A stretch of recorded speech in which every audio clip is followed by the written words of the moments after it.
The maids were heatedly discussing among themselves the extremely unusual behavior of Mr. Earn. The warriors, however, found Mr. Earn's zeal excessive, since he was still too young. But none of them guessed the real reasons for Earn's behavior. First looking out the window, then Earn closed his eyes tightly. A few moments later, opening them, Earn promised himself that he would not allow what had happened recently to happen again.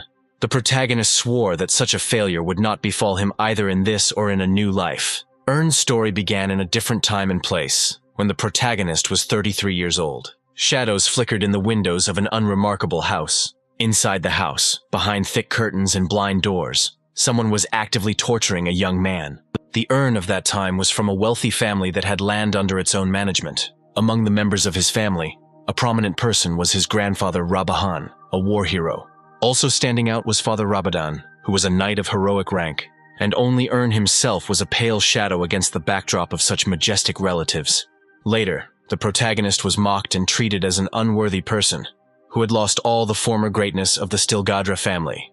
But no matter how much it hurt the hero to hear all this, these gossips and accusations turned out to be the absolute truth. Ultimately, all of Earn's efforts were interrupted by his murder by mercenaries sent by the envious Kuntz. It was not enough for Kuntz to kill and simply humiliate the protagonist. He took possession of the most important thing, Earn's book of transactions. As soon as Kuntz opened the blank pages of the book, Earn tried to force him not to meddle in other people's things. In response, the hero received only a blow to the solar plexus. In his mind, the protagonist remembered that the Dimensional Deals book was not just some trinket. If Earn had been smarter and more agile at the right moment, he would have been able to use the book to raise his family from its knees. While trying to reason with Kuntz, the protagonist suddenly saw something fall out of the book. Earn suddenly fell silent and looked closer. On the floor in front of the protagonist lay the bookmark of wishes, one of the trinkets that Earn had managed to barter for. However, now, no longer hoping for anything, Earn understood that even with the bookmark of desires, he had been deceived once again. As soon as the hero began to reflect on himself, one of Kuntz's henchmen forced a potion down his throat. Forced to sip the potion, the protagonist was surprised to discover that it was medicinal. Kuntz's henchman made it clear to Earn that the master asked him to play with the protagonist and prolong his torment. Taking a knife with a thin blade from the table, the assistant described what had happened as the last gift from Kuntz. In helpless rage, Earn clenched his teeth and tried to break free from his bonds. Then, sharply, Earn laughed, as if prophesying the death of his family. Kuntz's henchman was shocked by Earn's behavior, but ultimately, he blamed it all on the young count's insanity. Subsequently, the torturer's knife pierced the body a couple of times. There was a sob and the protagonist began coughing up blood. The torturer did not let Earn die every time, at the most critical moment, pouring a healing potion into his mouth. Now, under torture, the protagonist had no choice but to suffer and blame himself for everything. At the same time, a pile of empty vials of healing potions was growing in the room. Nevertheless, despite the pain, Earn did not give up the idea of at least somehow correcting his situation. He hoped for a miraculous power that could turn everything back. There was a random sigh and the protagonist's eyelids dropped. In the midst of the thundering darkness of infinity, something suddenly began to sparkle. That same useless bookmark was getting closer and closer to Earn's gaze. Finding himself on death's doorstep, asking only for correction and a second chance, Earn managed to fulfill a certain secret condition that was embedded in the bookmark. However, confirmation was required from the protagonist himself, but he was already silent. And then the system began to look for a solution on its own, finding 3 of the protagonist's previous desires at once. Having not found any significant differences in 3 of them, the system decided to implement them all. The bookmark turned into a bright point, then flared up with rays of light rushing somewhere. After a few moments, Earn quickly opened his eyelids. Jumping out of bed, the protagonist began to cough. Not understanding anything, Earn began to look around. Only now did the protagonist realize that in front of him was the view from the window that Earn had always seen before. Earn immediately started sweating because the protagonist remembered that literally a second ago, he was killed by a mercenary. Suddenly there was a knock on the door, and a certain Isel asked Earn for forgiveness for disturbing her. A young maid entered the room, whom the protagonist immediately recognized, because she had looked after Earn 10 years ago. Next, Earn looked around the bedroom and the furniture, finding the entire arrangement of the room terribly familiar. After slightly startling Isel with the question, Earn realized that he was inside his 16-year-old body. Then, out of happiness, the protagonist clung to the maid, hugging her tightly. However, even after a fleeting act of joy, the protagonist still could not believe that he had met Isel. Earn thanked Isel, thanked her for everything and all those future years that the maid supported the protagonist. The maid perked up, not understanding anything. She thought that the young count was trying to harass her. Then, falling to her knees, Isel began to beg Earn for forgiveness, believing that she had somehow offended the young master. Earn hastened to calm the maid down, explaining that she had misinterpreted everything. Right there, the protagonist remembered how he once treated Isel in a very biased and even rude manner. Trying to come to his senses and changing his tone of voice, Earn learned from the maid that the chief was waiting for him. Having decided to do so, Earn turned around, now in his thoughts, trying to remember where the protagonist's sword had gone. The young master's behavior again stunned the maid. Seeing Isel's look and reaction, Earn jokingly suggested that maybe he shouldn't go to the meeting. While slowly dressing, Earn thought about the fact that, somehow, he'd been given a second chance. Now, proudly bearing his last name, Earn has made every effort to change the future. Having dressed and taken everything he needed with him, the protagonist was ready to begin. At that very moment, Isel tried to find out about Earn's condition again, to which the protagonist smiled and complained only about the disappearance of his steel muscles. The action then moved to the Steel Guard training grounds. Arriving there, Earn saw the knights for whom the protagonist's family was so famous. Earn quickly counted about 10 knights. The protagonist chuckled, because before he never valued knights, considering them sweaty old men. One of them, a knight of the first rank named Raphael, noticed Earn. The protagonist hastened to apologize to the captain for his delay. The captain was not particularly angry with Earn, because he remembered the young master's promise. After which, Raphael assigned the protagonist a very intensive and long course of training. To his surprise, the noble youth had no desire to shirk. Raphael found Earn's behavior quite unusual that day. Whenever Earn started training, before the onset of fatigue, he convinced himself that he had no right to delay. Despite the years turning back, the most important thing the protagonist saw was a change in himself. From now on, Earn knew that his fate was in his own hands. Motivated by the knowledge of the future, Earn tried to become better at literally everything. As soon as he finished running, Earn immediately began practicing fencing. Thoughts about legacy and protecting the family did not allow the protagonist to lower his sword. Having fulfilled the condition of 1,000 swings and thrusts of the sword, Earn's body fell backwards. Breathing heavily, Earn noted that for the first time in all his years of life, the protagonist completed the training to the end. Suddenly, a system window appeared before Earn's eyes, notifying him of the user's discovery. Next, the system offered the protagonist to make a deal between dimensions. Earn jerked in fright, which attracted the captain's attention. Earn tried to explain to Raphael the window hanging before his eyes, but the knight had seen nothing of the sort. In the end, in order not to attract unnecessary attention to himself by pointing his finger into the void, Earn agreed that he was simply tired. Having no explanation for what he saw, the protagonist decided to tempt fate. Having accepted the offer, an image of a book appeared before the hero's eyes. At the same time, Raphael was shaking Earn, trying to bring him to his senses. Without waiting for the protagonist, Raphael reached out to pick him up and deliver him to the healer. Suddenly, Earn left him. Earn responded by stating that his condition was better than ever before. Raphael took a couple of steps back, deciding that the stubborn and determined blood of his ancestors had come to play in the young master. But then, Earn's own voice was heard, asking if the training was over. Having received approval and a bow, Earn went to the estate. One of the employees met the young gentleman and offered him something to eat after training. Almost immediately, the employee was surprised out loud, because he clearly saw how one of Earn's eyes changed color. After hearing the details from the employee about his eye, from which a blue flame emanated, Earn believed that the Book of Deals was located there. Smiling, Earn reduced everything to a new display of the mana counter. Afterwards, the protagonist hurried to his chambers. Already there, Earn began to feel his eye. His breathing quickened as Earn began to doubt his death and return to the past. On the other hand, the protagonist was glad that the butler accepted Earn's arguments. Unwittingly, a new notification popped up before Earn's eyes.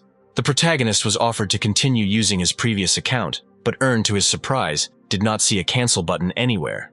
Having no choice, the protagonist agreed. Immediately after this, a transaction was launched across dimensions. An ephemeral book opened before Earn, showing the transactions currently in progress. The protagonist looked closely, assessing the extent of the bargaining, finding it to be quite unfair. But at that moment, Earn noticed something unusual. Despite the complete lack of transactions, the protagonist's account somehow had 10 coins. At first, Earn thought that the system had connected the protagonist's future and current accounts, but he quickly rejected this idea. In the end, Earn decided not to study the book, but to try it out. A week had passed since then, when Earn showed up with a challenge to a sparring match with Raphael himself. The knight actually considered these words a joke, but Earn stubbornly insisted on his own.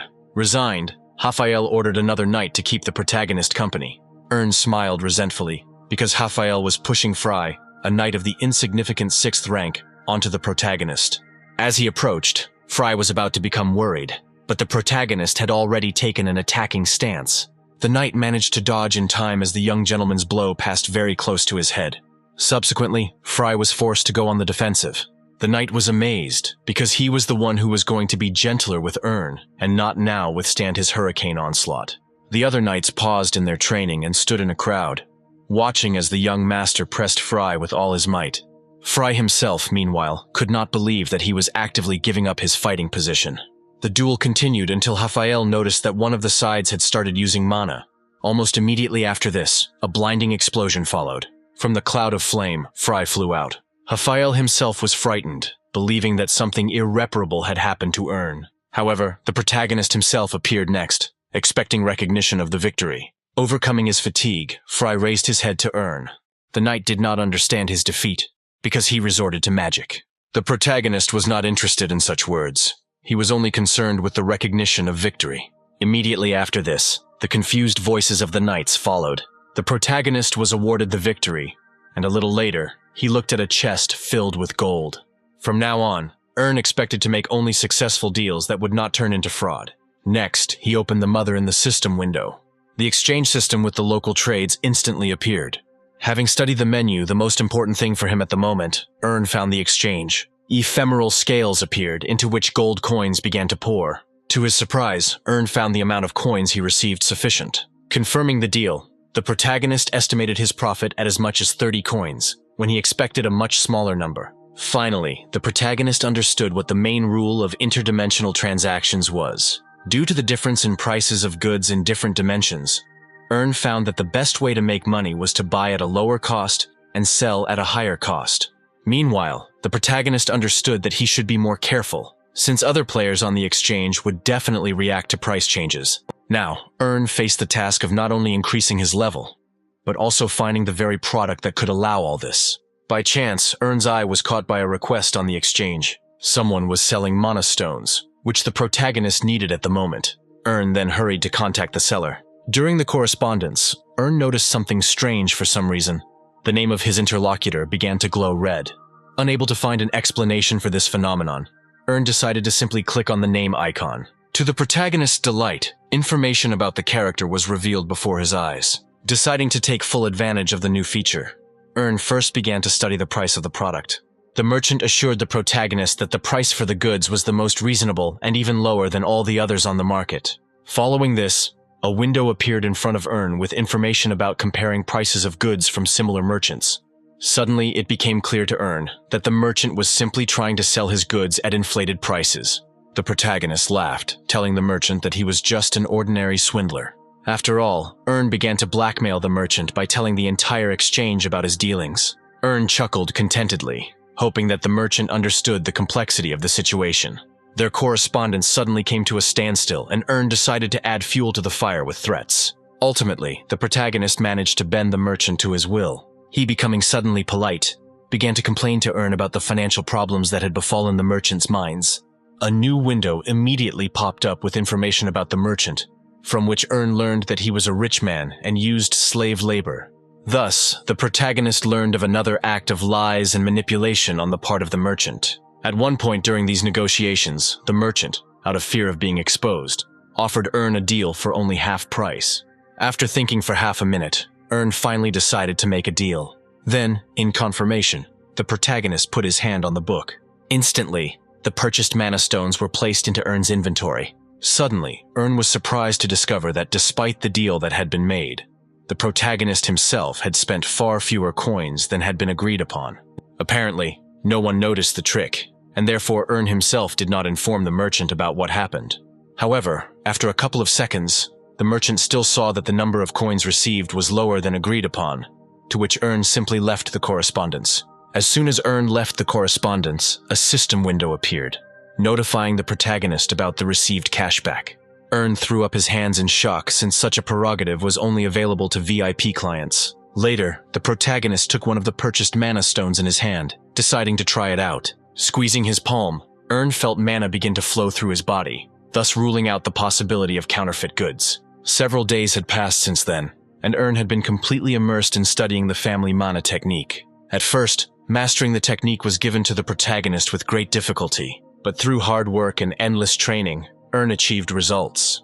The previously purchased mana stones also contributed to the success of this business. Thus, having finally mastered the Breath of Steel, Earn was able to defeat the knight. However, despite the protagonist's obvious victory over Fry, the other knights were in no hurry to believe what they saw. In response to the voices of ill-wishers and gossip, Earn only smiled, promising to give a worthy rebuff. Deciding to once again demonstrate his strength, Earn challenged another knight, Michael, to a duel.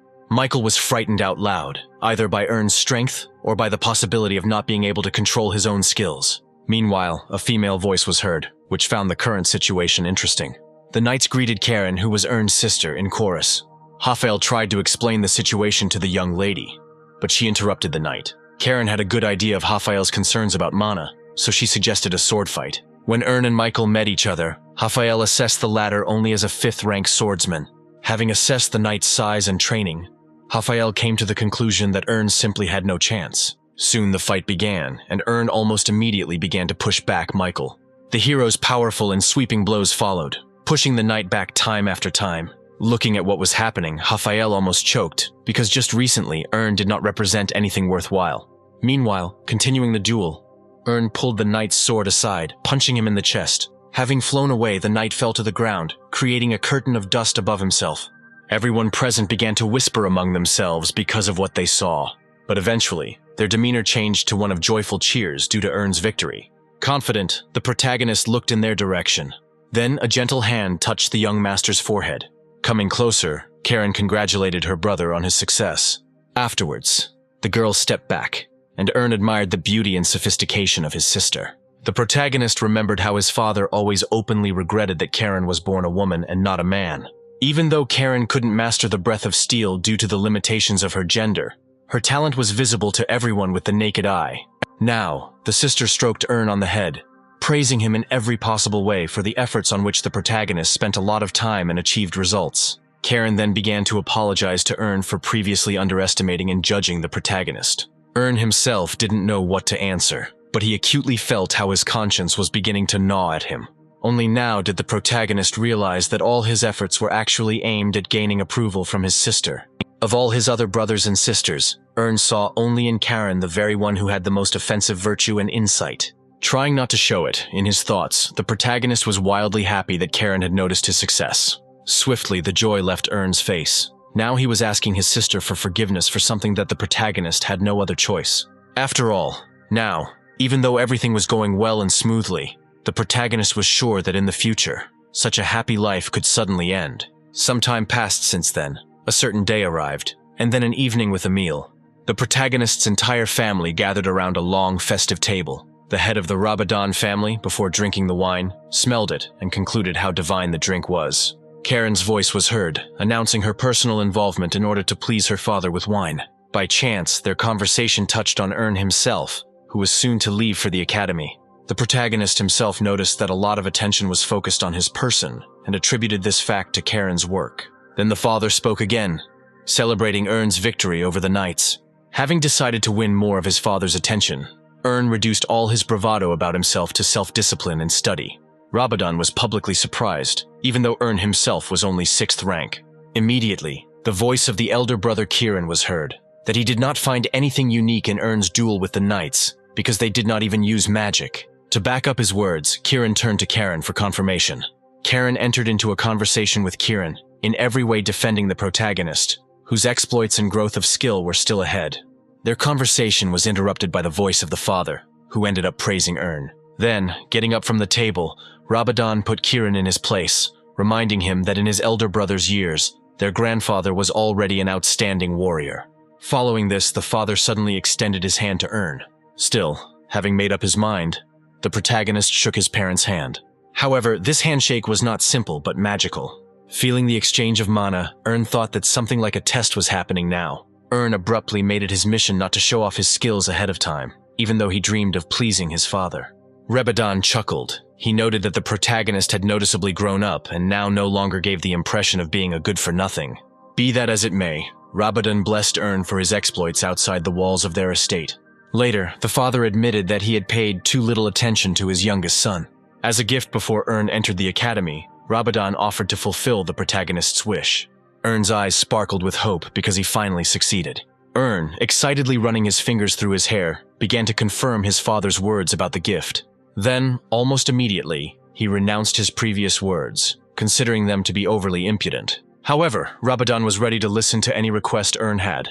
The protagonist started from afar, doubting in every way his request, which his father might consider too global. The father admired Ern's mastery of manipulation, even deciding to give him an oath. By swearing an oath on Mana, Rabadon gave his word that he would fulfill Ern's wish to the best of his ability and strength.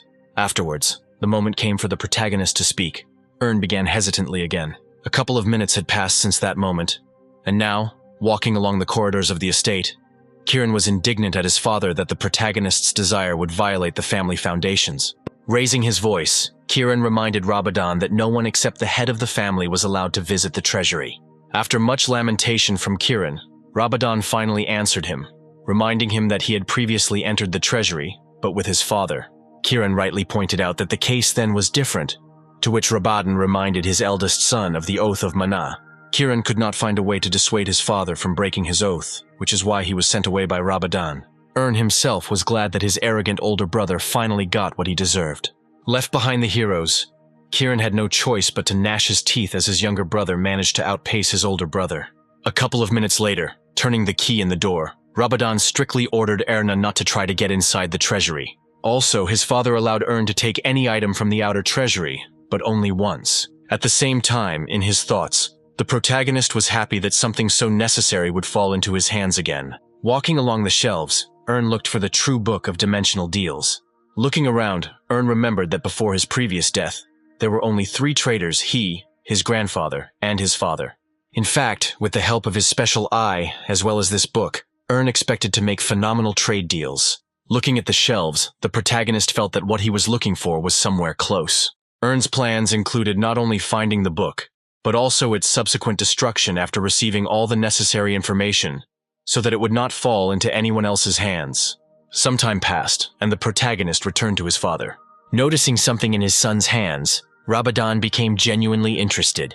He looked at the hero figurine in Ern's hands with surprise. The figurine was dedicated to Ern's grandfather, the hero of Navarro, which is now, on average, valued at 1,000 at the moment. Suspecting something, but not being absolutely sure, the father wondered if Ern had come to the treasury only for the gold. Ern tensed up.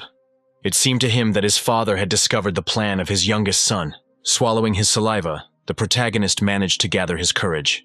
After turning the figurine over in his hands, Ern called it a valuable financial investment that would allow his youngest son to buy ammunition and even stones with mana.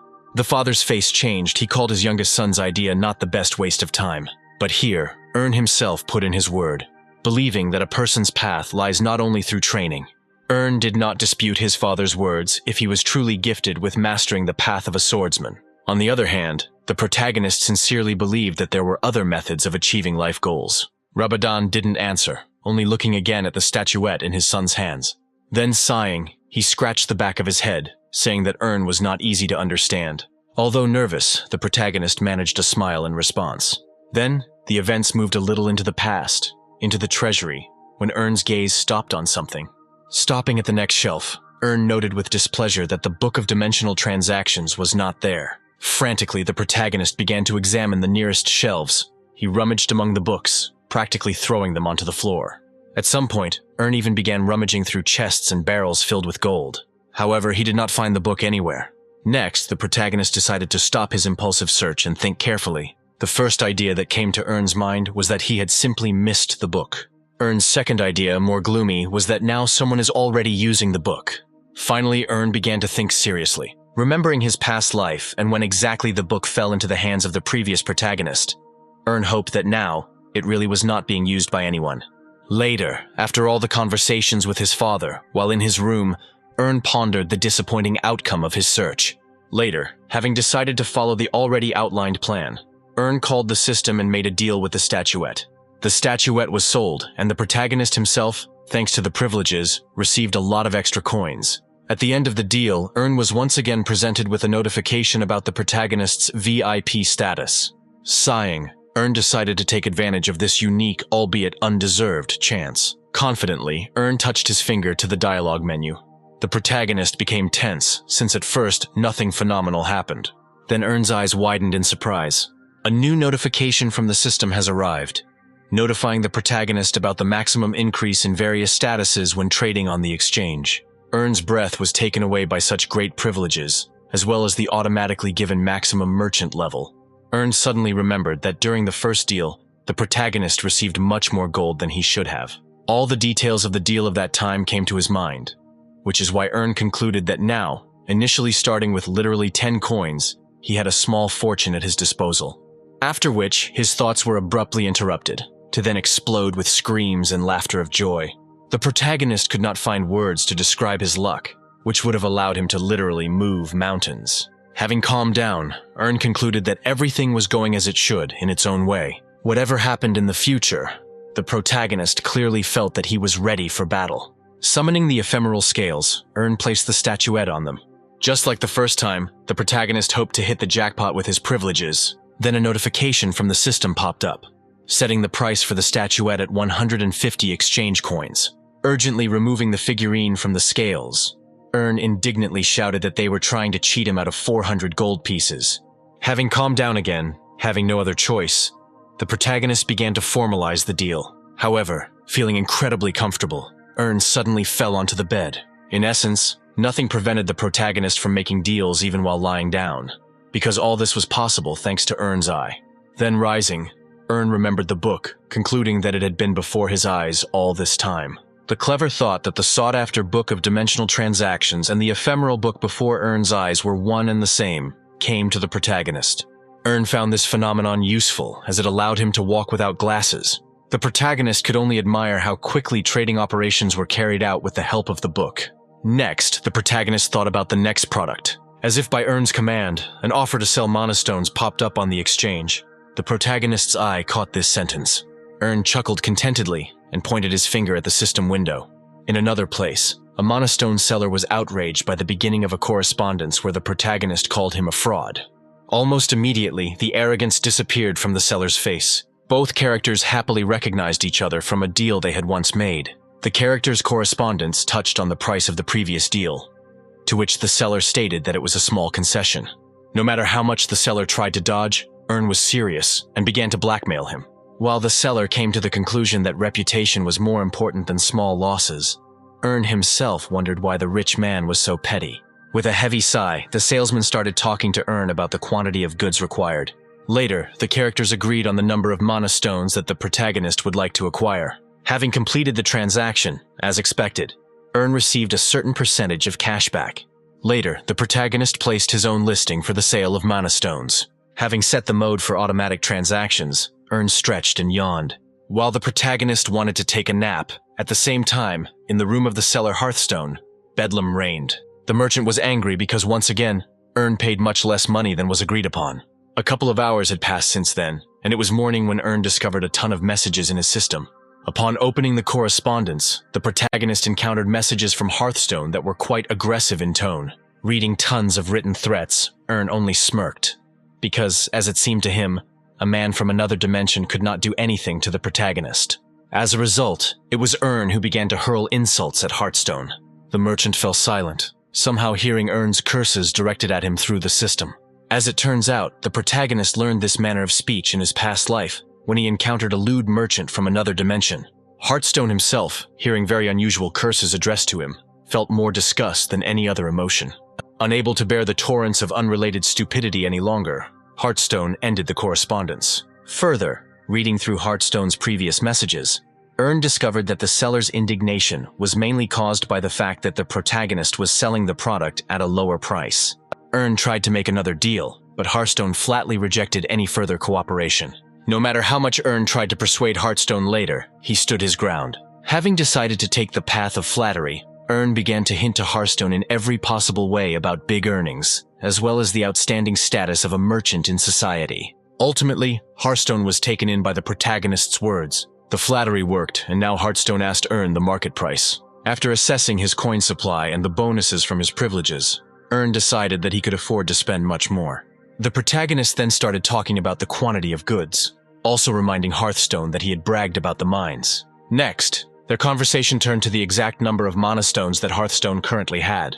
A little later, a new lot appeared from the protagonist's side for the sale of mana stones at a new price. Following this, Hearthstone again became particularly angry because Earn, in addition to selling the goods at a low price, also did not take into account the commission. In part, the protagonist agreed with Hearthstone's claims. After all, for Earn as a VIP, even a price reduction of 25% was still a benefit. An equally important plus in this whole story was that Earn also found it possible to easily manipulate the time restrictions on the sale of goods. Subsequently, the protagonist got rid of the annoying communication with Hearthstone. Next, Earn's gaze fell on a couple of purchased mana stones. The protagonist came to the conclusion that it was time to absorb magic. Earn settled down on the carpet and began to absorb the magic. The protagonist was aware of his weaknesses, and the fact that he would never become a true hero. But in any case, Earn could not leave his situation unchanged. Closing his eyes, Earn mentally touched upon the distant future, for which the protagonist had to prepare at all costs. A little later, Earn splashed water on his face to cheer himself up. Looking at his own reflection in the mirror, the protagonist clearly decided that the time for calculations had come. Then, with all his might, as if to confirm his thought, Earn hit the floor with his fist. Then, by calling the exchange, the protagonist lowered the price of mana stones, which provoked an immediate sell-off. Suddenly, tears began to flow down Earn's cheek. After all, now, without even wasting years of his life as before, in just 8 days, the protagonist was already making major deals. Earn recalled that in another life, in order to master all of Stilgard, the protagonist had to spend a whole year. However, now the situation around Earn was developing as well as possible. By completing the trades, Earn received the first level, thus entering the first level channels. Similar marks appeared in the book itself. With a sigh, Earn acknowledged that what was required had finally happened. Following this, Earn gave the command to move to System 1. A split second flashed by and the hero found himself in front of a burning parchment. Once here, Earn could proudly tell himself that now, everything was just beginning. Instantly, notifications appeared that Earn was receiving a special skill for better assimilation of pumping. Earn made it clear that once he found himself in System 1, even as an errand boy, he could already become a knight. Next, a local chat window popped up before Earn's eyes, where the local inhabitants were having rather strange and out-of-touch conversations. Right there, Earn thought about the privileges that were urgently given to him upon reaching this place. Having decided to find out everything, the protagonist activated the Eye of Insight. Unexpectedly, nowhere and on no issue did the eye give Earn any information. Earn began to rub the bridge of his nose in disappointment, blaming the people responsible for the Eye of Insight's non-functioning state. Eventually, Earn decided to try to figure things out himself. Not even a minute had passed before the system was already notifying the protagonist of a certain event. By clicking the button, Earn was bombarded with hundreds of thousands of offers to buy and sell. Having recovered from the initial shock, Earn for some reason found everything he saw strange. Having studied the prices and offers again, the protagonist found that even taking into account the privileges and discounts, buying the goods there would still be expensive. At that very moment, the system notified Earn that a message had been received. After opening the letter and reading it, Earn was approached by an unknown person, calling the protagonist a traitor, and also giving him coupons and corresponding codes. Earn thought that he had received a letter from the support service, which was also trying to sell him some cheap stuff. After clicking on the links in the letter, several gift items opened up before Earn. Studying the features of the objects, the protagonist found them literally impossibly profitable. At that very second, the skill that Earn had previously acquired, which absorbed information, worked.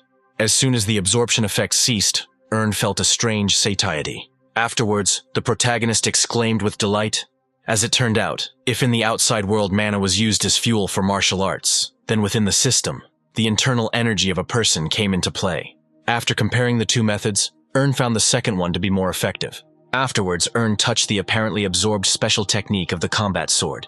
Using internal energy, activating meridians and mana, Earn transformed the skill into a more refined state.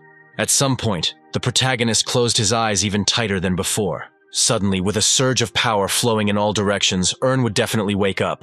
Afterwards, the protagonist began to breathe deeply because he managed to master the entire technique at once. Afterwards, Earn wondered if there were any limits to this spatial trade.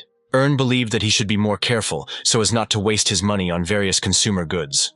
Later, the plot moved on to some other merchant. Sitting in the cave, the merchant tried to convince people to buy his goods using kind words. The one who was in contact with the merchant did not particularly like formalities, trying to communicate with him on an equal footing.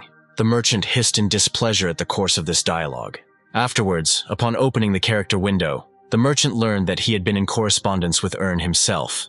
The merchant considered Earn to be another small fry from the lower system, although he didn't think of complaining, because the merchant lived at the expense of such characters. He then began to actively discuss with Earn the martial arts techniques that the protagonist planned to learn. Being on the other side of the correspondence, Earn himself had already guessed that he was talking with Yoya himself, the great swindler. Earn knew a lot about Hyoja, especially how the con man liked to sell ordinary scrolls at very inflated prices. Basically, the swindler's choice fell on people like Earn, who were weaklings in life. Through sweet talk, Hyoja gained the victim's trust and easily deceived him. Earn himself was amused by the swindler's attempts to foist things on the protagonist under the pretext of becoming the strongest in the world. Yoya actively used his charisma, in addition to goods, trying to sell Erna also advice for money. The protagonist agreed, although in fact his words were false. Following this, the events moved to a certain town, where they loudly tried to call the leader. The voice of Hunt, the leader of the sect, was heard. He checked with his people to see if they had really managed to find the scoundrel. However, as it turned out, the sales manager found one busy salesperson. On the other side of the system, Earn was actively communicating with Hunt's man. In a twisting tone, the protagonist spoke of one of Hunt's enemies, whom he proposed to hand over. Hunt himself was in no hurry to believe empty words, considering Earn a fraud. Then, Earn staged a performance in which Hunt's enemy would simply run away. Hunt's patience was wearing thin, as he had no sympathy for those who tried to make fun of him. Ernu didn't care about the bullying, and responded by suggesting that Hunt look into the information about the protagonist. Calling up a dialogue box, Hunt said out loud that Earn was from the lower system. Earn confirmed this, also giving Hunt a hint about how the protagonist might know about the secret technique from the cult's books. Hunt was silent for a couple of seconds. He later realized that the man Hunt hated had shared this information with Earn himself. Earn again confirmed the sect leader's assumptions. The protagonist spat out the tea he had previously filled his mouth, as he immediately received a large sum of money from Hunt. While Earn was unsure how to react, Hunt tried to convince the protagonist that he was no longer able to give. In fact, the protagonist was simply trying to get back the 20 coins he spent on Hyoja. Earn hoped that Yoja himself would never find out how 20 coins turned into a tragedy for the swindler. Subsequently, Earn carefully read the messages from Hunt, who offered much more money if the fraudster was caught. The protagonist felt like he could once again grab the bird of fortune by the tail. Even though Earn could have let the swindler go, he ended up handing over all the information he had about Hyoj to the sect leader. However, the main reason why Earn came to System 1 was Leon, the seller of martial arts scrolls. The hero could not deny himself the pleasure of dealing with him. Earn clearly remembered that it was Leon who forced the protagonist to fork out money and plunge the family into oblivion. Now the protagonist planned to get even. Earn gave himself the task of returning to Leon the shame and pain that the protagonist went through in another life. So, on this note, the communication between the two characters began. Earn, using the name Hyoji, tried to gain Leon's trust. Leon himself, meanwhile, was studying possible information about Erna. Afterwards, Leon openly informed Earn that only complete losers buy anything from Yoi. Leon clutched his head in disappointment when he learned from the protagonist that their mutual swindler friend was still deceiving people. Earn even tried to compare Leon to Hyoju, which only caused the former's disapproval and irritation. Hastening to apologize, Earn expressed a desire to get acquainted with Leon's assortment. After hearing about the sword technique from Earn, Leon almost immediately found a suitable product. In the system, a textbook on the plum blossom technique appeared in front of the protagonist. Even the protagonist, without really wanting to, was forced to acknowledge the quality of the book. Next, Earn began to compare Leon's price in this book with the market price, finding that the latter was trying to sell his goods with a markup of 20 coins. After remaining silent for a while, Earn finally agreed to make a deal with Leon. Leon was genuinely happy with the deal, now wondering about the protagonist's method of earning money. In response, Earn revealed that the business of the protagonist, Leon and Hyoi, is very close. Leon pretended to be flattered, but in reality he believed that he had managed to fool another loser. Afterwards, having decided not to let Earn out of his net, Leon even offered to become friends. Sticking to his plan, Earn readily accepted the friend request. Later, he already had a buyer in mind for his book, which he planned to sell at an adequate market price. For now, Earn allowed Leon to laugh and rejoice at the supposed acquisition of another victim. Suddenly, the protagonist was interrupted from his plans for revenge by knocks at the door. Earn gave permission and Izel entered the room. As soon as Izel finished her bow and looked up, she screamed in fear. Earn was initially surprised by the maid's strange behavior. Then, cursing under his breath, the protagonist realized that the maid had somehow managed to see Earn's thirst for revenge. Earn tried to change the emotion on his face in an instant and laughed loudly. Getting out of bed, the protagonist told the maid that he felt great and did not need anything. The shirt that the protagonist was wearing was pulled down, revealing the young man's muscular body to Izel. Even though she clearly didn't want to, the maid noticed this. Blushing slightly, Izel noted to herself that Earn had made quite a bit of progress in the last few days. The protagonist also noticed Izel's flushed cheeks, even though he didn't understand the maid's behavior at the moment. Suddenly, a revelation came to Earn, because Izel saw him as a man for the first time.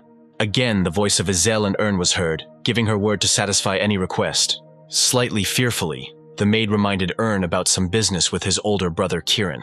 The protagonist suddenly came to his senses. Only now, Earn remembered how he had argued about something with his older brother, the hateful gaze of which had long been directed towards the protagonist. In the morning, at the training ground, the brothers met. Earn was the first to notice Kieran. The protagonist informed him that he had never seen his older brother in such a place before, as Kieran despised training with knights. Earn, openly mockingly, said that he saw Kieran training shyly in a corner, away from everyone. In response, the older brother barked at the protagonist. Earn was quick to turn his previous words into a joke, now inquiring about Kieran's visit. Gritting his teeth, the older brother decided on something. Then, with a cry of teaching a lesson, Kieran lunged at Earn. The protagonist never expected such actions from his brother. Having reacted, Earn managed to dodge the first blows. Sometimes dodging, sometimes deflecting the blows, the protagonist did not allow Kieran to inflict damage on himself. Still, Earn had no idea why Kieran was so angry at his little brother. Unable to catch up with Earn, Kieran became even more furious. Raising his fist again, Kieran asked Earn not to consider himself the best, just because the protagonist had caught his father's attention. Kieran clenched his fist and began to accumulate energy in it. Afterwards, he performed a jumping attack on Earn. Then, Kieran intended to make another attack and break through the protagonist's defense. However, the onslaught was stopped by Earn's own counterattack. Now, breathing heavily, Kieran tried to comprehend where his younger brother got such great strength from. Believing that he had simply slowed down, Kieran warned Earn that he would no longer restrain himself. Following this, Kieran activated Aura, a second-tier mana technique. Still determined not to reveal his true powers, Earn tried to reason with his brother, but he didn't want to hear anything. Next, Kieran began to attack the protagonist with all the force inherent in him. Having no other choice, Earn put his hands in front of him in a defensive pose. Then similarly, he jumped out to meet Kieran. As a result, two destructive forces collided. Feeling a lot of resistance, Kieran couldn't understand what had happened. The wave from the clash of forces threw the older brother back. Earn himself, meanwhile, calmly stopped in place. A fight between two brothers ended with a crater being created in the middle of the field. Earn raised his head silently. He immediately began to hear Kieran's distressed cry, that he did not understand the presence of such powers in his younger brother. At these words, Earn only smirked. After this, Earn straightened up and turned to Kieran, believing that his older brother had gone too far. Kieran, struggling to get up, began to voice the theory that Earn had simply taken possession of some power from the treasury. Only at this moment in time did it dawn on Earn what the reason was for Kieran's aggressive attitude towards him. However, Kieran himself did not want to have a constructive conversation and resorted to shouting and accusations. The protagonist froze in place when it became clear from Kieran's words that no one else had entered the treasury except his father and Earn. It began to dawn on Earn that perhaps no one actually knew about the existence of the Book of Dimensional Transactions. All these arguments of Earn and the book and the levels of the treasury, interrupted Izel. Coming to his senses, Earn smiled sharply, letting the maid know that an act of military coordination had simply occurred between the brothers. However, Izel did not calm down. It was important for her to know that the young master was not injured. Immediately after this, the maid came to her senses, because in her eyes, the recent boy had already managed to grow into a man. Earn once again politely declined, preferring to simply take a pill from the medicine cabinet. Meanwhile, Earn was glad that his older brother had restrained himself to some extent, and had not unleashed all his skill on the protagonist. Afterwards, Izel stopped her questions and attempts to help, leaving Earn alone with himself. From that moment on, Earn made it his mission to get into the inner treasury before the protagonist was sent to the academy. Earn thought that now was the best time to initiate some kind of incident. At the same time, Kieran could not recover from his defeat to his younger brother. Completely morally broken, he complained about what had happened to his second sister, Darren. Darn was in no hurry to calm her brother, believing that he had disgraced himself considerably. The response was a slam of a fist on the table and a shout from Kieran that Earn had clearly cheated. Darren attributed Kieran's dissatisfaction to underestimating his opponent. In part, Darren blamed Kieran himself for what had happened, since he had been throwing barbs at Earn for many years. Darren didn't really trust Kieran's opinion that Earn had hidden his true powers, which was what he used to win. Unlike the second sister, Kieran himself did not see Erna as a cunning fox, but rather as a furious tiger. After which, the elder brother came to the conclusion that Ern's secret must be revealed. Darren smiled and asked to leave these concerns to herself. Changing her tone, Darren vowed that she would get to the bottom of Ern's deepest secrets. At the same time, passions were boiling in the chat of Monostone traders due to the protagonist's actions on the exchange. Their active complaints to each other and panic moods were urgently interrupted by Hearthstone. Having stopped the pointless bickering, Hearthstone reminded all the chat participants that their common enemy was Earn. Then, he suggested that everyone think through a plan to eliminate the protagonist. The next day came, as the protagonist discovered that the prices for monostones had suddenly begun to fall. This event happened much faster than Earn expected. As Earn added 2 more sugar cubes to his tea, it became clear that a destructive price-cutting competition had begun. However, this was not a problem for the protagonist, because he, one way or another, received his profit as a VIP. Next, Earn called up his inventory, coming to the conclusion that he should also work on upgrading it so that the items stored there would not be damaged. Following this, after studying the stock exchange, Earn came to the decision to sell the medium mana stones, while keeping the others for himself. Estimating the profit at just 1 coin, Earn found it not too bad. Be that as it may, now the protagonist could no longer influence anything. Earn had other concerns, which is why he went to System 1 again. Earn left the piece of cake cut but not even tasted. The protagonist's thirst for revenge against Leon flared up again. Initially, Earn contacted another salesman, Librarian Cineber. Looking through the catalog of various sword fighting techniques, Earn noted that the prices there were impressively high. Having studied the list in full, Earn found the offer there insufficient for himself. Somewhat surprising the librarian, Earn wanted to look at something more expensive and powerful. A new list of goods opened up before Earn, the prices of which were even more shocking. On the other hand, Earn understood that he could not meet any other prices from the Monopoly sect Thousand Swords. After thinking about it, Earn wanted to check something. Sen listened attentively. A little later, the protagonist came into contact with Leon again. Leon happily greeted Earn, showing him the goods he had obtained on the protagonist's order. Perhaps sincerely, Earn was surprised and thanked Leon for the work done so quickly. Leon accepted the thanks, at the same time mentioning his team, and now counted on further cooperation.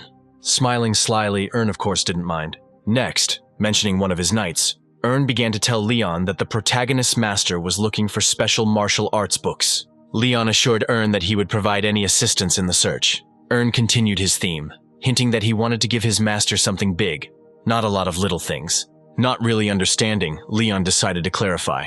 While deciphering, Earn started talking about the Thousand Swords sect's unique skill. Although quite worried about getting caught, Leon assured that he could handle everything. At that very moment, one part of Earn's plan was fulfilled, because Leon was caught in the trick. Despite this, Leon demanded an advance payment from Earn. Leon's eyes widened as 200 coins were credited to his account. Now, all Leon had to do was avoid being seen by the librarian with the stolen book. Several hours passed, and Earn had already contacted the librarian personally. The protagonist was interested in the consequences if someone were to sell the cult's books without permission. In response, Sen burst out laughing, calling such a person crazy. Sen began to explain that the thief would suffer a fate far worse than death. Their conversation ended there, and the protagonist marked the end of the first step. While thinking about paying for the stolen book, Earn stretched and decided to take a walk. After leaving the estate, the protagonist went out into the garden. Soon, Earn found a bench in the shade of the trees, on which he sat down. Upon opening the system, Earn saw that his supply of medium mana stones was running low. The protagonist contacted the seller from the Zero system, but for some reason, he interrupted their dialogue on a rude note. Earn froze, not understanding what had happened. One by one, the other traders refused to carry out the deal with Earn, considering him a fraud. For the first time, the protagonist encountered unexpected difficulties in his work. Ern was distracted from money matters by female voices coming from somewhere nearby. Looking closer, Ern noticed Darren yelling at Izel. The protagonist hid, watching the scene from the side. Unexpectedly, Darren gave the maid a resounding slap in the face. Ern was so shocked that he almost jumped out of his seat. His gaze first froze on Izel's face, which was red from the slap. Then the protagonist looked at his sister Darren. It just so happened that the Stilgard family had 2 daughters, and both of them were complete opposites of each other. Darren, who was feared by all the teachers and maids, was now extracting information about Erna from Isel. Tears began to flow from Izel's eyes from the slap she received. The maid knew nothing about the young master, which Darren replied. Darren was not satisfied with this answer, and she was about to swung for another slap when the protagonist's voice stopped her. Imitating Darren's own speech, the younger brother asked his sister to leave. Darren's expression immediately changed, now greeting Ern tenderly. The protagonist did not fall for the sweet talk, and now he wanted to know the motives for Darren's attack on Izel. Darren did not share Ern's excessive concern for the servants, considering Izel to be nothing more than trash. Next, Darren urged Ern not to interfere, because she taught the maid good manners. Having said this, Darren swung at Izel again. The maid was terrified of another slap. A wave of air hit Izel in the face, and she was already preparing to endure another beating. However, nothing followed, and the maid opened her eyes. Intercepting Darren's hand, Ern addressed any complaints about his maid personally to himself. Not expecting anything like this, Darren began to try to pull her hand away. However, all her efforts were in vain. Then, with a wide swing of his hand, Ern pushed Darren aside. The older sister predictably became furious, accusing Ern of valuing the maid more than his own sister. However, Ern did not give in to Darren's hysteria, ordering her to apologize to the stranger's maid. Izel froze in place, because she didn't expect that the young master would dare to stand up for her. Suddenly, Darren let out a loud sob. Next, she began to slap herself on the cheeks. At some point, Darren stopped and suggested to Ern that they find out who their common father would prefer if he saw his daughter with similar wounds on her face. Darren began to threaten Ern that she would lie to their father about the attack of the younger brother on the older sister. However, the protagonist was not scared, only saying that Darren continued to surprise him. Ern approached and leaned towards his older sister's ear. The protagonist whispered something in Darren's ear, after which she stated that she was not involved in anything. In response, Ern chuckled mysteriously. Then, the protagonist himself suggested looking at the reaction of their common father after such information. Darren had no choice but to puff angrily. Finally giving in, the older sister admitted her guilt. Darren then gave her word that something like this would not happen again. After listening to his older sister, Ern turned his attention to Izel. She thanked the protagonist, after which she burst into tears. Seeing more tears on Izel's cheeks from heavy resentment, Ern clenched his fists tightly. Ern made it clear, sternly and at the top of his voice, that no one would dare touch his people. While Izel and Ern were distracted by each other, Darren looked at this suspicious connection with a searching gaze. However, all this did not answer Darren's question about how Ern managed to learn the girl's hidden secrets. Darren was suddenly shocked. She thought that they had passed on information to the protagonist. Several days have passed since then, and Hearthstone, as before, has tried to unite market participants in the fight against Ern. Hearthstone was already getting a headache from the constant reports that Ern was still managing to sell mana stones. But then, Hearthstone's attention was drawn to the stone seller from the chat. Hearthstone wasn't sure he'd seen this guy and his alliance against Ern before. Opening the character description, Hearthstone saw information about an experienced merchant, but for some reason too familiar. Hearthstone agreed with the stone seller that sometimes quick deals were profitable. He, in turn, played along with Hearthstone and their common goal of attacking Ern. Subsequently, Hearthstone decided to listen to the stone seller's idea. The mysterious seller offered 2 options. The first option, in the form of a buyout of all goods, was rejected by Hearthstone. Therefore, I immediately received the second option, which consisted of an even greater reduction in prices. At the same time, Ern was lying in bed, sweating as the system reported another price reduction for mana stones. Yawning, Ern announced that now the war for price reduction would begin. A little later, having achieved no result, Hearthstone blamed the stone seller for the fact that his plan did not work. However, the stone seller did not guarantee the result, only promising to create obstacles in Ern's trade. Hearthstone grabbed his head, because all the measures taken earlier did not stop Ern from selling the mana stones.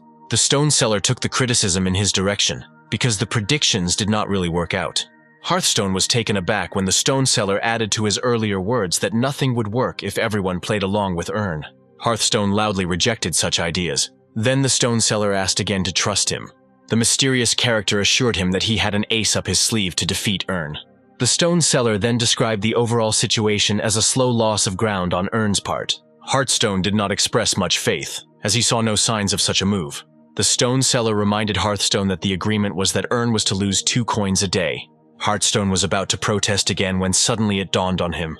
Now Hearthstone himself began to believe that Earn was at the limit of his capabilities. Be that as it may, this did not answer Hearthstone's question as to why the protagonist continued to take risks. There was a pause, which was broken by the voice of the stone seller, who voiced Earn's plans to take over the entire market for selling mana stones. Hearthstone exhaled heavily, considering such a thing simply impossible. The stone seller, on the other hand, described the implementation of Earn's plans through the creation of his own union. The stone seller called the union of Hearthstone itself a similar idea. After all, in the future, nothing could stop Hearthstone from becoming a monopolist in the sale of mana stones. Hearthstone could only read the messages in a state of shock, since he himself had never planned this far ahead.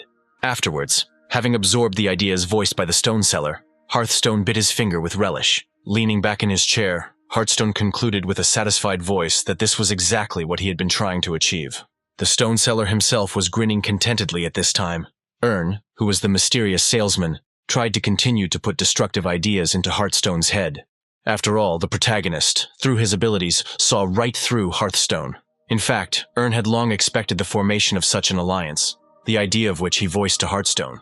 By using privileges and abilities that can change information about a character, the protagonist easily gained Hearthstone's trust. From that very moment, formally, Earn became the leader of the trading multi-union. As a rule, those who could not live without instant profit participated in the bloody profit artificially arranged by Earn. And also, with rare exceptions, true madmen. They planned to begin their great campaign with a harsh lesson for Earn. The members of the union planned to wait for the right moment and then launch a massive attack. At this time, Hearthstone himself was thinking about very predictable things related to the removal of Earn from the game and the capture of the mana stone market. Hearthstone planned to destroy all other competitors through the union. Earn was willing to help Hearthstone achieve such plans. In addition, the protagonist predicted a split within the union, which would inevitably result in a third party to the conflict. In Earn's ideas, a third party would definitely hire someone to fight the Hearthstone alliance. The protagonist, again, saw himself as this person. Following this, the events of the story moved to Darren's room. The older sister, freaking out, couldn't comprehend how such an important secret could have fallen into Earn's hands. After all, back then, her younger brother clearly spoke of Damien's firm. Then there was a knock on the door, to which Darren responded with a scream that she could not be disturbed. But from behind the door, a voice that was painfully familiar to Darren was heard. Darren hurried to the door and opened it, meeting Earn on the threshold. Earn smiled slyly and suggested that his sister discuss something important. Obviously worried, Darren asked her brother again. This time, clearly, Earn said the name of Damien's company. Without further ado, Darren pulled the protagonist inside her room. The Damien company itself was a stable and respected supplier of various things for the home. Earn remembered that in a past life through the firm, Darren manipulated the protagonist. Sitting down at the table, Earn explained to his sister how he learned of her connection with the firm. Darren tried to justify herself, to get evidence from Earn.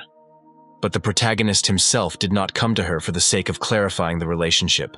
Earn suddenly started talking about how, as the youngest child in the family, he clearly would not be able to receive an inheritance. The protagonist believed that he would be able to succeed in the swordsman profession, but he did not know what plans his sister might have for her life. Darren was nervous and wanted Earn to get straight to the point. The protagonist agreed, asking directly that he was the first to contact the company. With a heavy sigh, the sister informed Earn that the company had reached that one first. Afterwards, the sister shared with the protagonist the news that she would have to pay the company. Despite everything he heard, Earn considered Darren's words to be false, due to the status of the company itself. After finishing her story, Darren let out a disgruntled cry, believing that Earn was now happy. The protagonist just smiled. After all, he didn't come to his sister for this reason. Next, putting his hand to his forehead, Earn said that he and Darren were extremely similar. The sister became alarmed. She understood less and less the essence of Earn's intentions. Unexpectedly, the protagonist offered cooperation. Darren asked him again in surprise. Waiting for an answer, Earn stared at his sister. A couple of hours have passed since that conversation. Earn left his sister's room, and the characters agreed on something among themselves. As the protagonist left, he realized that most of their conversation consisted of false arguments. But at this point in time, Earn found it much better than nothing at all. For the sake of the future, for the sake of revealing secrets, Earn forced himself to cooperate with Darren. As soon as the hero remembered Hearthstone, his eye lit up. A system window appeared, where a notification about the message was visible. Upon opening the letter, Ern's account received about 800 coins from the Mountain Bamboo sect, who apparently captured Hyoj. Also, in addition to gold, a gift from the sect in the form of life pills was added to the hero's inventory. Taking the box of pills in his hands, Ern looked at them with interest. A little later, Hearthstone, following the idea of the stone seller, reduced the price of goods. As Ern had expected, the idea that had been put into Hearthstone's head was not to everyone's liking. Now, the leader of the union tried to downplay his own losses. Taking advantage of his own abilities, Ern once again began changing personal information and buying up the union's mana stones at a reduced price. Doing some calculations in his head, Ern estimated a profit of 3 coins per transaction. Afterwards, Ern called up his inventory, which was already half full, meaning that the protagonist had little time left to achieve his goal.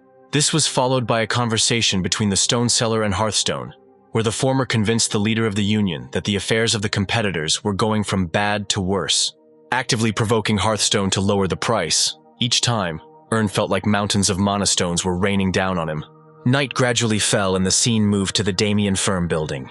At some point, a man in a robe appeared near the entrance to the building. The security guard stopped the man, not allowing him to go further. A scarred man instructed the security guard to bring the manager. The guard was surprised, but did not rush to carry out someone's instructions. The man in the robe introduced himself as Yulaf, asking the security guard to tell him to the manager. Another guard came out and instantly recognized Yulaf, politely asking him to come inside. With all courtesy, informing that Yulaf had been expected for a long time, the guard led the man in the robe behind him. Soon, they arrived at the room where Darren and Damien himself were.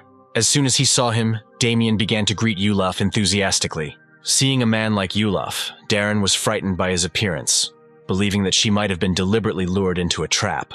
Unbeknownst to Darren, Yulaf was also looking sideways at the girl. Immediately, Ern's words surfaced in the older sister's thoughts about how Yulaf, as the most ordinary merchant of mana stones, could be trusted. Next, Damien took the floor, noting the quality of the mana stone that Yulaf had previously provided. However, the company's manager doubted that the other products also corresponded to the given example. In response to this, Yulaf reached into the inside pocket of his clothes. Having taken it out, Yulaf threw the bag on the table. It opened up, revealing a number of mana stones inside it. Following this, the action rolled back several hours. Ern had thought everything through in advance, preparing a mask for the change of identity. As for the voice, the protagonist planned to change it with a special pill. Next, Ern opened the system window, deciding to study something. Looking through the various numerical values, the protagonist came to the conclusion that he only had 5 voice-changing pills in stock. In this regard, Ern had no choice but to complete the entire transaction in 30 minutes. Returning to the present, Ern, as Yulaf, watched as Damien admired the quality of the mana stones. Afterwards, when Damien found out the price for the mana stones, he laughed awkwardly and offered to knock 10 coins off the price. Hearing this counter-proposal, Yulaf made a displeased face. Then, standing up abruptly, Yulaf began to suggest that Darren leave the meeting. Demonstratively, Yulaf informed those around him that he would not bargain with those who did not understand anything about things. Darren didn't answer, allowing Yulaf to approach. At some point, having understood the meaning of the verbal game, Darren began to play along with Yulaf, indirectly accusing Damien of not knowing how to deal with nobles. Turning around, the characters loudly discussed among themselves that they would visit another company. As Ern expected, Damien couldn't take it anymore and called for everyone to stop. Smiling ingratiatingly, Damien nevertheless agreed to the original price of 100 coins. Yulaf stopped. Then, turning around, he raised the price to 120 coins. When Damien asked again, Yulaf announced the new price again, but in a more rude manner. Quickly, Damien began to consider Yulaf's new price offer, but now, being sure that he himself would not receive any profit, Damien tried to lower the price, but Yulaf reacted sharply to this attempt. Yulaf reminded Damien that their conversation was a negotiation that was based on the market price. Damien wanted to say something in response, but he couldn't find the words right away. Changing his demeanor, Damien burst out laughing, promising to consider Yulaf's new proposal. Eventually, seeing the man in the robe losing his patience, Damien gave in. At this moment, Ern's plan worked better than ever. Only Darren remained in the dark, for whom arguing over the difference of tens of coins was something of a novelty. Looking at Yulaf again, Darren now found him more cunning than frightening. Suddenly, Damien responded, complaining a little about his profit from the upcoming deal. Yulaf took Damien's words as a joke when he moaned about an income of 10 coins. Damien didn't take Yulaf's words seriously, believing that with this situation, he wouldn't even be able to cover his labor costs. Almost immediately, a new bag fell onto the table in front of Damien. Damien began to wonder about the things in the bag. Julaf beat him to it by naming the number 300 units. Later, Julaf considered his offer more than generous because now Damien could cover the expenses that he was so worried about. Damien himself froze, trying to push away the thought in his head that such an opportunity only came once in a lifetime. In fact, Damien was well aware of the value of mana stones, which were an extremely scarce commodity. Their price could be anything. It was not subject to regulation, because of which Damien was quite ready to take the risk of ruin. In the end, Damien threw up his hands and agreed. Next, Damien began to praise Julaf in every way, as an outstanding merchant with a rather interesting deal. Damien continued to fawn, pretending to regret not having met Julaf earlier. Julaf reduced Damien's words to an insulting comparison, as if the man in the robe could be a rogue. Damien laughed in response, trying his best to calm Julaf's violent temper. Next, Damien, purely out of curiosity, wanted to know a little more about Julaf. Julaf sighed heavily, realizing that the time for his disguise was steadily coming to an end. Then, with a certain amount of hope, he looked at Darren. However, it seemed that the girl did not understand the hint in Julaf's gaze, as if she was expecting details about his personal life. Ultimately, Julaf had no choice but to announce that his identity must remain a secret. As soon as he finished speaking, Julaf noticed how those around him were staring at him. It dawned on Ern, in the guise of Julaf, that the 30 minutes allotted for the voice change had already passed. Trying to somehow smooth out the situation, Julaf began to cough. Unnoticed, Julaf pulled a voice-altering pill from his bosom. Still feigning a cough, he quietly dropped the pill into his mouth. The pill immediately began to work, causing a prolonged wheeze to come from Julaf's mouth. With even greater surprise, those around him stared at the man in the robe. Covering his mouth with his hand, Julaf explained that what everyone saw was the consequences of the illness that the merchant was fighting.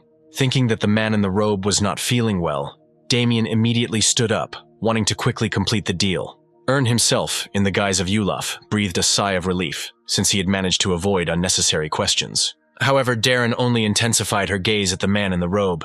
After some time, the action moved to the street. Having left the premises of the company, Darren and Julaf were finally left alone. Suddenly, slightly quickening her pace, Darren began to shower Julaf with various questions, in particular concerning Ern. Julaf tried to explain to the girl that she shouldn't meddle in other people's affairs, but Darren insisted on her own. Darren took the floor, hinting to Julaf that he owed the deal that had taken place solely to the girl. Afterwards, she proudly called herself the guarantee that led to the deal with Julaf. Ern, in the guise of Julaf, was completely confused by his older sister's self-confidence. Following this, Darren informed Julaf that in the event of any problems, all the blame would be placed on the girl. Also, Darren could not close her eyes to Julaf's strange behavior during the negotiations. The girl openly doubted the veracity of Julaf's identity, and even his name. Ern, in the guise of Julaf, said nothing in response, silently noting the insight that Darren possessed. However, the girl herself did not calm down, believing that she had fallen into her younger brother's trap. These words left Julaf stunned. Having barely comprehended them, Julaf grinned, after which he burst out laughing. Wiping tears from his eyes due to boisterous laughter, Julaf openly told Darren that no one would burn a fortune for the sake of a girl. Somewhat disconcertingly, Julaf made it clear to Darren that he was not a criminal who could steal the mana stones. However, no matter how hard Julaf tried, Darren didn't really believe in the purity of the conscience of the man in the robe. Suddenly, Yulaf's hand fell on Darren's gun. Rubbing her hair in a quiet voice, Julaf indicated that he was aware of the Stilgard family feuds. Not being able to tolerate this treatment for too long, Darren demanded that Julaf remove his hands. However, Julaf did not give in to the threats, now starting to talk about family. As if to instruct, Julaf asked Darren to get along with her loved ones, who had always been her best friends and allies. For a second or two, Ern, in the image of Julaf, remembered himself, who in a past life lost absolutely all his loved ones. After finishing speaking, Julaf asked Darren to wait for him in the carriage. As he left, he let the girl know that he would send her compensation through Ern. Darren had no choice but to stare in confusion at the back of the man in the robe as he walked away. The mysterious stranger left too many unanswered questions for the girl. Sometime later, it was late evening. In his room, Ern was thinking about the results of the deal with Damien. After which, Ern called the system's warehouse, which was practically bursting with various goods and other items. Ern was pleased with himself, because after the deal was completed, he became incredibly rich. Suddenly, a moment came to his mind when, in the guise of Olaf, Ern tried to reason with Darren to value and rely more on her family. Memories of his past unsuccessful life suddenly came to Ern. Having quickly driven them away, Ern turned his thoughts to disguise himself as Olaf. Overall, Ern found it quite ironic how different his current life was from his past. Now all the hatred and resentment that Ern once felt towards his older brothers and sisters had evaporated. However, all these thoughts were not at all what the protagonist should have been focusing on. Having let go of the past, Ern concentrated on Leon, whom he wanted to take revenge on. After all this, history gave a brief background on the fact that in different dimensions and worlds, different currencies were in use. But in all of them, one way or another, gold was valued above all else. Thus, Ern manipulated the gold, improving his cash balance. At some point, Ern noted with satisfaction that the preparation was complete. Suddenly, the system notified Ern about the arrival of a message. The protagonist's eyes widened when he realized that the message came from Leon himself. Ern had already reached for the dialogue box to open and read the message, but he quickly pulled his finger back, deciding not to show that he was in a desperate situation. Determined to prepare himself and look natural, Ern began to take deep breaths in and out. Later, the protagonist counted to 3, after which I again reached for the system's dialogue menu. Entering the correspondence, Ern greeted Leon. Leon also began to play the role of a happy salesman who couldn't wait to meet Ern. Afterwards, Leon began to play out a pitiful scene, that at the mention of the sect of poisons, Ern's new order, everyone immediately turned away from the first one. Ern quickly realized that Leon was trying to trick him by making it difficult to obtain the goods. Playing along, Ern thanked Leon for his efforts. He in turn displayed the obtained book on poison techniques in the system window. Ern understood that the book he obtained would unlock his mastery of the forbidden technique of combat and cultivation. Ern couldn't help but be glad that Leon had finally gotten what he was looking for. After which, openly thanking Leon, Ern mentioned that his master, Raphael, would be happy. Leon was pleased with the response, and therefore asked Erna to convey something to his master, Raphael. Ern was alarmed, unexpectedly, changing the timbre of his voice. Leon declared that the previously set price for the equipment was excessively low. Starting his thoughts from afar, Leon eventually came to the conclusion that the book's value was estimated at least 5,000 gold. Ern tensed, finally understanding what Leon wanted from him. Without showing it, Ern realized that Leon was thus cheating his customers out of amounts much greater than those agreed upon for the goods. Ern remembered very well how in his past life, Leon had actively deceived him. Then, under the pretext of his expertise and the possibility of saving human lives, Leon forced Ern to trust him. Words like these had a strong effect on Ern from the past. Little by little, Leon's beautiful words turned into manipulative threads. Through them, like a doll, Leon twisted Ern around in every possible way. Now, in the present, it was painful for the protagonist to realize how he had once so easily fallen for a lie. Gathering his strength and exhaling, Ern decided to clarify Leon's final price for the book. Taking pity and giving a small discount, Leon named the sum of 4,000 coins. Even though the price was sky high, Ern had no choice but to make a deal. Having decided to lower his price a little more, Ernu suddenly remembered that he had previously given Leon a deposit of 200 coins. However, Leon was not a timid person and assumed that Ern was conducting trade deals in System 1 for the first time. Thus, Leon reduced Ern's previous advance payment to the purchase of the required book. Ern held back a laugh, trying again to settle on a much smaller amount. Realizing that the negotiations were dragging on, Leon suggested that Ern take a different route, since after all, the money supposedly belonged to Raphael. Ern decided to temporarily suspend negotiations, first discussing all the nuances with his supposed master. Having stopped corresponding, Ern continued to be amazed at the extent of Leon's meanness.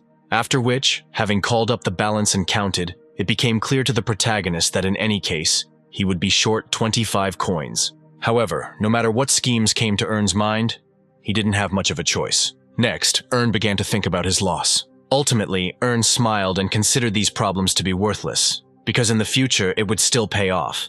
Then, after contacting Leon again, Ern made it clear that he agreed to the terms of the deal.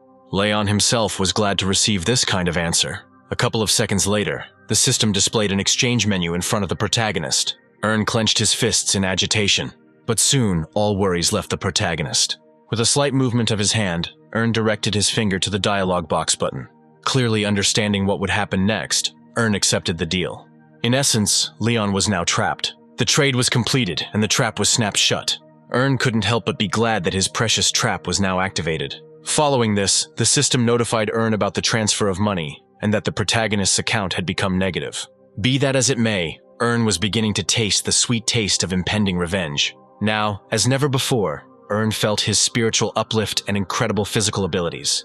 Unexpectedly, a couple more messages came from Leon, who asked Earn to convey his gratitude to Raphael. Earn even replied that Leon was overly happy with the deal that had been made.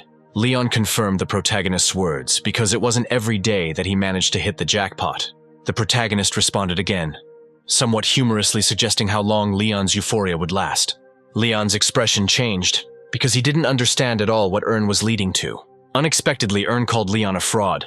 Alarmed by such an accusation, Leon did not find what to quickly answer the protagonist. However, Earn continued his speech, this time asking if the librarian knew about Leon's dealings.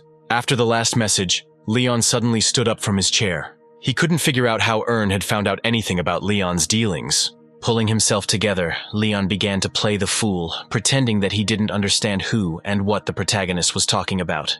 Earn sighed in response and urged Leon not to embarrass himself. Suddenly, Earn saw that the librarian Sen was online, wanting to invite him to a conversation. The protagonist began to pretend that he had started writing to Sen about Leon's dealings. Earn's trick worked, and Leon admitted that he had been posing as someone else. From now on, Leon felt like he had lost all control over the situation. Calling up Earn's character window as quickly as possible, Leon was horrified to learn that he was from System 0. However, it remained a mystery to Leon how the brat protagonist could have found out anything. Now all he could do was wait for further messages from Earn. Finally, Earn's conditions came, where first of all, the protagonist threatened Leon with consequences if he stumbled. Leon was overcome with trepidation when he heard about the possible reprisals from the sect. Unexpectedly, after going over the word enemy in his head again, Leon came up with an idea. Adjusting his glasses, Leon noticed a flaw in Earn's plan, because under such conditions, he too would become an enemy of the sect. However, Earn agreed with Leon's words, as if transferring all the threats back to the swindler. Earn chuckled and reminded Leon that the cult would hardly be able to travel across dimensions. Leona began to sweat again as the swindler tried to intimidate Earn into stopping trading. Be that as it may, Earn saw no problem for himself, expecting to receive forgiveness for the banal return of the book.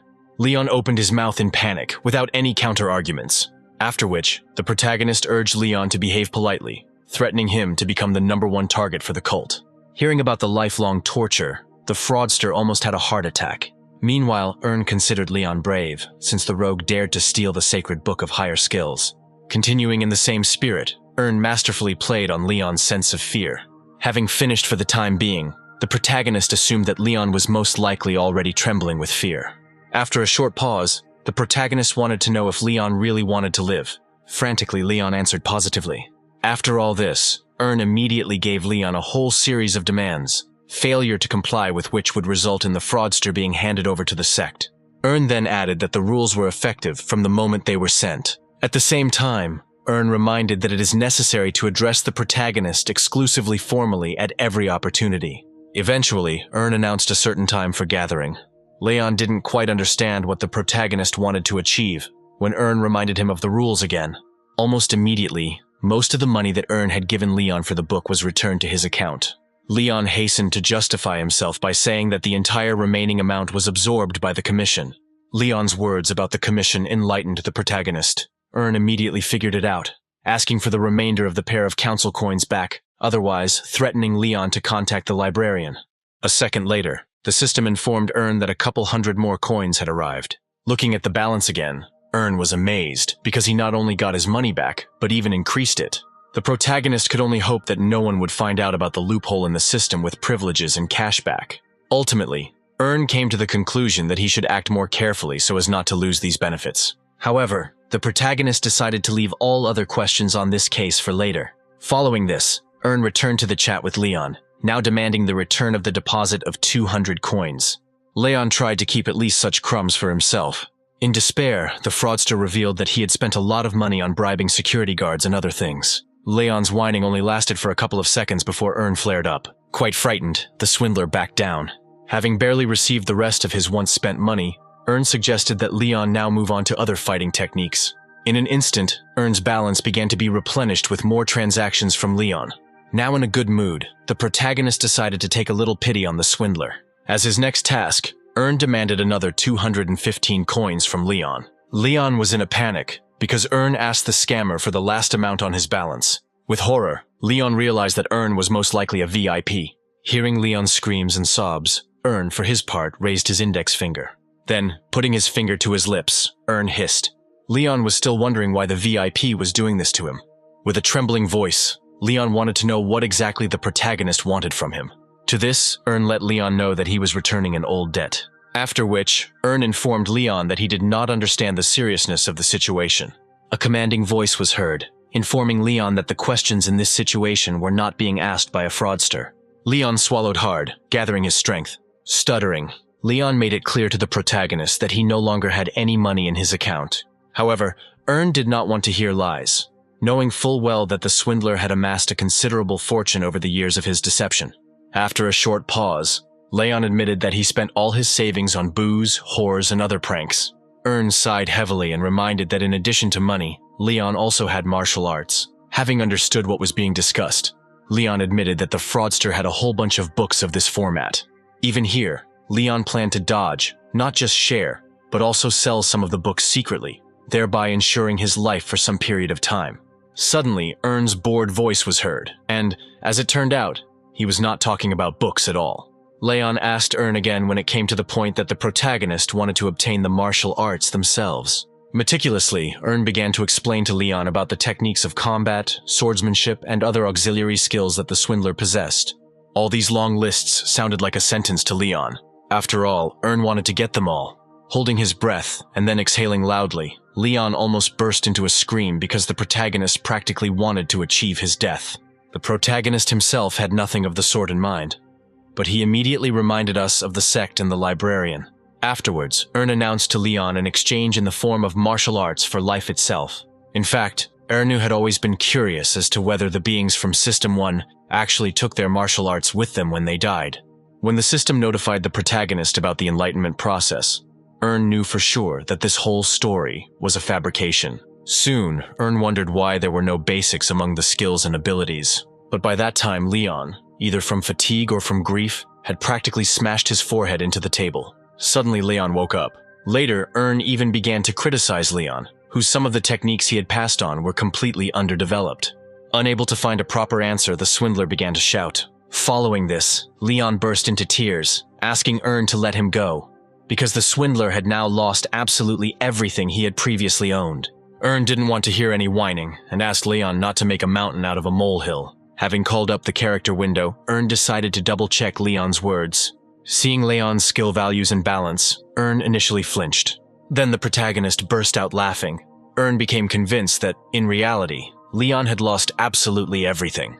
Ultimately, Earn decided to leave Leon alone for the time being, allowing him to do what the con man always did.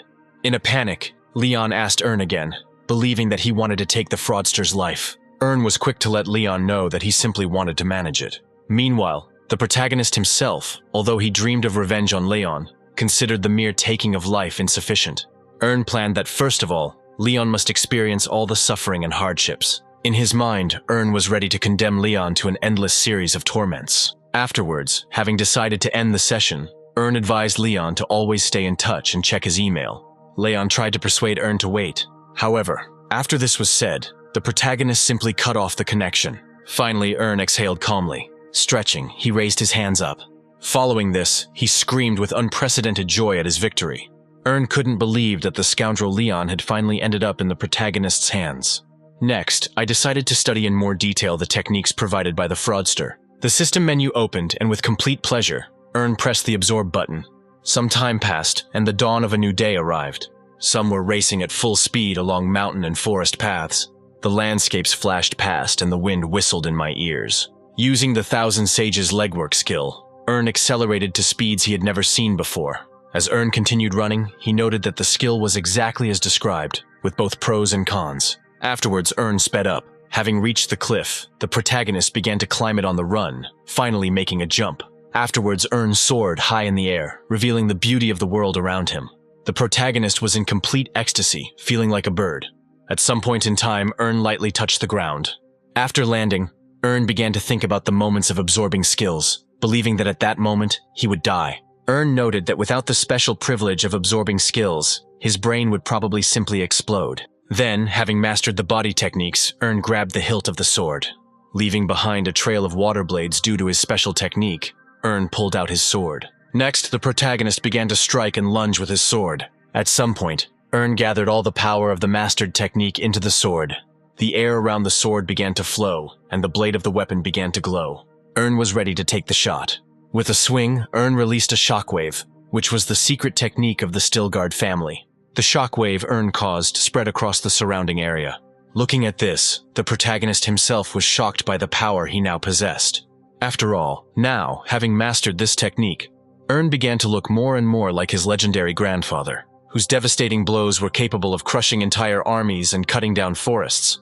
In the end, even the protagonist himself was stunned by the power that was at Ern's disposal. Looking up, Ern noticed how the rest of the landscape was frozen by the shockwave of the sword. Ern couldn't believe that with the skill he had mastered, he could now compete in strength with the greatest knight of the country. Although, the protagonist was still somewhat upset, because at this point in time, it was unlikely that anyone would take him seriously because of his appearance. Ern came to his senses in an instant. He realized that the acquired skills and mastered abilities, in any case, make the protagonist a formidable opponent, whose strength will only be underestimated. Ern grinned slyly and suddenly thought about how and on whom he could test his new skills. A little later, while in a meditative posture, Ern used the Heavenly Saint technique. Then I practiced my new sword technique. Afterwards, I used the acceleration of my legs again. Finishing his run, Ern slammed into the ground with all his might, using the Primordial Destruction skill. Next, it was the turn of the Golden Wheel skill. In one go, Ern used and combined all 5 martial arts at once. But then, the protagonist realized that he had previously used only physical force. But what about Ern's mana? Suddenly thinking that the protagonist stood out too much after using martial arts, Ern decided to leave further demonstration of his powers for another time. However, Ern promised himself that such restrictions would be temporary. In order to not attract too much attention for now, Ern decided to concentrate on cultivating the mana heart internally. Following this, Ern realized that the protagonist would have to train twice as much under such conditions. Meanwhile, a thought crept into Ern's head. Taking a deep breath, he decided to try something. Closing his eyes, the protagonist began to recite the mantra. The darkness of his closed eyelids was suddenly dispelled by a solar flare, revealing thousands of paths, millions of trials and errors before Ern. Suddenly, Ern felt his palm touched by the silver aura. A couple of hours have passed since then, and events have moved to the possessions of the Stilgard family. Returning to his native land, Ern actively reflected on what he had managed to achieve. The protagonist was genuinely delighted, because just one single attempt had produced such a stunning effect. But then someone called out to Ern. Running up, one of the servants was glad that he had managed to find the protagonist, who had disappeared without a trace since the morning. After which, the servant reported that the Lord himself was looking for Erna. As it turned out, they were talking about Ern's father, and the servant strongly advised the protagonist to hurry to meet him. Ern could only guess what his father wanted from him so early in the morning. A couple of minutes passed from that moment, and now the protagonist was lightly knocking on the door. Rabadon's voice was heard, giving permission to enter. Ern opened the door slightly and entered the room. The protagonist stood up when he saw the overseer himself standing next to his father. Ern found Kaloi to be a very useful man, even if he was not a warrior. Ern remembered very well that in the hierarchy of the Stilgard family, Raphael and Kaloi played the role of irreplaceable working hands. However, Ern had only met Kal a couple of times in his entire past life, so he had no idea what to expect from him. Then, the father's voice was heard, trying to figure out where Ern had been since early morning. Partially telling the truth, the protagonist let his father know that he was training away from everyone. Unexpectedly, Rabadon let his youngest son know that he was proud of his aspirations. Now, looking at his father, a slight shudder ran through Ern's body. The protagonist clearly felt how much power emanated from Rabadon. It was as if an insurmountable wall had appeared before Ern, a bar in the form of his father's achievements, which the protagonist doubted he would ever be able to cross. In his mind, Ern looked up at the barrier, which was scary to even imagine. After all, there, at the very top of this barrier, sat Rabadon himself. Ern cast aside his fear and grinned, for after all, he himself was no longer that once weak boy. From the world of fantasy, Erna was pulled by the voice of Kaloi, who found the appearance of the protagonist unexpected. Next, Rabadon spoke up, finding Ern's super early training excessive. Having decided to at least answer something, Ern called his chosen path somewhat different from the others. Father shook his head, letting Earn know that chasing two hares was not an easy task. Later, Ramadan elaborated his thought, outlining the paths of the sword and trade. Then, Earn's father called his behavior surprising, having previously believed that out of their entire family, only Darren had a talent for trading. Erna broke out in a cold sweat from what he heard, because Ramadan knew the secret of his eldest daughter. Following this, Ramadan turned to Earn himself and the secret that the protagonist was hiding. After thinking for a moment, Earn compared his situation to a nail sticking out of his pocket, which would be better hidden. Ramadan sighed, but agreed with the words of his youngest son. Suddenly, Ramadan announced that the time for praise was over. Looking sternly at Earn, the father asked if the protagonist knew about his miscalculation.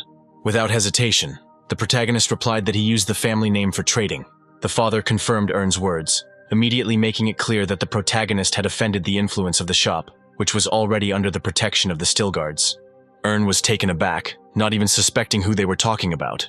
But before Earn could find out anything, Ramadan informed his youngest son that he would meet with Yulaf personally. Noticing that Earn had become strangely quiet, Ramadan asked if his youngest son could contact Yulaf.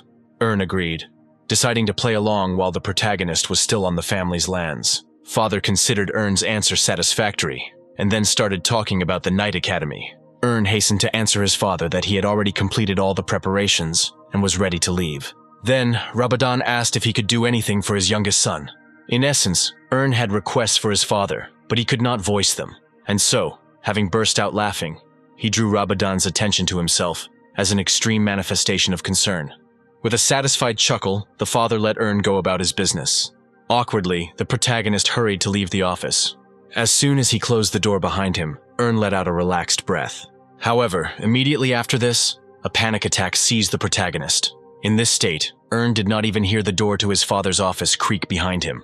Kaloi appeared behind the protagonist. In a soft voice, Kaloi invited Earn to chat. For the first time, Earn found himself in a situation where the warden himself initiated the conversation with him. Seeing no tragedy in the idle chatter, Earn agreed. Choosing his words carefully, Kaloi inquired about Earn's knowledge of Darren and her connection to Damien's firm. Quickly running the warden's words through his head, Earn realized that things had taken a serious turn. The protagonist understood that if her father called Darren to the carpet, she would not be able to avoid answering either. In this situation, Earn answered the warden evasively, reducing everything to the fact that he did not expect such indulgences towards Darren from his father. Kaloi was quick to correct Earn's opinion of Ramadan, stating that he highly valued his eldest daughter's talents. Meanwhile, Kaloi noted that despite Ramadan's instructions, the overseer did not hope that Darren would understand the depth of his mistakes. Earn thought about it. In his thoughts, the protagonist came to the conclusion that from this moment in time, Darren's weak point had evaporated. But then, Kaloi continued his questions to Earn regarding the company. The protagonist pretended that he simply guessed. Shocked by what he heard, the warden asked Earn again. The protagonist made his previous words more concrete by simply luring Darren into a trap at a large company. Kaloi was clearly not pleased with such revelations from Earn. As a result, the characters decided that they should not discuss this topic any further. With a bow from the warden, Earn went about his business. As Earn walked through the corridors of the estate, he felt himself becoming increasingly irritated by the close attention being paid to him. The protagonist convinced himself that before he left the estate and went to the academy, Earn had an obligation to do something for his family. Ultimately, the best option now Earn saw was contribution. A little later, having called up the partner market table, the protagonist was in a stupor due to the insane rise in prices. As Earn mentally calculated the prices, he actively compared them to training a knight. However, Earn did not equate the costs with the skills, which took much longer to master. The protagonist was well aware that only by spending a whole year on training could he achieve the effect of cultivation. Then, as an example, Earn cited Leon, who, for the sake of the cultivation effect, even though he was a person from a different system, spent about 50 years. Estimating prices, Earn decided to rummage through the market offers and find the most profitable option. Quite quickly, the protagonist found a ton of offers with a wide variety of prices. However, one of them attracted Earn's particular attention. A merchant named Huang asked to buy her goods, citing the family's dire situation. Ultimately, considering this option to be the cheapest, the protagonist decided to settle on it. If Earn had had time, he could have spent it on buying potions and fermented grains, but he didn't have it. As a result, having received the goods, Earn was faced with a difficult dilemma about what to do next. After which, the protagonist assumed a meditation pose and closed his eyelids. Earn's thoughts were directed towards the bottle of essence. At some point, a wind cover appeared around the protagonist. The airflow increased, lifting light objects in Earn's room. Suddenly, the essence began to leave the bubble. Under the influence of the wind currents, she was drawn straight towards the protagonist. After a couple of minutes, the airflow around Earn weakened. Gradually, the protagonist emerged from his state of meditation. Then Earn's breathing was heard. After which, opening his eyes, Earn felt as if in a couple of minutes he had passed through himself as many as 60 years of cultivation. Although this was not a success for System 1, for Earn himself it was quite an achievement. Suddenly, a system notification window popped up in front of Earn. As it turned out, it was an achievement, notifying Earn that the cultivation task had been completed. Almost immediately after this, the system notified Earn of the next task, which concerned sales. After which, Earn began to compare his old self and his new self, believing that now the protagonist has achieved unprecedented heights. Deciding to put off questions of the future again, Earn chose to focus on pressing issues. Earn recognized some of the items he found as familiar items from a partner store. Searching further, the protagonist suddenly opened his mouth in shock. Before Earn's eyes, two disgusting bugs, Yin and Yang, appeared. After studying the information, the protagonist learned details about the parasites through which it would be possible to control the target. Wanting to know more, Earn pressed the button to contact the seller. After this, Earn expressed a desire to talk to the seller. The seller, under the pseudonym Bloody Demon, made it clear to Earn that he was trying to buy not an object, but living organisms. Earn was quite surprised, because the category for beetles was different, even though he agreed with the seller's arguments. Subsequently, the protagonist asked the seller to tell him the details. With all due care, the seller began to tell about the parasites that lived in the victim and caused certain symptoms.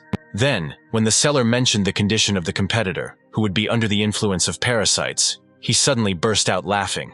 Earn didn't know how to react to this behavior. Suddenly, the seller supplemented his previous words with a revelation that was terrifying, for the victim parasites had taken control. Describing the symptoms, the seller mentioned the loss of all hope and rapid heartbeat. From the seller's words, one got the impression that the parasites completely changed the behavior and appearance of any person in whatever body they settled.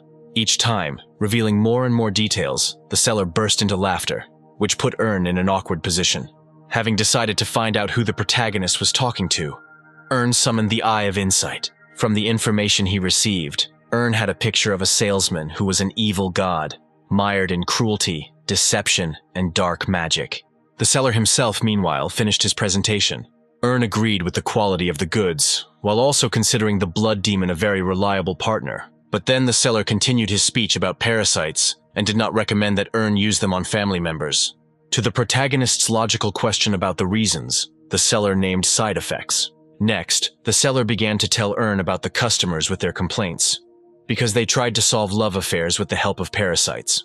In this regard, the seller once again clarified for Earn that it is practically impossible to remove the parasites. It is worth noting that Earn was not frightened by what he learned, but on the contrary, he rejoiced. After which, the protagonist began to think about who to slip the parasites to. Earn's opinion fell on the knight Jevis. Finding him on the training field, Earn approached the knight. Seeing the noble gentleman next to him, the knight bowed to Earn. The protagonist remembered very well that after the training sessions that Captain Raphael had organized, all the other knights were exhausted, practically falling off their feet. Earn noted with a smile on his face that among the others, only Havis was still standing firmly on his feet. After which, the protagonist handed the knight a cup, offering him a drink and refreshment. The knight thanked Earn, accepted the cup, but in his thoughts he was surprised at what had happened, because before Havis had never communicated with the young master. On the other hand, Havis thought that this was a good chance for the Lord's son to prove himself. Turning his gaze to the drink, Havis saw a cloudy substance in front of him. The knight stood rooted to the spot, unsure if he should drink from the cup. In any case, the knight had a premonition that he would feel unwell after drinking. Then the knight turned his gaze to Earn, who was surely beaming with hope. Havis was at a crossroads, ready to give up, and at the same time not having the right to do so. Ultimately, not expecting any trickery from the protagonist, Earn drained the cup. The disgusting taste of the drink immediately left an imprint on the knight's tongue. Earn's voice sounded, asking the knight about the taste. Trying to make the friendliest face possible, the knight thanked Earn for his concern. Next, at Earn's request, the knight returns the cup to the protagonist's hands. Looking inside the cup, Earn confirmed that the knight had indeed drunk the entire drink. Then the voice of Havis himself was heard, thanking Earn for taking care of him. The protagonist even asked again whether the knight was really honest. Havis's eyes darted from side to side and hesitantly confirmed what he had said earlier.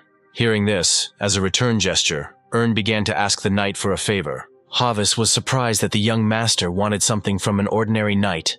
Having driven out of his mind the idea that Ern could do without the disgusting booze, the knight was not averse to listening to the protagonist's request.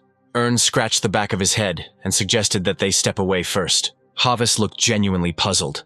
Sometime later, the action moved to the forest outside the Stilgard estate. There, Havis marveled at the protagonist's desire to create an aura. Subsequently, Ern asked Havis himself to demonstrate how this was done in principle. The protagonist was so convincing that he was literally burning with impatience. The knight found Ern's stubbornness endearing, but he would have remained a child. After asking Ern to take a few steps back, the knight prepared to demonstrate his aura. The knight drew his sword and pointed its blade towards the ground. Afterwards, Havis closed his eyes. A couple of seconds later, the knight opened his eyelids again. Steam flared around Havis and his sword began to glow. Streams of air rushed towards Ern, causing the protagonist to even cover himself with his hand. This was something Ern expected to see from a true knight. Even though Havis's powers were weaker than those of Ern and his brother, the protagonist still found something in him. However, the protagonist didn't have to worry about an aura on the level of Havis. Ern grinned slyly, symbolizing another advance in some plan of his own. Continuing to act out the scene, Ern let out a childish exclamation of delight. Havis was flattered, even though he himself considered his aura level to be unremarkable. But then, Havis suddenly changed his tone to a more serious one. When asked why he was chosen, Ern complained about his youngest age among the other knights. Unexpectedly, Ern began to count the years that the knight had spent mastering the aura. The protagonist reduced his monologue to the pride that the knight probably felt when he achieved the next level of strength. Havis chuckled in response, saying that for such things, it was not necessary to choose the forest. Ern didn't respond to this, but simply fell silent. Havis also stopped laughing, considering his words unflattering to the teenager, who was probably suffering from age-related changes. Involuntarily, the clapping of hands was heard. Knight Havis froze. Ern was trying to convey something, but the knight did not understand the hint. To elaborate, Ern said that Havis had finally caught the protagonist. The knight did not know what to answer, assuming that the young master would definitely be replaced. Havis noted that overnight, all was calm and Ern's cheerful behavior disappeared somewhere. Ern continued to talk some nonsense, accusing the knight of something. Then, Ern added to his words, touching on the personality of Havis. The knight still looked at the protagonist with a puzzled expression. Deciding to change his approach, Ern inquired about the weather in the south. A strange thought entered the knight's head. Havis suggested that Ern might be an imperial spy. Doubting, the knight remained silent for another minute. Then he smiled, turning everything Ern had said earlier into some kind of stupid joke. The protagonist himself sighed, not understanding why all those who had been exposed began to behave in the same way. Right after this, Ern clarified that he is not some kind of maniac or a fool. Taking him by surprise, Ern called out the knight's true name, which sounded like Harvis. Upon hearing this, it was immediately clear to Harvis that the mission had failed. Ern continued his theme, not understanding why Harvis was still denying it. The knight was unsure of his next steps, fearing that he might fall into a trap. Having chosen the path of lies, Harvis did not agree with the accusations against him, asking Ern for proof. Having caught up with Ern, Harvis wondered why the protagonist hadn't told the captain or the lord himself about his suspicions. Behind all this, Ern again tried to get a confession from Harvis. However, Harvis stood his ground, making it clear that if it were true, Ern would not have been able to leave the forest. The protagonist stared at the knight, wondering out loud if Harvis's words were a threat. Harvis narrowed his eyes in response, stating that he was simply warning Ern about his reckless actions. Ern smirked, confirming that he was indeed the only one who knew about the knight's true identity. The protagonist specifically noted that the men were now alone in the forest. Following this, Ern would have rightly asked defiantly whether he could really be killed. Harvis remained silent, trying not to fall for the tricks of the young master, who was most likely simply being imprudent. And yet, Harvis could not leave everything as it was, because Ern, even without solid evidence, knew the knight's true name. Considering this reason sufficient, Harvis jumped up and rushed towards Ern. Drawing his sword as he walked, the knight swung it. Almost immediately, Harvis stopped. Despite all his speed and professionalism when he swung his sword, Ernu, who stood in front of him, had disappeared somewhere. With a degree of horror, the knight had to admit that the protagonist had simply disappeared without a trace. Immediately, the knight began to look around, being completely sure that he had struck Ern with a blow. Too late, a special feeling gave the knight an impulse regarding the approaching threat. At that moment behind Harvest, Ern was approaching at speed. The knight somehow managed to turn around. With a quick swing of his sword, Harvest parried the protagonist's initial attack. For a second or two, the characters' gazes crossed. The hero's swords crossed again, and this time the knight managed to stay on his feet with the last of his strength. Speechless from the attack he had sustained with his last strength, Harvest looked up at Ern.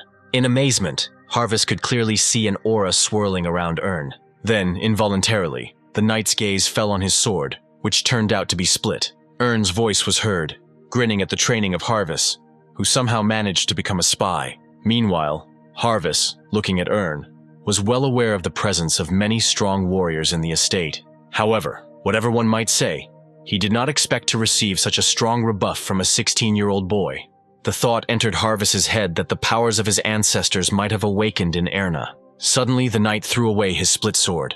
Harvest stood up and took a stance, his fists outstretched. To his amazement, Ern thought he was being challenged to a fist fight. Unexpectedly, the protagonist threw out his sword in response. Harvest, breathing heavily, prepared to give his last fight. Ern's next action was to perform a gesture calling the knight to attack. In his mind, Harvest convinced himself that by getting rid of the sword, Ern had also lost the power of his aura. After which, letting out an attacking cry, the knight ran towards Ern. In turn, the protagonist sighed wearily. Ern's next move was to prepare the Fist of Destruction. At the same time, Harvest was inexorably approaching the protagonist. At a certain point in time, the characters caught up. Very soon, their fists will meet in a decisive battle. A few moments later, a flash of light covered the area where the battle between Ern and Harvest was taking place. It swept across the area like a terrifying wave. A few seconds later, in the midst of the developing steam and dust, someone was visible. A light breeze blew, revealing Ern's image. Still holding his fist out, the protagonist stood in front of the furrows he had created in the ground with his own power. At the end of it, the spy Harvest was visible with his head hanging down. Almost immediately after this, Harvest woke up and began coughing up blood. It was hard. He turned his gaze to Ern. Unable to believe his defeat, Harvest watched as Ern slowly approached him. The spy tried to answer the protagonist, but only a wheeze came out of his throat. Getting even closer to the spy, Ern urged Harvest not to resist. But from now on, in the protagonist's words, Harvest heard threats, not youthful inclinations. No matter how you looked at it, Harvest clearly felt a great difference in strength. Sensing his end, Harvest wanted to know something. Finally, the spy wanted to find out who had given himself up to Erna. Unexpectedly, the protagonist began to speak about how the spy did not at all understand the situation he found himself in. In a commanding voice, Ern made it clear that it was not the spy who would be asking questions in this situation. Standing opposite Harvest, the first thing the protagonist wanted to know was why the Empire was paying such close attention to the Stillguard's holdings. When Ern asked the first question, he wanted to know what the Empire was looking for. But Harvest, leaning his back against the stone behind him, remained silent. Ern was amazed at the dedication of the spy who remained stubbornly silent. However, in his thoughts, Ern was thinking about the skills that Harvest possessed. In Ern's opinion, in addition to his obvious knightly skills, Harvest was clearly a high-ranking spy. Deciding to change his interrogation tactics, Ern called Harvest's silence a bad sign. The protagonist began to put pressure on Harvest, calling him a replaceable tool. The spy responded by saying that he didn't really care. After which, Harvest suggested that Ern should resort to torture and still achieve nothing. Ern was quick to dismiss such proposals as disgusting. Ern then laughed and described the spy's torture as a waste of time. Immediately after this, Ern took a bottle out of his pocket and shook it specially in front of Harvest. The spy took a closer look and saw a larva inside the bottle. Harvest, not understanding anything, glanced from Ern to the bottle. Continuing to intimidate the spy, Ern revealed the true name of the yin and yang beetles. Ern then introduced the larva in the bottle as yin, and the one that was already inside Harvest as yang.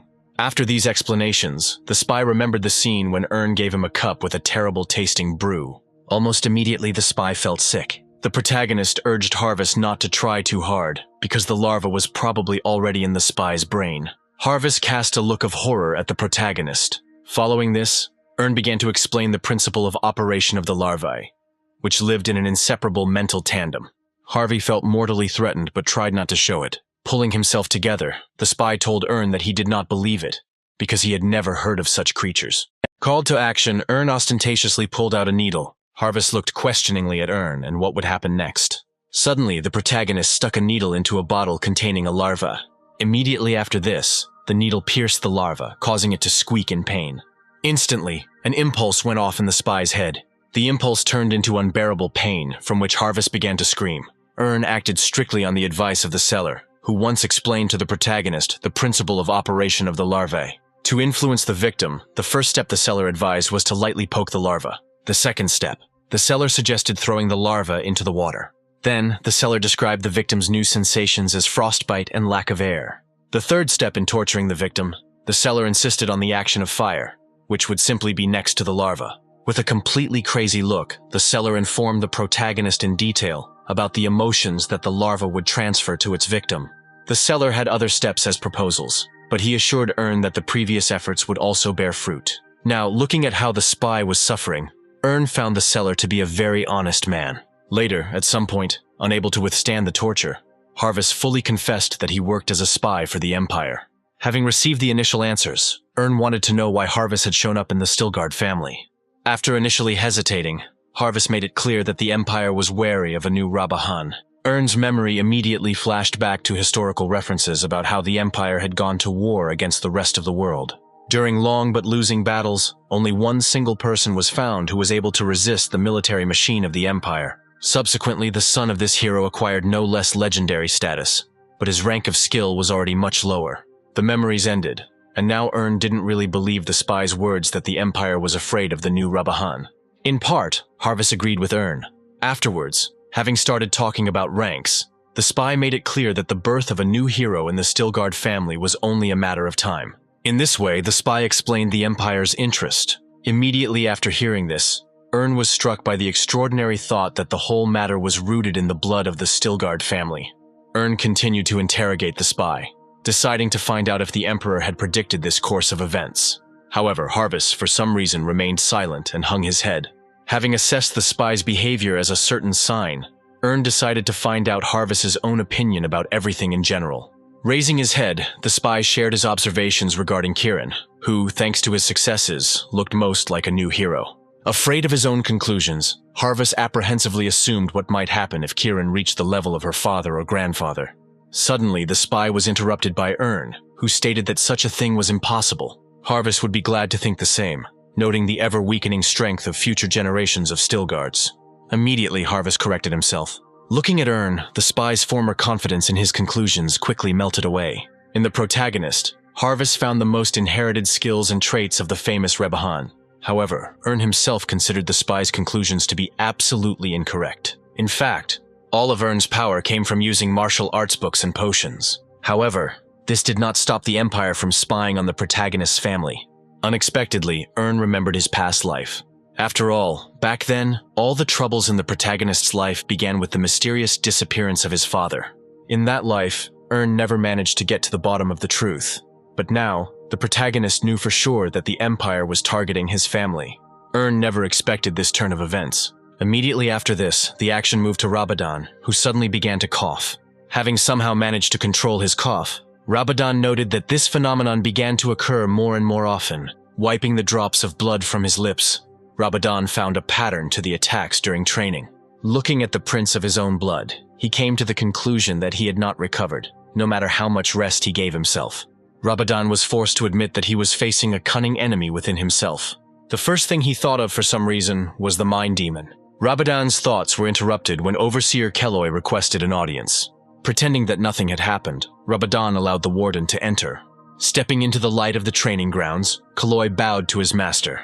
Then, after apologizing, Kelloy informed Rabadan that there was something he should know. Following this, Kelloy told that the youngest of Rabadan's sons had brought the merchant Yulaf. Having received the news, Rabadana did not really understand the urgency of the Overseer's visit. Not knowing how best to begin, Kelloy said that it was all about the man who came with Julaf. Rabadan became seriously interested when Kelloy mentioned the Imperial spy he had found. After this conversation, the action moved to the interior of the Stilgard estate. Arriving at the courtyard, all three characters appeared before Rabadan. The other people whispered among themselves, having witnessed the frightening scene. One of those who were brought in was dead. Rabadan's attention also fell on the already lifeless body.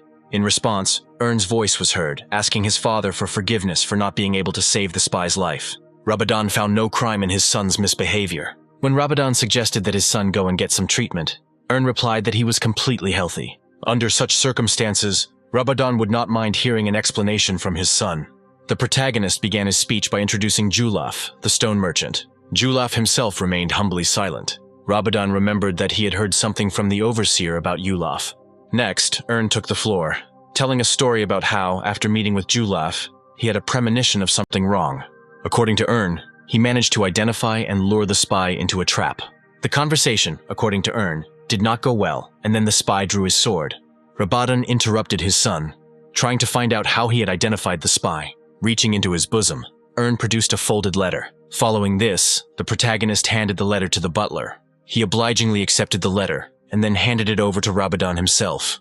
Opening the letter, Rabadon began to read it carefully. All those present froze in agonizing anticipation. Ern himself behaved similarly. After finishing reading, Rabadon raised his eyes to his son, letting him know that he believed him. Suddenly, Kieran, who was not sure about the veracity of the letter, came out in response to the scream. Rabadon's voice responded, unsure of the essence of the letter. The father of the family made it clear to the eldest of his sons that the letter was clearly encrypted in an imperial code. Still not believing it for some reason, Kieran suggested that the letter could have been an ordinary copy. But here, Rabadon's previously condescending gaze became coarser. Rabadon narrowed his eyes slightly and said that Kieran would certainly not want the letter to be delivered to the Empire. Kieran, now stuttering, reduced his previous opinion to the fact that the Empire was a problem that needed to be fixed. Then, Rabadon asked whether the reason given by Kieran was really sufficient. Again hesitantly, Kieran confirmed his previous words. Suddenly, Rabadon spoke to Kieran about the way people think. Explaining that a leader's thoughts must be deeper, Rabadon urged his eldest son not to think at the level of the crowd. By drawing parallels between the lack of rain and the coming drought, Rabadon hoped that Kieran would understand. Kieran, slightly lowering his head, agreed with everything Rabadon said. Finally, Rabadon returned his attention to Ern, praising his youngest son. While Rabadon was giving orders to call a doctor for the protagonist, Kieran was watching him from the crowd with wide eyes. With each passing second, envy grew in Kieran. Passing into anger, Kieran internally hated Ern passionately for his recent successes. A little later, already inside the Stilgard estate, Julaf believed that Ern had reacted too violently. The protagonist sighed heavily and agreed with this opinion, since he didn't expect them to be locked up. Julaf also noted that despite having only a scratch, Erna was treated with a whole range of potions. With a bit of excitement, Ern recalled how every hour a doctor came to him. Afterwards, in a bored voice, Ern said that he had no idea how long this confinement could last. Julaf was not sure that the character's situation was bad, to which Ern suggested that he look in the mirror. Seeing the dents in the mirror, Julaf pulled at the edge of his skin. At some point, Harvest pulled harder at the skin of his face and tore off his mask. Later, Ern wondered what the spy was doing under the guise of Julaf, Rabadon said. Harvest told the most mundane things, thinking that Rabadon did not care about the merchant because of the news about the spy. Next, Harvest looked at his mask, noting the superior quality of this product. Ern then spoke up, asking Harvest to be more careful with the mask.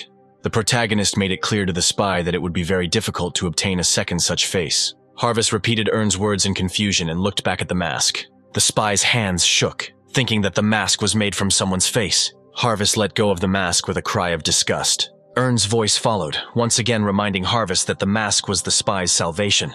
Looking at Ern, Harvest could only guess in his mind where the boy could have gotten such exotic things. Harvest mustered his courage and finally dared to ask a question. The protagonist urged the spy not to mumble and to speak as it is. Taking a deep breath, Harvest asked why the protagonist was hiding his abilities. Ern didn't find anything good in demonstrating his powers, and he also complained about the excitement of those around him. The spy suggested that Ern not hold back and develop more openly so as not to harm himself. Following this, Harvest was still convinced that Ern was a direct descendant of Rabahan. Continuing his speech, the spy insisted that no one would be able to object to Ern if he began to openly develop his skills. After which, the two characters' gazes crossed. Immediately after the short pause, in a commanding voice, Ern ordered the spy not to be insolent. Harvest's mouth fell open in confusion. Eyeing the spy suspiciously, Ern would surely have revealed his plans to attract suspicion from the Empire. Harvest choked on air, saying that he hadn't meant anything like that. In response to this, the protagonist took out a bottle with a larva, making it clear to the spy that he was now in Ern's power.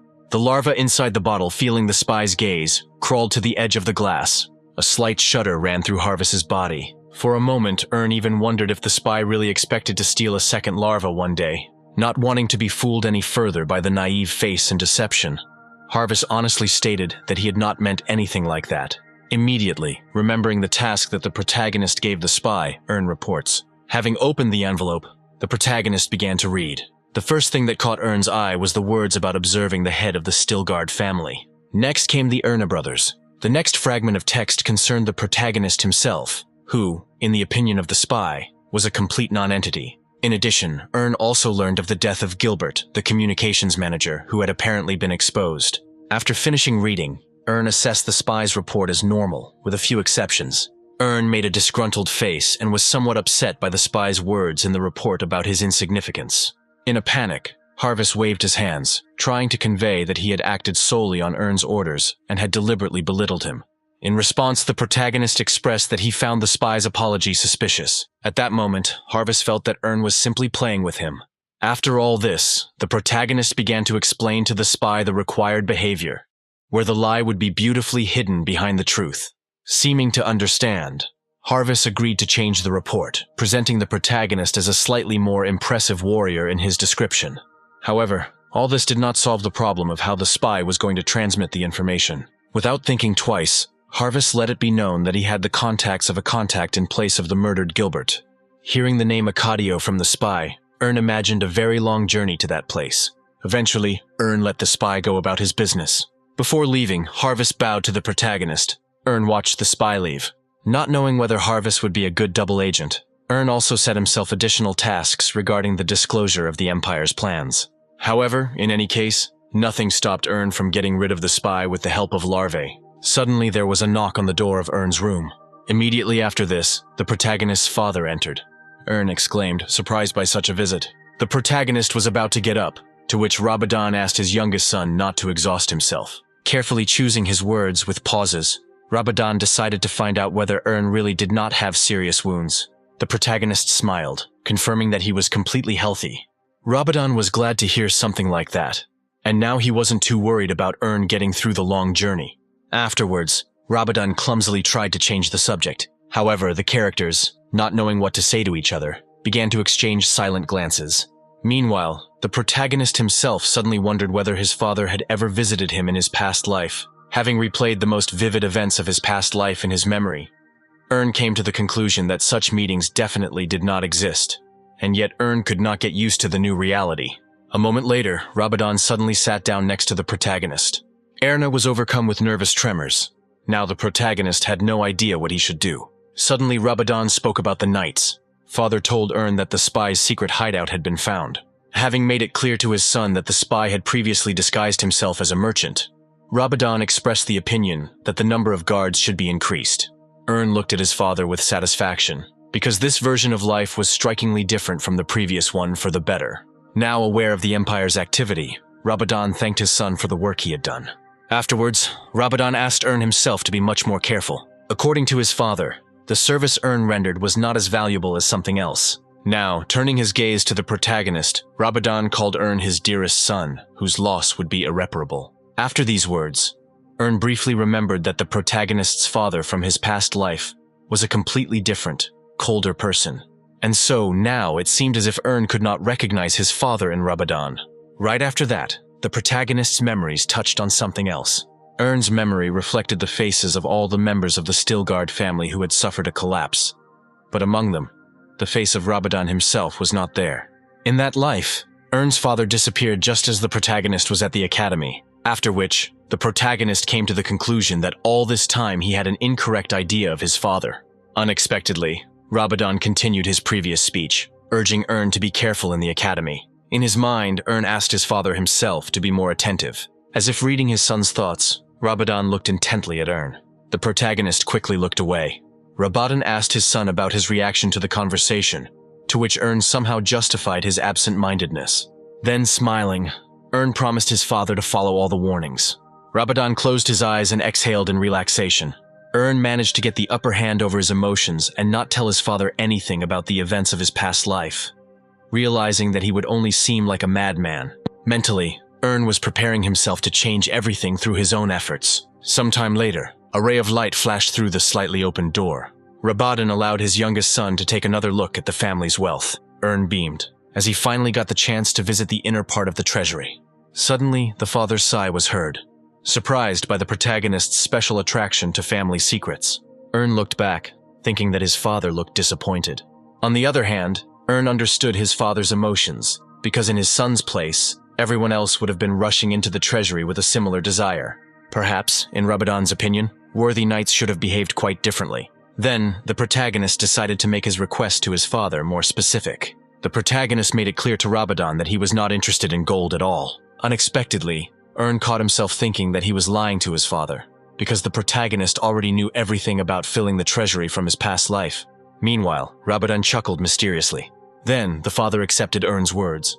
Then he decided to leave Ern alone with the treasury, and not interfere with him in any way. As soon as Rabadon left the protagonist, Ern turned his satisfied gaze to the treasury. Walking a little forward, Ern greeted her as if she were an old friend.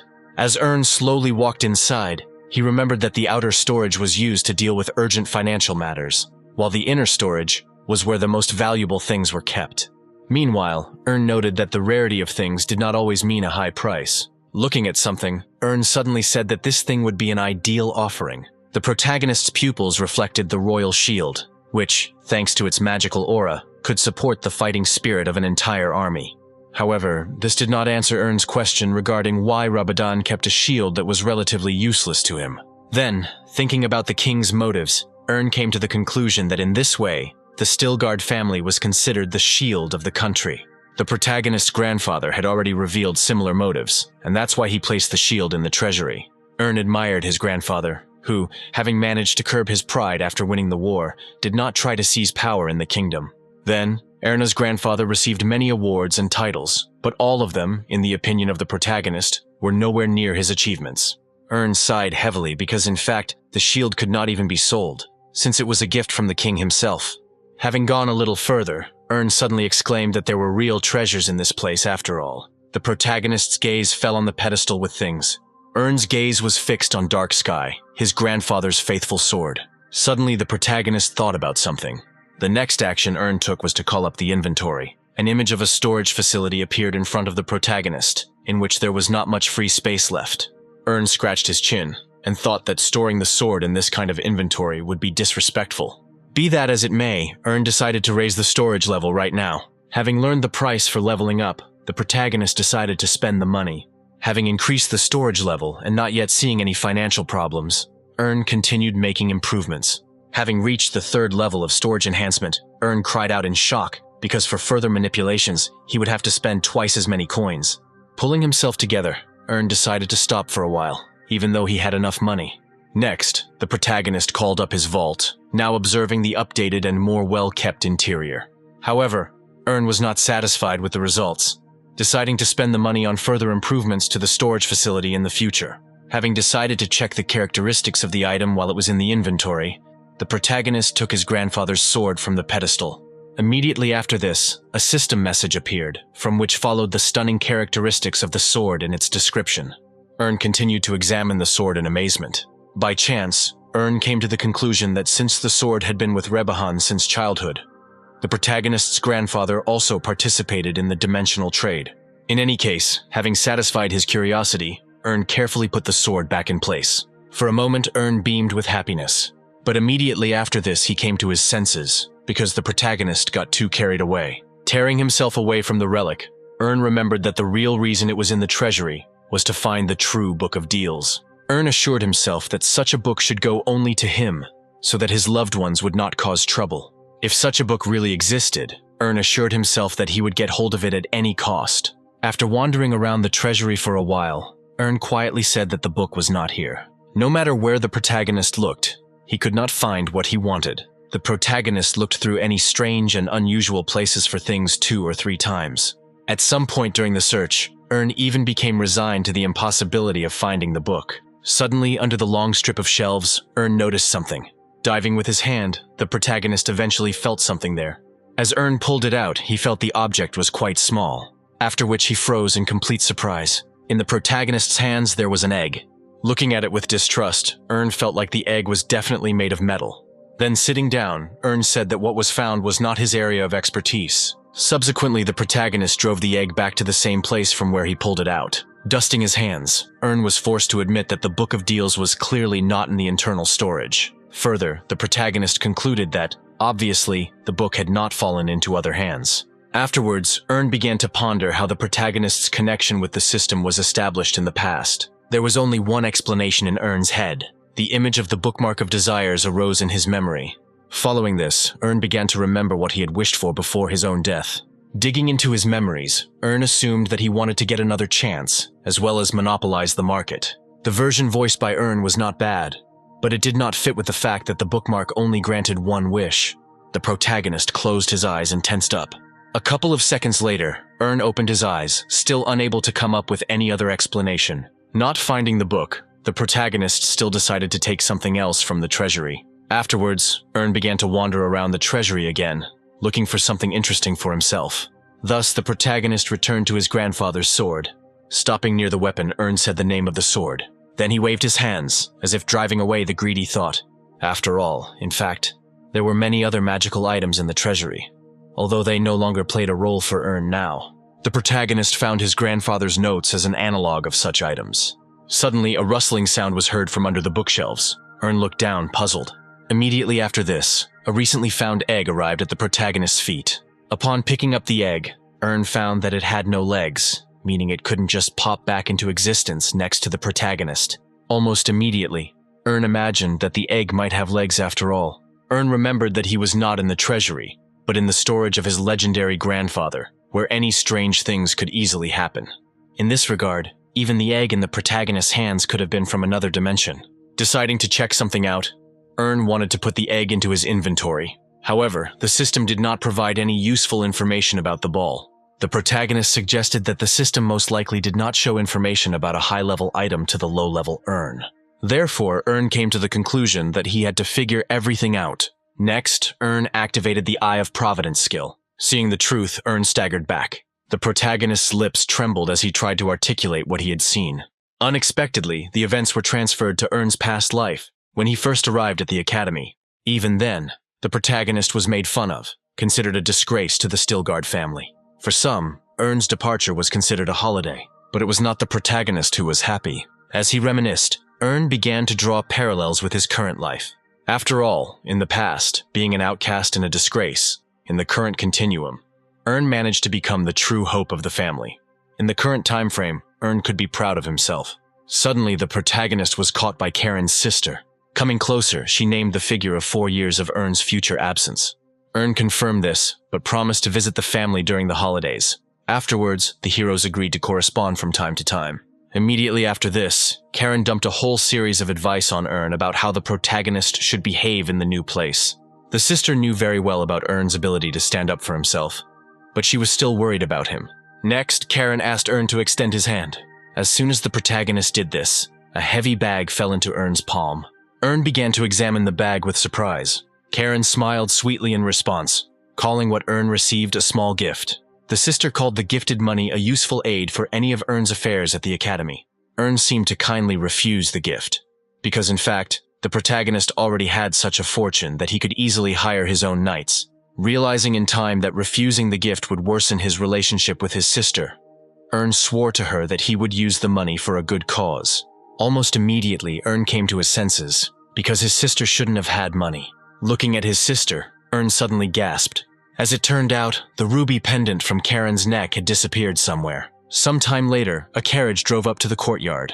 Inside, on the seat next to it, was the bag of money that Earn had given her. Sitting opposite, Earn glanced at the bag. Assessing the sacrifice from his sister's side, Earn assumed that the pendant she sold did not belong to their mother. However, the protagonist was well aware of how valuable the pendant was to Karen. The protagonist even began to think that with his behavior, he could have exerted some pressure on his older sister. In fact, without an older woman, it was Karen who became the mistress of the Stilgard family, and therefore had to take care of those around her.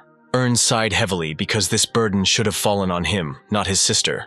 Earn hastened to calm down, because there was no time for bitterness. Having gathered himself, the protagonist entered System 1. As soon as Earn's status changed to online, the system began to notify him. One transaction after another, in small groups of money, Leon transferred to the protagonist's balance. The protagonist hurried to contact the swindler. Earn began to remind the swindler that his time to resolve the issue was running out. However, the protagonist was not satisfied with Leon's words about him working hard. After which, Earn accused Leon of trying to deceive the protagonist. The character's conversation turned to the automatic exchange, whose role in the fraudulent schemes Earn was well aware of. Following this, as punishment, Earn began to raise interest rates. Stopping at 3%, Earn allowed the con man to say something. Leon began to tell the protagonist about finding a certain client.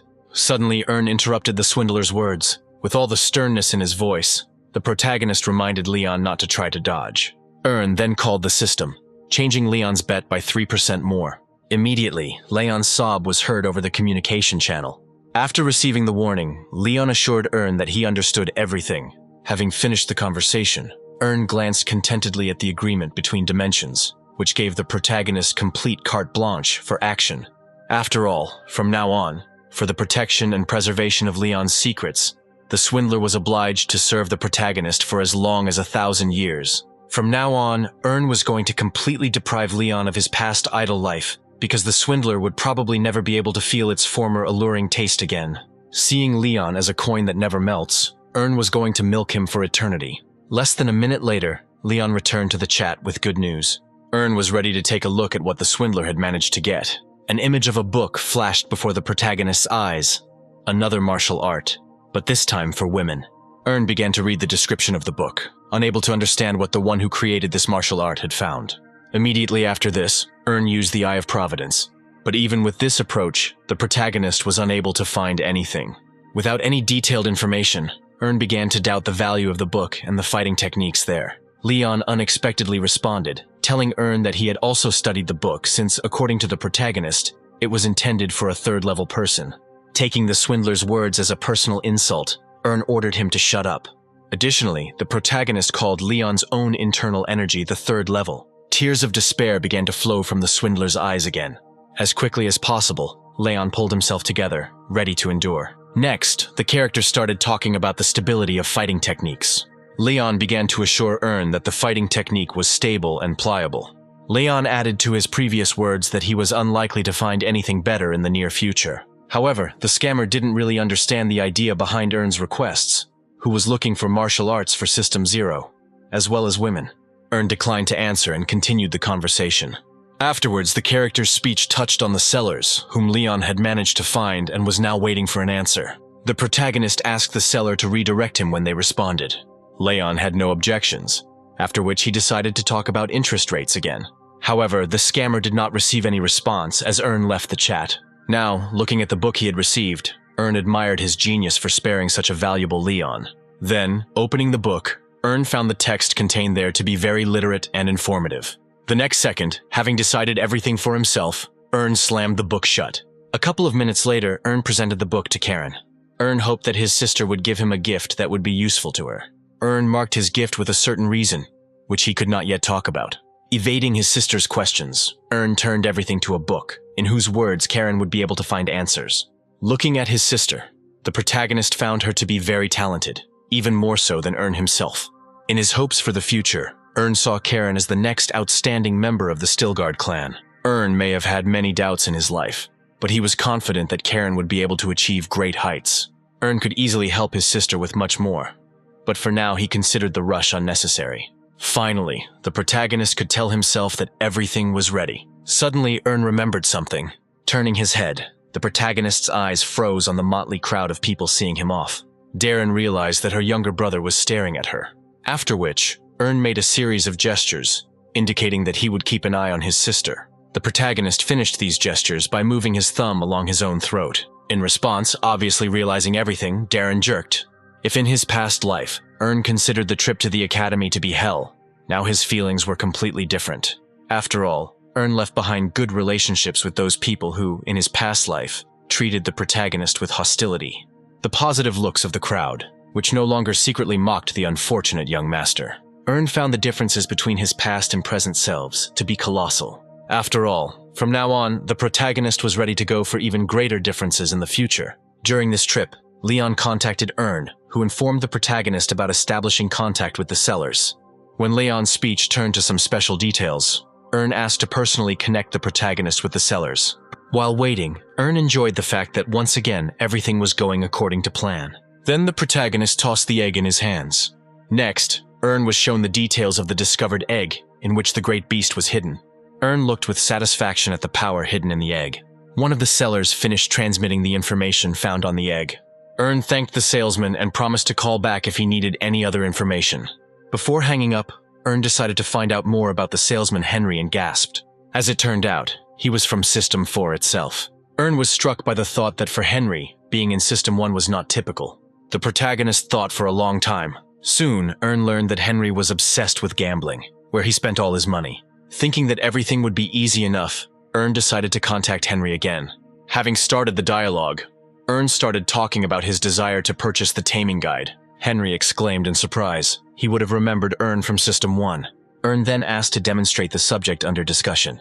Henry readily agreed. The system showed the protagonist a guide to taming vicious beasts, which Ern immediately deigned to buy. Suddenly, Henry interrupted the protagonist, starting a conversation about how he couldn't sell the manual. Understanding what the merchant was getting at, Ern asked if he wanted to sell all the manuals at once. Having received the answer, Ern fell into a short-lived frustration, because for the lousy benefits, the protagonist was required to put in 2,000 coins at once.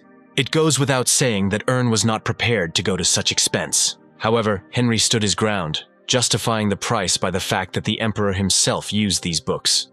Ern didn't really believe the seller's words, because the book was written after the Emperor's rise to power. Realizing his failure, Henry fell silent. Ern then made a counter-offer, wishing to buy only a fraction of the books, but at a slightly higher price.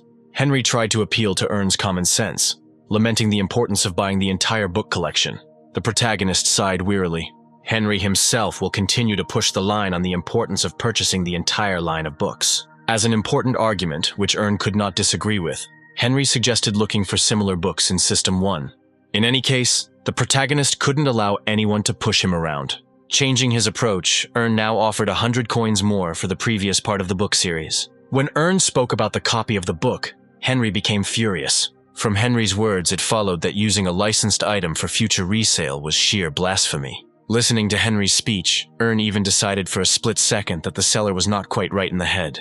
For some reason, Ern decided to take another look at the book he wanted to buy. The protagonist scratched his head in confusion, because there was a copyright symbol on it. Knowing the harsh penalties for removing and further selling copies of licensed books, Ern hastened to apologize to Henry. The seller did not hold a grudge against the protagonist, and therefore urged Ern to be more careful in the future. Ern thought about it, admitting that the copying method wouldn't work. Eventually, Ern again wanted to buy a certain book, but now he was offering 200 more coins. Henry remained silent, because according to the protagonist, this proposal was final. After waiting for some time, Ern decided to close the chat, since Henry was not going to bargain. However, in reality, the protagonist was simply waiting to see whose patience would fail him first.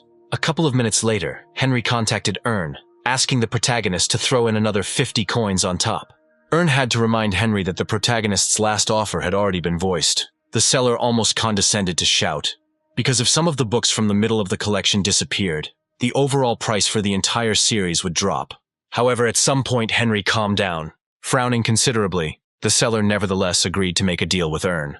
Assessing his victory, Ern first of all thanked Henry's passion for gambling, which is why the seller desperately needed the money. Having received the book at his disposal, Ern decided to find out what was hidden in it. After a quick look at the information, Ern was shocked that the beast in the egg had every chance of reaching development levels up to Continental. Following this, the protagonist turned his gaze to the egg, not expecting that such a powerful creature was hidden within it. After speaking about the planetary level, a bead of sweat rolled down Ern's cheek. True to Ern's words, the egg wobbled slightly. Horrified, the protagonist moved to the edge of his seat. Several minutes passed since then, and Ern was already finishing absorbing the knowledge of the book he had purchased. Having initially assessed the knowledge he had received, Ern now understood why the Emperor was so feared. Running through his head certain lines from a book about growing creatures, the protagonist clearly understood that growing something like this in System 1 was practically impossible. Additionally, Ern learned that in order to grow Bulgasari, he would have to feed it genetic material, be it saliva or even blood. Potentially, Ern saw the beast as a formidable ally, of course, if its potential could be developed through biological materials. Then, the protagonist began to think about a similar organism from which material could be taken. Suddenly, an idea popped into Ern's head. The protagonist remembered something from his own world. Ernu came up with the idea of spirits, beasts that existed in lower-level worlds. The protagonist knew that they were actively selling them, and therefore called the market panel. The list featured a motley assortment of rare animals, which is why Ern was even at a loss when choosing. Deciding not to torment himself with a choice, the protagonist turned to the one whom it was a matter of honor to torment. Almost immediately, Ern contacted Leon, asking him about the spirits. Ern reassured the swindler, as he had no intention of forcing him to tame the spirit. Thinking that he was in no danger, Leon let out a sigh of relief. Leon then told Ern that he knew no more about spirits than anyone else. Ern then sent the file to the scammer for evaluation. After which, the protagonist started talking about the price and combat power of what was indicated in the file. Opening the file, Leon even admired the meticulousness with which Ern had collected the data. Leon named Iron Mouth, an old turtle, as a good material for cultivation. Leon believed that it would be much more difficult to cope with the blood of other options for cultivation. Having heard from the swindler about the strongest spirits, Ern asked which of them was stronger. Leon called the fire dragon the unanimous leader. The swindler assured Ern that the snake, which had been trained for thousands of years, could easily defeat any spirit. Afterwards, the protagonist began to wonder how such animals were hunted. Leon began his story by saying that hunters are incredible people. Apparently agreeing with Leon's opinion, Ern began to scratch his cheek. For the first time, Ern praised Leon for his work, but the protagonist's next words were interrupted by the swindler. Leon didn't know how best to begin. The swindler, in agitation, began to talk about the book he had bought and had spent a fair amount of money on it. Smiling, Ern voiced the swindler's possible thoughts about Leon's wallet having taken a hefty hit. Rubbing the back of his head, Leon tried to say that he had meant something slightly different. When Ern asked the price, Leon quickly named 300 coins. Leon justified such a large sum by saying that he simply did not have time to negotiate. Ern knew that Leon wasn't lying, although he had scared him just in case. The scammer also made it clear that he had no chance of success in his attempt to deceive the protagonist. Suddenly, Ern deigned to reward Leon for his honesty. In reverse, Ern reduced the interest rate for the scammer, although this did not cause Leon any particular joy. Then, Ern ended his conversation with Leon, just in case reminding him of the consequences if the swindler tried to escape. Leon humbly gave his word that such a thing would not happen. Almost immediately after leaving the chat, Ern decided to buy the blood of the fire dragon. As soon as the protagonist paid, a vial of blood materialized in his hand. Afterwards, Ern looked at the egg, not being sure that it would hatch after 10 years of waiting. And yet, having uncorked the bottle, Ern began to drip onto the egg. As soon as they touched the shell, the drops of blood turned into steam. Ern even exclaimed in surprise at such a reaction. Following this, Ern saw something amazing. After a couple drops of blood, the egg suddenly began to glow. The protagonist admired the ongoing process because after a decade, the egg still showed signs of life. At the same time, Ern began to speculate about how the egg had ended up inside the treasury. Ern chuckled thoughtfully, and could only assume that his grandfather had once bought the egg in another dimension. While Ern turned away and thought about his own business, the egg twitched again. Eventually, the protagonist noticed these shocks. Taking the egg's movements as a good omen, Ern thanked the goddess. Now Ern had no choice but to wait. Ern's carriage and its escort continued on its way. Long hours passed, during which not a sound was heard from the carriage. After all, there the protagonist plunged into deep meditation. At some point, Ern's ears began to hear rustling and even crackling sounds. The egg's movements became more active, as if it was about to split. Ern stared at the egg in surprise. At some point, the shell cracked. Ern thought with hope that now the beast would come into the world. Ern was already imagining how formidable Bulgasari must be. A beast capable of destroying even entire worlds. As soon as the egg crunched even harder and a newborn appeared from it, Ern's emotions changed. Having torn apart the upper walls of the shell, a cute little animal looked at Ern with big eyes. Even though Ern appreciated the cuteness of the beast, he was still counting on some more formidable creature. Meanwhile, the beast yawned with all its mouth. Unable to cope with the sight of such beauty, Ern no longer cared at all. A couple of minutes later, the blade lightly cut a small section of the palm. Having made a sufficiently long cut, Ern removed the blade. The beast made a puzzled sound, probably smelling blood. Ern himself took this action because Bulgasari was fed exclusively with blood. Besides, Ern understood that by letting the beast taste his blood, he would make a loyal comrade out of it. In order to keep the beast under control, not allowing it to splash out its anger on others, such a practice had to become permanent for Ern. The protagonist even admired how actively the little beast lapped up blood. An emotion of happiness overwhelmed Ern. But after a couple of minutes, the protagonist decided to stop feeding. Not wanting to die from blood loss, Ern tore the beast from his palm. Suddenly, Ern remembered that in addition to constantly feeding the beast to grow, The protagonist had to give it a name. Ern began to think about names, trying to create some kind of derivative of Bulgasari. A few seconds of thought and a brilliant idea came to Ern's mind. Ern saw the name Sari as the ideal option for the beast. The protagonist even tried to get an assessment of the name from the beast itself, but Sari only yelped in confusion in response. After some time, Harvest pointed fearfully at the protagonist's hand. Ern just chuckled in response, making it clear that nothing terrible had happened. The protagonist explained his condition as the most ordinary boredom during the trip. Looking at his bandaged hand, the spy suddenly fell silent. After everything he had seen from Ern's side earlier, Harvest was in no hurry to take his word for it. The protagonist shook his head thoughtfully. Harvest didn't know what exactly Ern was planning, so he urged him to be careful. Afterwards, Harvest let Ern know that the stop was due to the need to give food to the people. Right there, Ern ordered Harvest to feed the protagonist as well, bringing the food to the carriage. Harvest agreed, but did not finish the sentence. Out of the corner of his eye, the spy noticed something. Turning around quickly, Harvest saw something flash in the bushes. Mechanically, the spy began to pull his sword out of its sheath. Instantly, his actions were interrupted. Ern stopped Harvest from doing anything further. Looking at the spy, the protagonist said that everything was in perfect order. Harvest didn't know what to answer, or even how to counter Ern. The next moment, the bushes rustled and the leaves there opened to the sides. From there, Sari jumped into Ern's arms. In complete bewilderment, Harvest looked at the beast, considering it to be a weasel. Ern responded, letting the spy know that the animal belonged to the protagonist. When Harvest questioned him further, Ern made it clear that their connection with the beast had been going on for a long time. Sighing, somewhat jealously, Harvest said that Ern had even begun to forget about it. Ern managed to calm the spy down by hinting that he had already been keeping a close eye on the protagonist. After which, Ern introduced the spy to his pet. Sari made a cute sound as he stared with wide eyes. A wave of cuteness washed over Harvest, who immediately wanted to pet Sari. Ern nodded approvingly, but in fact, he wanted to check what would come of all this. While saying this, the spy reached out his hand towards the little animal. As soon as he touched the animal's head, Harvest saw a displeased expression appear on its face. The spy quickly removed his hand, realizing that the cute little animal was not particularly happy with someone else's affection. Ern chuckled, letting Harvest know that was not the reaction he was supposed to get. Disappointment overwhelmed the spy. Next, in this depressed state, Harvest went to get food for the protagonist. Now, Ern had a dangerous beast in his hands, capable of becoming stronger through metal, but also requiring a lot of attention. Scratching the animal, Ern admitted that the money and blood spent were worth it. After a short period of time, Ern's journey continued. Sitting inside the carriage again, the protagonist reflected on the power of the Emperor, who could tame animals. Ern partly repeated the path of the Emperor, choosing the blood of a great dragon for his first beast. In the future, to continue the growth of the beast, Ern would need elixirs, but those were damn expensive. The protagonist almost burst into tears when, out of curiosity, the beast ate one of the rarest bamboo tablets of life. Having assessed all the possible expenses, Ern had no choice but to get back to business.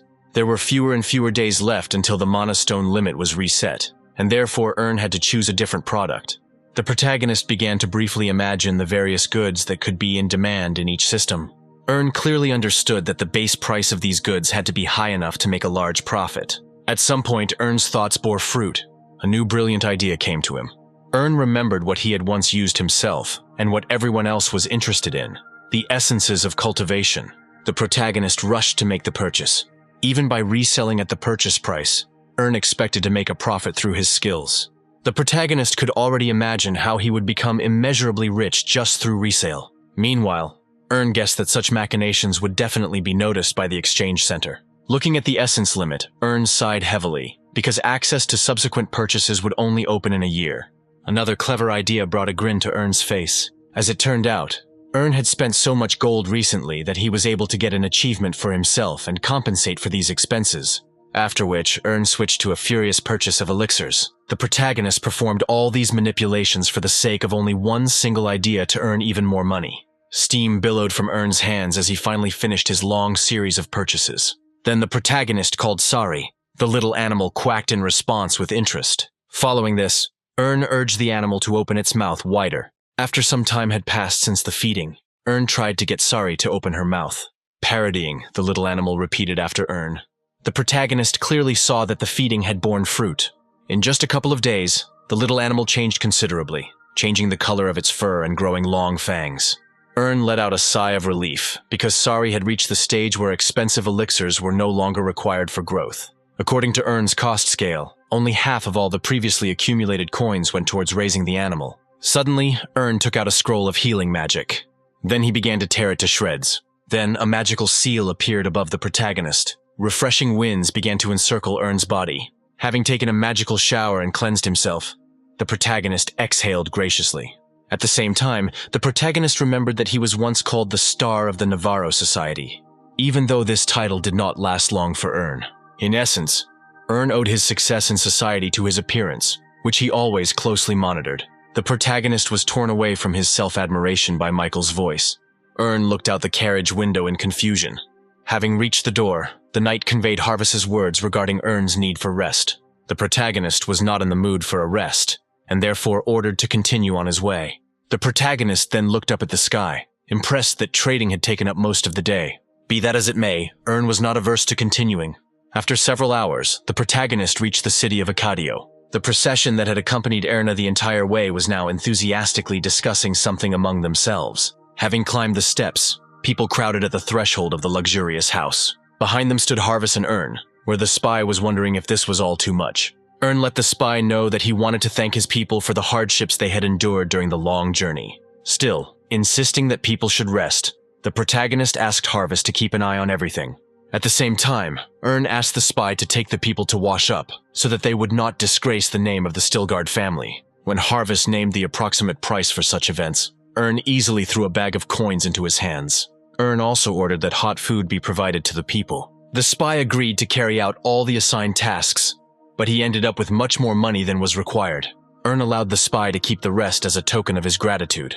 Ern subsequently changed the subject to his common business with the spy. Harvis explained to the protagonist that he had left secret signs, and now all that was left was to wait. Ern, for his part, was not averse to killing time. Thus, several hours passed and night fell. Joyful cries were heard in the area of the city where the hotel was located. Ern's men were enjoying the drink and food to the fullest, while the protagonist watched other people's fun from the sidelines. Noticing the gentleman sitting to the side, the people hurried to Ern and Harvis's table. The workers began to beg Harvis in every possible way to have a drink with them. Through an inept refusal, Harvis was nevertheless pulled away from the table. Glancing slightly at Ern, the spy agreed to one glass of drink. In his eyes, the protagonist looked like a real demon who would allow the spy to drink, but for the last time in his life. This picture left Harvis speechless. After which, the spy began to more openly refuse the drink and move back to the table. In order to divert suspicion from himself, Harvis complained about the destructive effect of drink, where a person would not even notice how he drained a dozen mugs. The workers left Harvis alone, even though they invited him to join the fun at any time. The spy shook his head, ashamed that he had been forced to give up alcohol because of threats to his life. Suddenly, a passing maid accidentally collided with Harvis. After the clash, the characters rushed to apologize to each other for the inconvenience. Next, the spy hurried back to the table where Ern was sitting. Without saying a word, Harvis began to drink the water. The protagonist, who had previously been closely watching the spy, suddenly turned to him. Erna wondered if Harvis had lost something. The spy grinned in response, and to prove it, reached into his clothes. Following this, he pulled out a folded piece of paper. Some more time passed and it was already late night. While on the street, among the houses, the spy made it clear to Ern that it was necessary to learn the map. Having opened the piece of paper, which Harvis had obviously received from the maid, the spy began to decipher the text. The spy said out loud the meeting place, as well as the name Trevor, which belonged to the agent. Additionally, Harvis told Ern that he trusted Trevor, which meant there was no need to expect any trickery. The protagonist was not enthusiastic about the spy's offer to go to another agent alone. Not really keen on leaving the spies alone, Ern suggested that they go together and then hide there. Harvis didn't particularly resist Ern's idea, but he did warn him that the whole city was full of prying eyes. The protagonist fell silent, mentally agreeing with Harvis's words. Moreover, despite his warmer relationship with the spy, Ern still could not trust him. Deciding to make sure of something, Ern ordered the spy to show him a progress report. The spy flinched slightly at the demand he heard, wondering if Ern still didn't trust him. The protagonist sighed and began to explain to Harvis. Ern looked at the spy with a haughty expression, making it clear that there could be no talk of trust between them. A minute later, the protagonist was already reading Harvis's report. Looking now at the text, now at the spy, Ern concluded that Harvis had not lied. Then the spy raised his hands, inviting Ern to search himself as well. The protagonist chuckled, wondering if the spy was offended. Harvest dismissed such suggestions. The spy began to tell Earn that he valued his life and did not want to go through hell with the maggots again. In response, the protagonist looked at him intently. Finally, after returning the letter, Earn allowed the spy to go alone. The hero's glances met with a clear degree of mistrust. However, without any other consequences, Harvest took the letter from Earn's hands. Bowing, the spy promised that he would return soon. Watching Harvest leave, Earn reflected that no matter how much he trusted someone, he could never be sure of the accuracy of someone else's intentions. In connection with this, Earn called up a scroll from his inventory. Opening it with a quick movement, the protagonist tore the scroll. A magical seal was created that allowed its owner to become invisible. With each passing second, Earn's body became more and more pale. The protagonist's clothes lost their tones. The skin began to show through. All this lasted until Earn really became invisible. Raising his hand in front of him, Earn admired the scroll's effect. Later, using the skill to give his body lightness, Earn began to run across the rooftops. It would have been a fleeting shadow, the protagonist flying over the heads of the townspeople. By making long jumps, Earn traveled great distances at once, until at some point I stopped. In front of the protagonist, a view of dense urban development opened up. From there, from above, Earn secretly watched Harvest. Earn found the spy to be a master of his craft, who completely blended into the crowd, not standing out from the rest of the people. And yet, the protagonist counted several people at once who followed Harvest on his heels. Earn seemed to have changed his initial opinion of Harvey's. After all, it turned out that the pro was not a spy at all. Not much time had passed since then, after which Harvest reached a random house. Quietly approaching the door, the spy knocked on it. Almost immediately, the door of the house opened. A man came out to meet Harvest. Without saying a word, Harvest simply walked into the house. Earn was watching this whole scene practically overhead. Assessing the spy's actions, Earn concluded that he did everything as he promised. As a result, Earn decided it was time to try martial arts. By activating his extra perception skill, Earn began to hear the smallest conversations from the surrounding area. Having missed a lot of other noise, the protagonist still managed to tune into the conversation between the two agents. Inside the house, Harvest and Trevor were actively discussing each other's achievements. At some point, their conversation turned to the purpose of Harvest's visit. To the shock, the spy reported that Gilbert, the man in charge of communications, was dead. Trevor was temporarily speechless, and only on the 5th attempt did he ask how this could have happened. Harvest was reluctant to reveal details, only hinting at what kind of death the spy might have suffered. Trevor grabbed his head in frustration. Having barely come to his senses, he began to wonder how Harvest himself had managed to survive. Sighing and hanging his head, Harvest linked Gilbert's sacrifice with his own life. The others present began to feel sorry for poor Gilbert, but suddenly Henry stopped his previous worries. The second spy started talking about the rather large distance between Acadio and the capital, where the academy was located. Henry said Harvey's name rather incredulously. Others present also gave Harvest dirty looks. Very serious doubts about the veracity of Harvest's words began to affect Henry. Afterwards, Henry hung his head thoughtfully. A peculiar silence fell over the room. Harvest also remained silent for now, thinking over his future words. Earn, who was eavesdropping on this conversation through his ability, also came to the conclusion that something had gone wrong. Suddenly, Harvest's voice dropped, addressing no one in particular and asking if he was having fun. None of those present understood why the spy said this. A couple of seconds later, a chuckle came from Henry's lips. Then, laughing out loud, he asked Harvest not to get angry. Having reduced it to a ridiculous joke on his part, Henry once again openly sympathized with Gilbert's death. The conversation between the spies continued in calm tones. However, Henry wanted to know how Harvest got to this city. Harvest briefly outlined his path as a successful manipulation of one of the lesser Stillguard masters. Harvest noted that Earn was rather stupid and susceptible to outside influence. Eavesdropping secretly, Earn felt a strange pain from the belittlement directed at him. Henry accepted Harvest's explanation, but did not know why the visit had taken place. Approaching the table, Harvest put down the report he had asked to be sent to the Empire. Oddly enough, the spy did not make any other requests to Henry. With that, Harvest turned around and began to leave. Earn, who was eavesdropping on these conversations, found the life of a spy to be quite specific. Be that as it may, Earn congratulated Harvest on his success. Afterwards, the protagonist himself decided to start acting. But then, Earn was drawn to a conversation from Henry's house, where the other spies were discussing Harvest's survival after the raid on Gilbert. The protagonist stopped, deciding to listen to what they were talking about. Henry didn't really understand what the other spies were getting at, not believing in betrayal on Harvest's part. Henry refused to listen to any arguments in favor of Harvey's betrayal, complaining about the spy's loyalty. As his main argument for Harvey's honesty, Henry cited the family of the one who would be in mortal danger if the spy committed treason. And yet another spy had doubts. Henry reduced these doubts to personal hostility. Henry then growled at the doubting spy, urging him to get to work. Even if Harvey might have been a traitor, Henry believed that his fate would be decided by the highest authorities. Listening to all this, Ern chuckled thoughtfully. Looking at the back of the departing Harvey, Ern mentally said that even a spy had his secrets. The meeting of the spies ended, but the night only continued. After leaving the previous scene, Ern cancelled the effect of the invisibility scroll. Evaluating the effects of the effects he had previously placed on himself, Ern was firmly convinced that they were worth the money spent. Now, walking along the night streets, the protagonist assured himself that he would use these abilities as often as possible. During this journey, some swearing reached Ern's ears.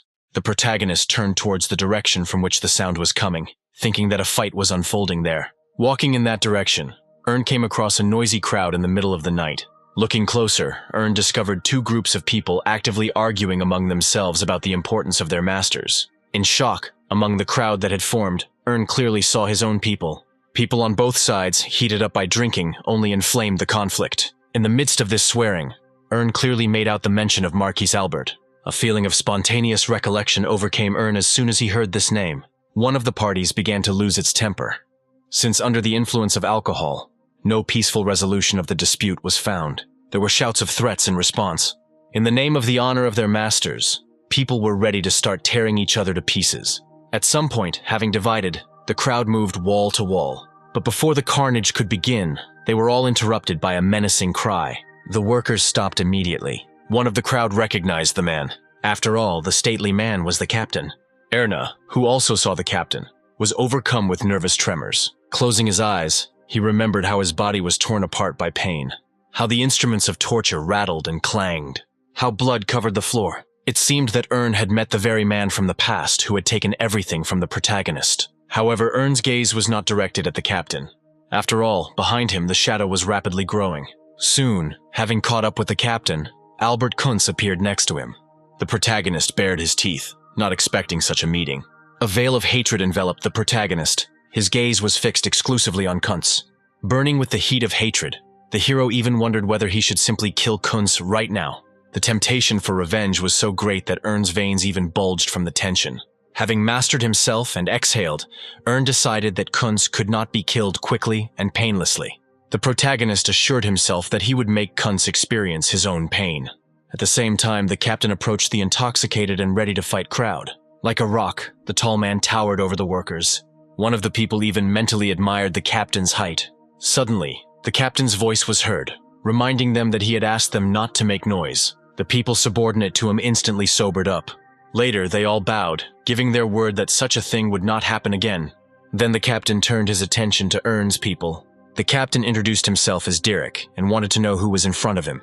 In a frightened voice, Ern's man introduced himself as an employee of the Still Guards. Afterwards, the man tried to explain what he and the others had forgotten in Acadio. Suddenly, the voice of Ern himself was heard, who wanted to answer for his people. Slowly, the protagonist emerged from the darkness of the alleys.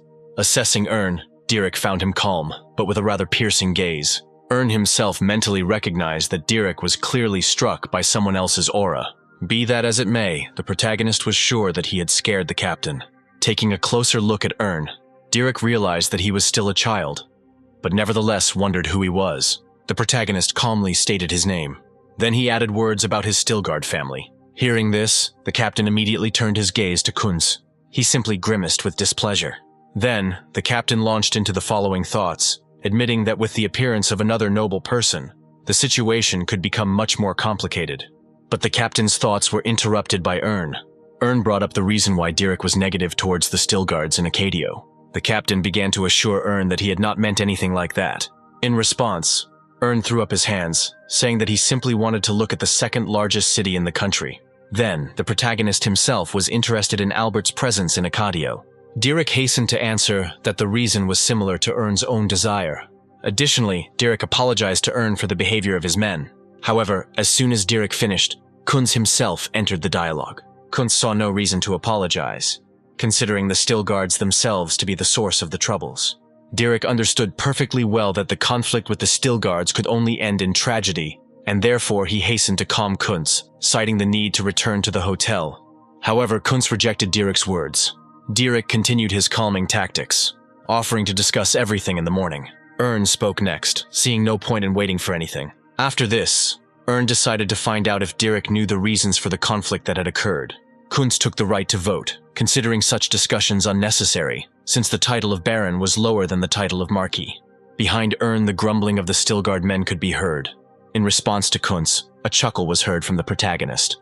Ern picked up on Kunz's idea of titles and hierarchy. Kunz confirmed this with satisfaction, hoping that Ern had finally learned his place. After listening to Kunz's words, Ern smiled sweetly.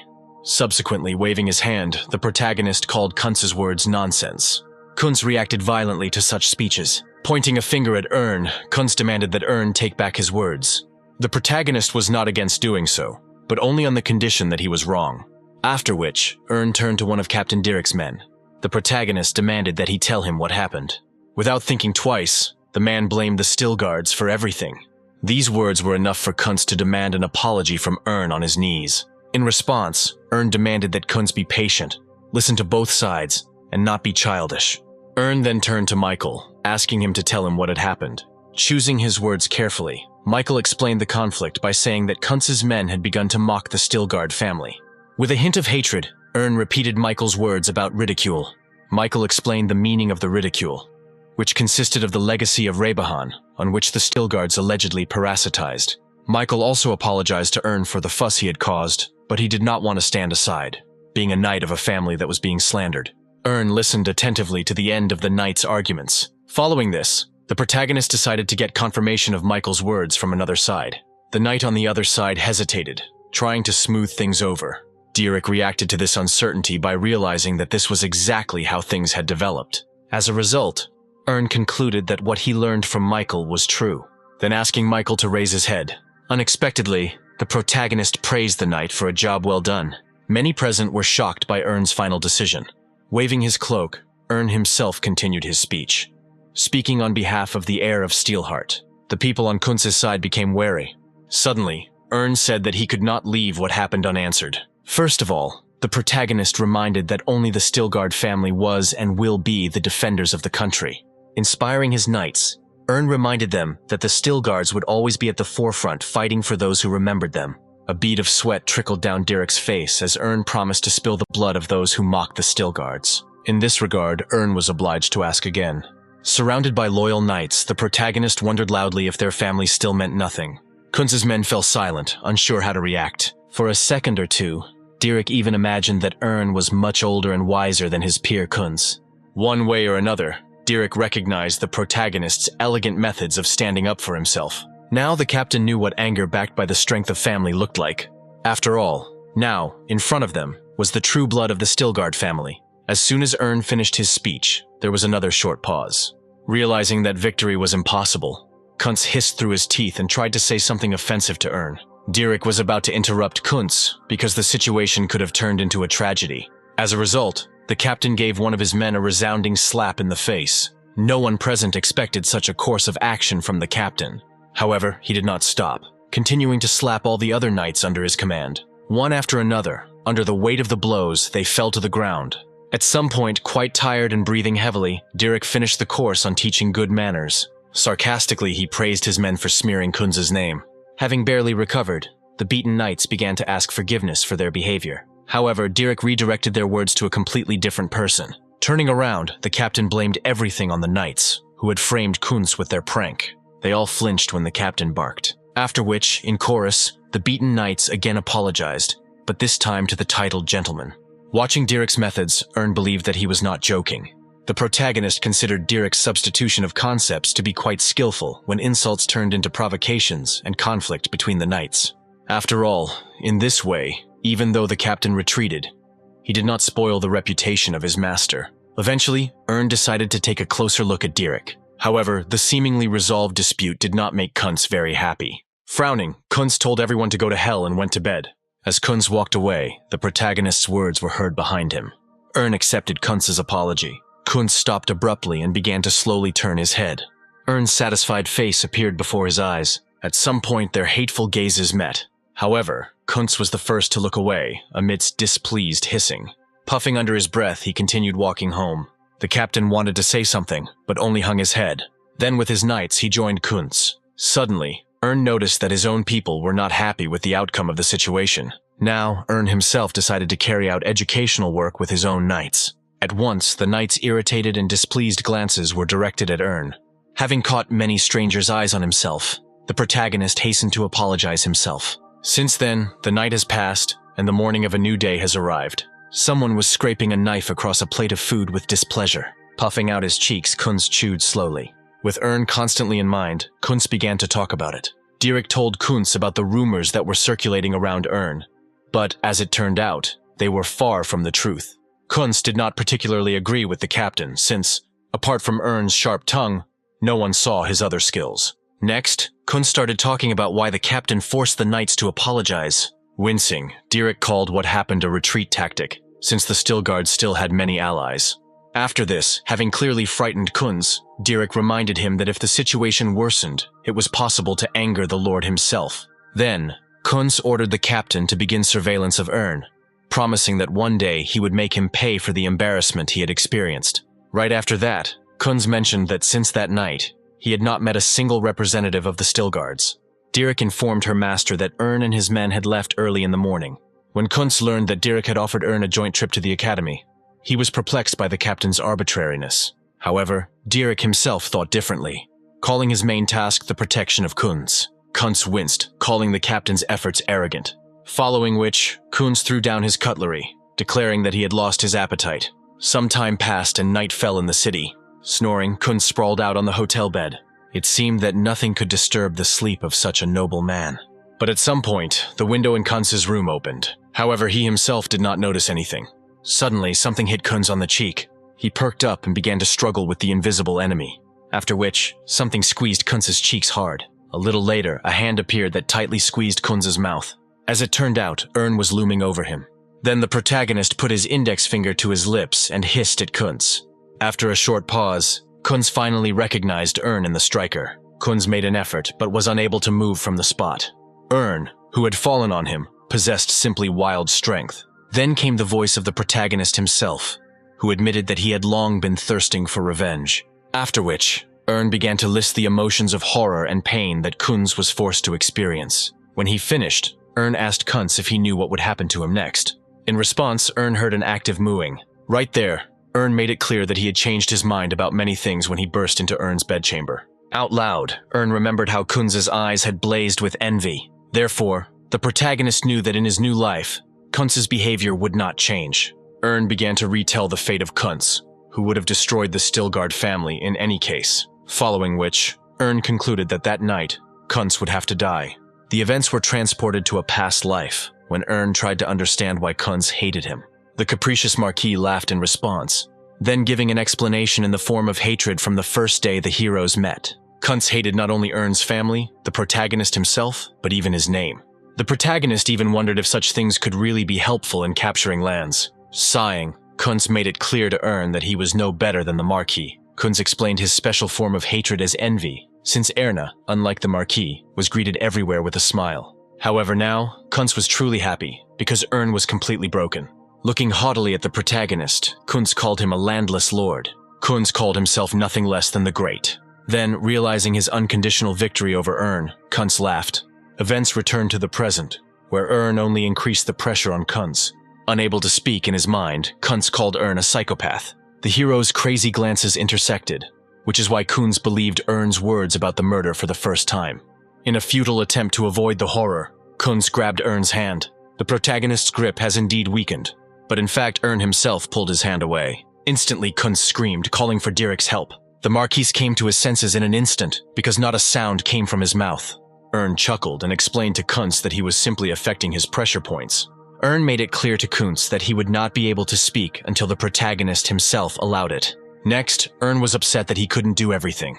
In particular, the protagonist was upset that he couldn't just hang Kunz's face in a frame. In horror, Kunz stepped back, not understanding how the guards had not noticed Ern's entry. Suddenly, an idea came to Kunz about the next room, where Captain Dirk was. Hurriedly, Kunz began to stir. He rose and threw back the blanket. He jumped out of bed in an instant, after which he began to run to the door as quickly as possible. Kunz hoped to be saved, at least by simply opening the door. Suddenly, a knee strike interrupted Kunz's efforts. Kunz let out a heavy groan. Himself did not consider his actions to be some kind of revenge, after which Kunz fell to the floor. Unable to utter anything, Kunz groaned pitifully. Subsequently, the Marquise began to crawl. The protagonist was quite amused by Kunz's efforts. In a split second, made 3 instant jabs. The fingers hit Kunz in the area around his neck, after which Kunz felt like he had lost all control over his body. Approached and grabbed Kunz by the collar, asking him once again not to move. The protagonist gave his word that what the Marquis heard would not harm him. In response, a plaintive groan came from Kunz. Next, began to drag Kunz to the desk. With one movement, the protagonist sat him down, then performing further finger pokes into the area around the neck. As soon as the pain had passed, Kunz was surprised to find that he could move again. Immediately after this, placed a parchment on the table in front of Kunz. The Marquis looked angrily at the protagonist.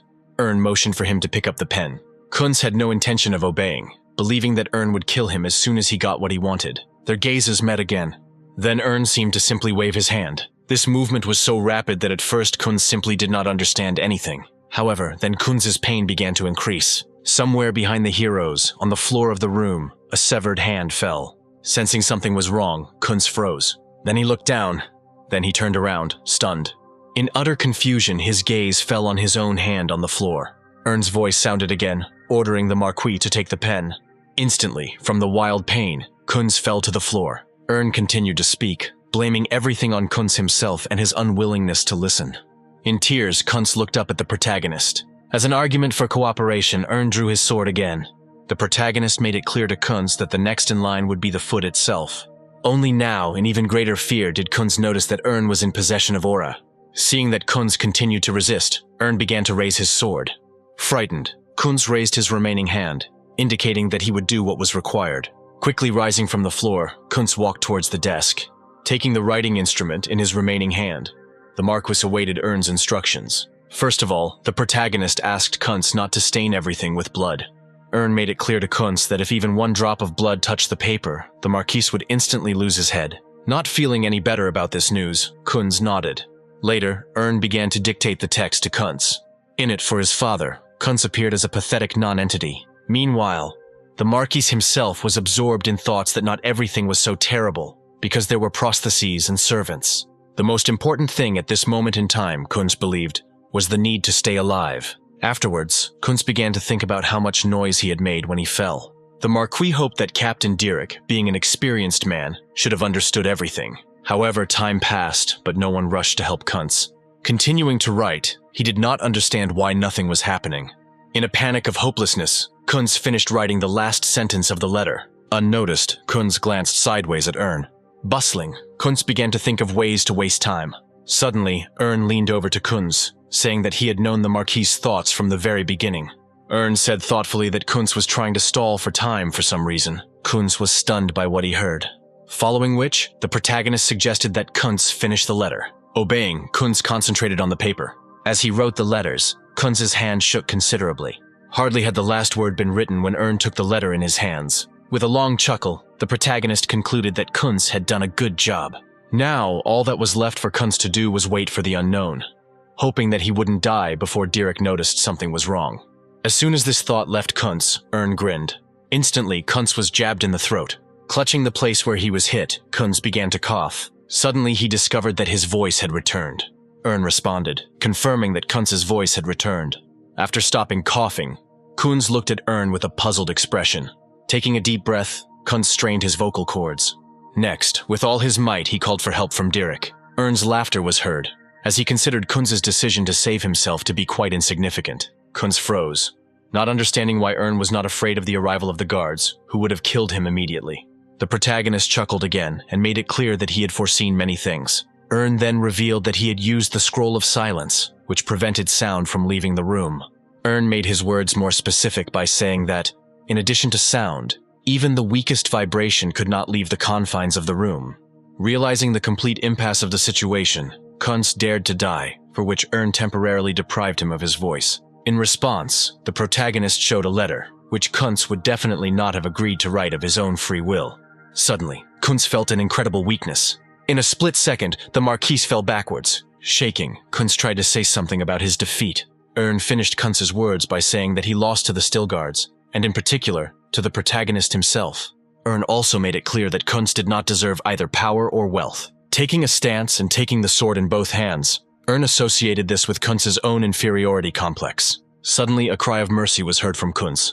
Grabbing by the leg, Kunz tried to sweeten him with his family's wealth. However, the thirst for revenge has already clouded the protagonist's mind. The blade of the sword began its movement on an inclined plane, and at the same time, Kunz's last cry was heard. The blade of the sword whistled past Kunz's head. Suddenly, the world in the eyes of the young Marquis turned upside down. Watched this flight in silence. A couple of seconds passed, and the head slammed onto the floor. Ern's blood enemy just lost his head. Described what happened as the best thing that ever happened to Kunz. Next, called up the inventory. From there, the protagonist obtained bone acid. Having decided to make it look like Kunz had disappeared, began pouring acid on his body. Thus, the protagonist left the Marquis himself, Kunz's father, in the dark. A minute later, upon contact of the acid with Kunz's body, he simply dissolved without a trace. Was pleased that he had managed to pull off such a difficult task, thanks to the goods and advice of the demon seller. Afterwards, it was the turn of Kunz's things. Called up the inventory again. With a light movement, he threw Kunz's clothes in there. Next, the protagonist began to pull out the shelves of the closet. Thanks to the alibi he had arranged, was completely confident that no one would connect Kunz's disappearance with the protagonist himself. Having finished his current business, was about to leave the hotel room. Afterwards, after taking them out of his inventory, several scrolls appeared in Ern's hands at once. One by one, the protagonist applied the effects of speed, stealth, and invisibility to himself. Soon, the protagonist acquired an intangible form. The room where Kunz had previously lived now looked more like a room that had just been cleaned. Concluded that everything went great. The next moment, the protagonist disappeared, leaving only a letter on the table, where Kunz, belittling himself in every possible way, assured his father that he would not be able to lead the family as befits an heir. Several hours passed and a new day began. The procession with Ern's carriage was heading to the academy. Sari woke up and yelped pitifully. The little animal could not attract the attention of Ern, who was still sleeping. A little later, the protagonist was immersed in thoughts about the fact that the much-desired revenge had finally come true. However, something was bothering Ern. Ern wasn't sure he'd gotten his full revenge on Kunz after torturing him before his quick death. However, then the protagonist began to reassure himself, believing that there probably would not have been another, more convenient chance for revenge. Now, Ern regretted more about the countless useless things he had done in his past life. And yet, feelings overwhelmed the protagonist. Trying to get away from the emotions, Ern closed his eyes and took a deep breath. Immediately after this, Ern looked at his hands, not understanding what he was doing. When Ern's thoughts touched Kunz, the protagonist grabbed his head. Sari was shocked, watching from the side at the owner's behavior. Suddenly, Ern mentally acknowledged that the fall of his family had not begun with Kunz, but with the disappearance of his father. Ern remembered that there were always hungry beasts of the great houses roaming around the Still Guards. Most of them were not formidable opponents, but united, they waited for a convenient moment to attack. In this whole story, Kunz was just a pathetic cur. Having gone too deeply into these thoughts, Ern tried to pull himself together. After all, the protagonist still had a very long and thorny path ahead of him. Later, Ern watched contentedly as his balance was replenished with coins due to active transactions on the exchange. At this point, the protagonist had only one thing left to do. With a few flicks of his fingers, Ern put Kunz's magic sword up for sale. Ern was not too pleased that the exchange attached Kunz's name to the item's title. Almost immediately after this, the system notified Ern about the receipt of a message.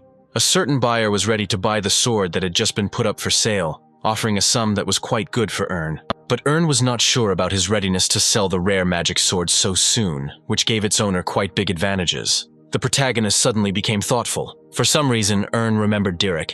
Then Harvis's words came to mind, saying that only special knights could defeat Direk. Assessing his own strength, Ern came to the conclusion that now he could easily deal with the first class. As the heir of the Mystic Blade, by accelerating his inner cultivation, Ern had already made crazy progress at such a young age. Meanwhile, Ern understood perfectly well that entering into a duel with a special knight would be unwise. At this point, the protagonist would prefer to do something to improve his situation. Unexpectedly, Ern glanced again at the letter with the offer to buy Kunz's sword. Suddenly, the protagonist thought about using this weapon himself. Ern quickly dismissed the idea, figuring it would raise too much suspicion. Still, Earn settled on the idea of selling the sword. But then he stopped himself. Earn thought again, because Kunz's sword was, after all, magical. Next, the protagonist took out a sword from his inventory. Next, Earn caught Sari's attention. Smiling mysteriously, Earn decided to find out the true value of the animal. Meanwhile, the movement of Erna's procession reached the mountains. Having given Sari Kunz's sword, the little animal began to actively gnaw on it. Earn couldn't help but admire how the little animal was eating the magical weapon, worth hundreds of coins. Even though Earn was losing a ton of coins, the protagonist was counting on Sari's potential to more than compensate for it in the future. Now Earn's top priority was to raise Sari. Remembering the division levels of Bulgasari, Earn really hoped that Sari's level was at least average. Earn had barely finished thinking about all this when he was drawn to the absent sound of metal crushing. Having already completely eaten the sword, Sari licked his paws. The protagonist could only envy the animal's expensive appetite. Now Earn began to ask Sari if the little animal could use the magic it had absorbed. However, Earn absolutely did not understand the animal's purring in response. Suddenly, Sari let out a menacing growl. Thinking that the little animal was feigning confidence, Earn couldn't wait to see examples of the use of force. Suddenly, Earn came to his senses and began to beg the animal not to use destructive magic inside the carriage. However, the timbre of Sari's purring was already increasing. Following him, the little animal began to strain with all its might.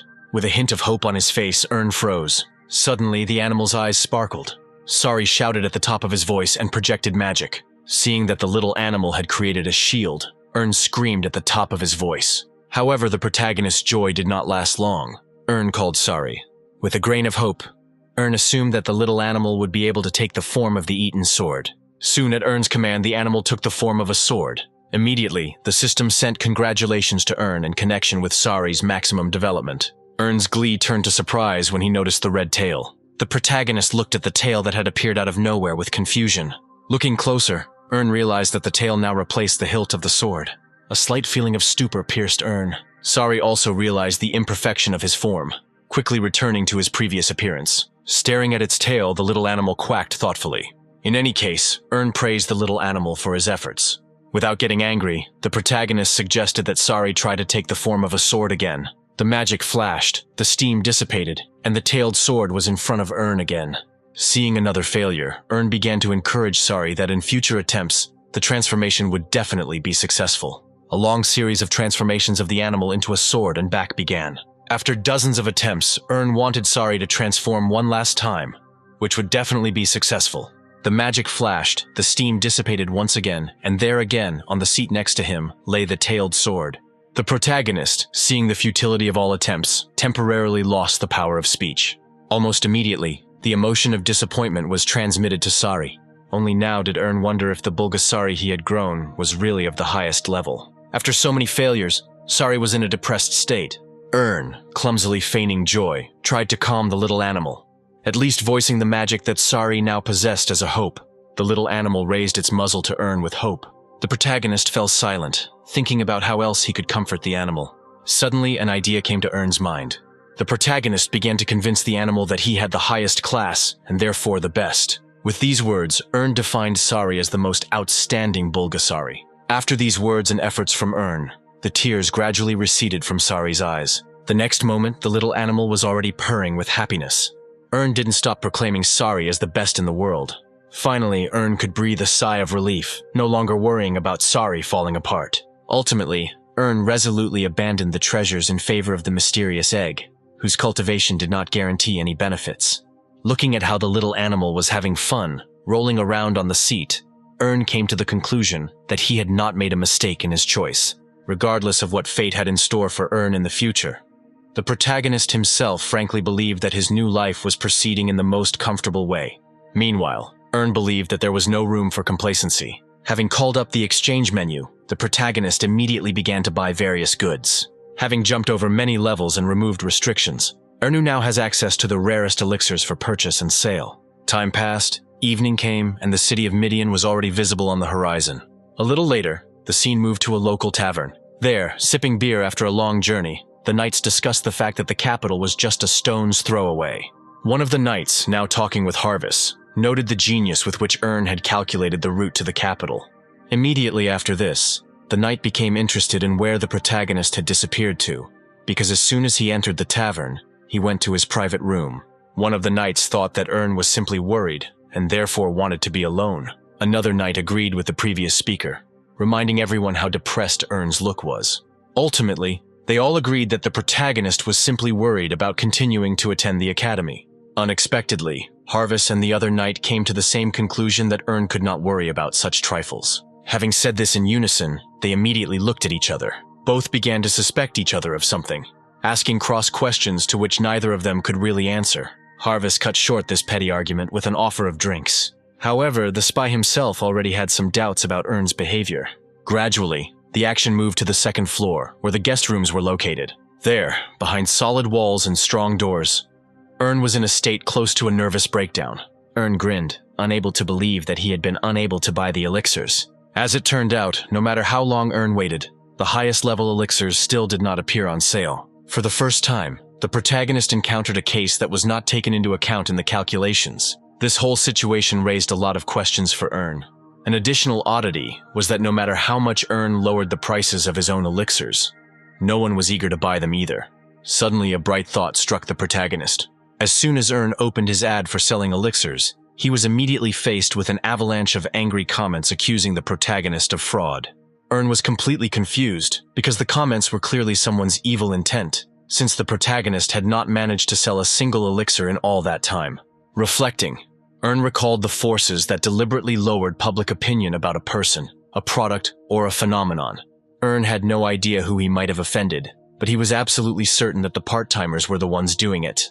The protagonist chuckled sternly, continuing his analysis. Through providence, Earn began to discover that the negative comments were being left by people of all walks of life and social classes. In the end, Earn concluded that his suspicions were confirmed.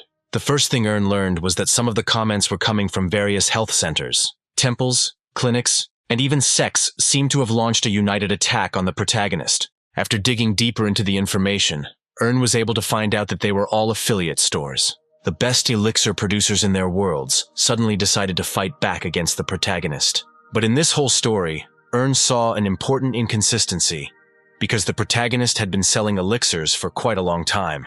A little later, the protagonist said that in this way, the monopolists had drawn a line for Earn. However, Earn doubted that such big players would act together because of some small trader. The only problem was that Earn intended to sell heavenly tier goods. Earn seemed to feel dozens of hands reaching out to crush him. Scratching his head, Earn experienced for the first time what it was like to be under pressure from powerful market players. However, Earn was not going to put up with the fact that someone was throwing mud at him. Ultimately, the protagonist accepted the challenge, now preparing to create his own muddy water and pour it on the heads of his offenders. Smiling madly, Earn muttered under his breath that the offenders had messed with the wrong person. Immediately after this, the action changed to one of the worlds, the health clinics, from where the complaint about Earn came. The manager there was furious that Earn had dared to file a complaint. He was operated on by a manager from another clinic who urged him to solve the problem, not to talk. A third leader joined their conversation, calling the attacks on Earn completely unnecessary. Some of the following agreed with everything. Others, however, believed that they had been misled by this plan. The first leader interrupted this farce, declaring that the problem should be solved, not quarreled with. Some of the leaders agreed with the previously voiced voices, proposing to make a joint decision again. The first leader took the vote again, asking everyone to play along with him in the process of resolving the issue with Earn. Clenching his fists, the first leader intended to show Earn what retribution was. Next, all the health centers, sects, and clinics entered into conversation with Earn. As soon as they entered into a dialogue with the protagonist, Earn responded with bright boasting, hinting that he might be much older than all the interlocutors.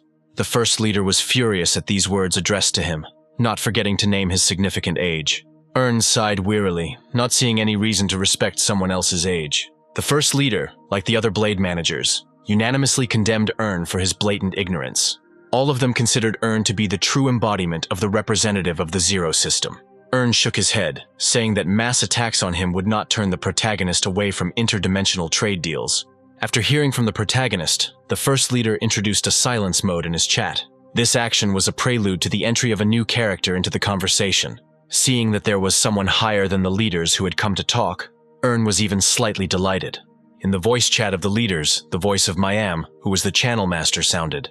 Miam asked all participants in the conversation to speak strictly to the point, refusing sarcasm and insults. After which, Mayam asked if everyone really understood it well. Following this, Mayam lifted the silence regime and all the leaders at once agreed to the rules of it. Afterwards, the first manager used his right to speak out, accusing Earn of spreading lies. The manager assured Mayam that there was no talk of recruiting part-time workers to attack the protagonist. With a certain amount of humor, the protagonist read the explanations there. The manager also openly accused Earn of distributing inferior quality goods. I specifically reminded Earn that in System 1, the quality of the goods is the key to trust. In a hysterical voice, the first manager advised Earn to focus on the quality of the product, rather than write pointless complaints. No sooner had the first manager finished his speech than Earn attached a file of his transactions to the general chat. Earn then spoke up, asking to study the list, thereby learning that there were no sales of heavenly-level elixirs. In this regard, Earn again accused the heads of clinics and health centers that the protagonist became the target of slander. However, the first manager did not give in, insisting that the document provided by Earn could have been changed. Unexpectedly, Mayam spoke up, confirming the authenticity of the document provided by the protagonist. Feeling the loss of his position, the first leader reluctantly partially confirmed that the part-time workers could have carried out an attack on Earn. However, he did not see any evidence that they were sent by the heads of health centers and clinics. Suddenly Earn spoke up, believing that Mayam would be able to debunk this information as well. However, Mayam could not rely on suspicion alone. Earn did not particularly understand Mayam's refusal to make open accusations, considering that the part-timers' affiliation with the heads of clinics and health centers was indisputable. Mayam responded again, calling Earn's proposal impossible, since no one had the right to invade the personal information of buyers. At that time, Earn took Mayam's words as connivance, which could not help matters. Mayam didn't know what else to answer Earn because he was just an ordinary channel moderator, and justice in general was not Mayam's job. After these words, all the heads of clinics and health centers smiled slyly. Their plan has finally entered its active phase. Meanwhile, Earn felt as if the chat window he was sitting in front of had just been broken by Mayam's efforts. And yet, Earn did not lose heart, since he was aware of the secret conspiracy between the managers and a certain person from the stock exchange. Unfortunately for him, the man in question turned out to be Mayam, and this made Earn quite angry. Over the course of his long previous life, Earn had learned a lot, including how organizations united into cartels.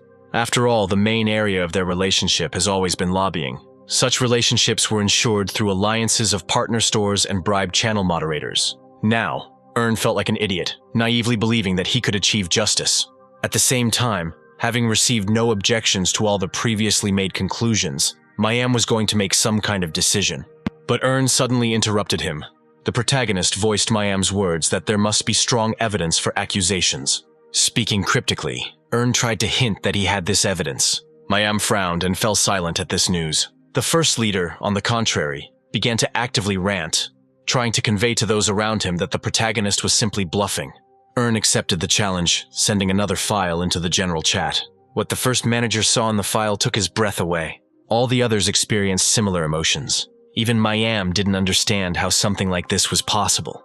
As it turns out, Earn saved the reports of face swaps that left negative reviews on the protagonist's channel, directly related to health centers and clinics. Suddenly, the first leader let out a cry, declaring falsification.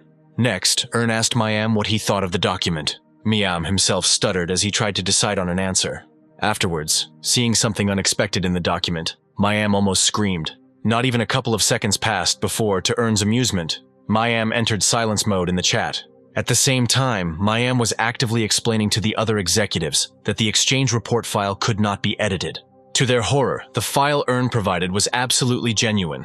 A minute later, Mayam awkwardly agreed with Earn about the veracity of the document. Once Mayam was forced to confirm that the executives were using part-timers, the first executive began to accuse him of not fulfilling the terms of the deal. As soon as these words were spoken, Mayam urgently entered another silence mode. The first manager again tried to find out why Mayam was not justifying the money paid, as the channel moderator deprived him of the right to vote. A similar ban affected the director of the clinic. After him, the head of the health center fell silent. Even the sect, which had hardly taken part in the discussion, was also, just in case, deprived of the right to vote. Only Earn remained in touch, and he openly believed that Mayam had gone too far. The chat moderator shuddered as soon as he heard the protagonist's voice. After all, Earn learned from Mayam that those who use part-timers are subject to increasing penalties. Earn considered this information, as well as the range of punishments, sufficient. After which, Mayam had no choice but to take the report provided by Earn into processing. The companies and their leaders were named by name and, due to violations of the exchange rules, were deprived of the right to trade for up to 30 days. Out of the blue, the protagonist left Miam, offering to make a deal. The chat moderator looked down and didn't really understand what the protagonist wanted to achieve. Having spoken verbally, Earn gestured to show his desire to receive the coins. At this point, Earn gave the managers a choice, either a bribe or a loss of trade turnover for a month. For clinic and health center managers, the month-long restrictions looked like financial ruin. Reluctantly, they all saw only one way out, to try to appease Earn. After a short pause, Earn suggested that Mayama also remove the silence mode from the other chat participants. As soon as voice communication became available, the upset voice of the first manager reached everyone. Then he threateningly announced that the compensation Earn had demanded was unprofitable. In response, Earn spoke up, not insisting on his option, and could easily agree to a 30-day restriction on trade for the offenders. However, the first leader was not particularly inclined to dialogue, preferring to accuse Earn of endangering thousands of people who needed urgent treatment with elixirs. Smiling, Earn listened to the end of the first leader, now wanting to hear the opinions of the other participants in the discussion. The first leader expected this move, believing that the other participants in the conspiracy would not give up the common idea. However, for some unknown reason, they were not so skeptical. Seeing this reaction, the first leader seemed to be struck by an electric shock. Meanwhile, other executives were not prepared to pay blindly. First of all, they wanted to know how much money the protagonist himself wanted to receive. At this time, Earn used the Eye of Providence, but was unable to find out what expenses the leaders would incur if trade stagnated. Because of this, Earn found himself in a situation where he had to carefully consider the figure he was quoting, so that it would be accepted, and the protagonist would not be considered to have sold too cheaply. Earn guessed that even if the executives accepted Earn's terms, they would still feign jubilation despite the internal pain. However, Earn himself wanted to achieve something much more. In that case, Earn started talking about some goods that he was unable to sell, but they were by no means elixirs. At the same time, the protagonist was furious, because people in the same chat with him dared to hang an undeserved label of a fraudulent seller on Earn. The protagonist continued his speech by saying that the leaders still had to be punished. Realizing the different income levels of the executives' companies, Erna was no longer interested in the previous method of handling the situation. Because of this, Earn informed everyone that 2 companies would be ordered, and with 3, the protagonist would resolve the issue. Next, Earn mentioned a company that had already actively refused to make a deal several times. As a result, the protagonist is left with only 1 more company to punish, after which, Earn announced the opening of an auction to financially resolve the situation. New requirements have put managers in a difficult situation. Earn named the company that offered the lowest price as the loser of the auction. Immediately after this, indignant cries from the leaders were heard. Some of them even tried to appeal to Earn's conscience. Even Mayam himself found himself in a difficult situation, unable to simply stop the dispute. Ultimately, having decided to play the role of observer, Mayam informed the leaders that the method of resolving the dispute was entirely at the discretion of Earn. Having received formal approval for his idea, the protagonist was also ready to begin the auction. Now, all Earn could do was wait to see who would place the first bet. Only a couple of minutes had passed, and the managers had already started to outbid each other. Earn watched with satisfaction, as with his cunning, he gradually destroyed the previously united financial cartel. The protagonist viewed the start of the trades as positive and now expected them to continue.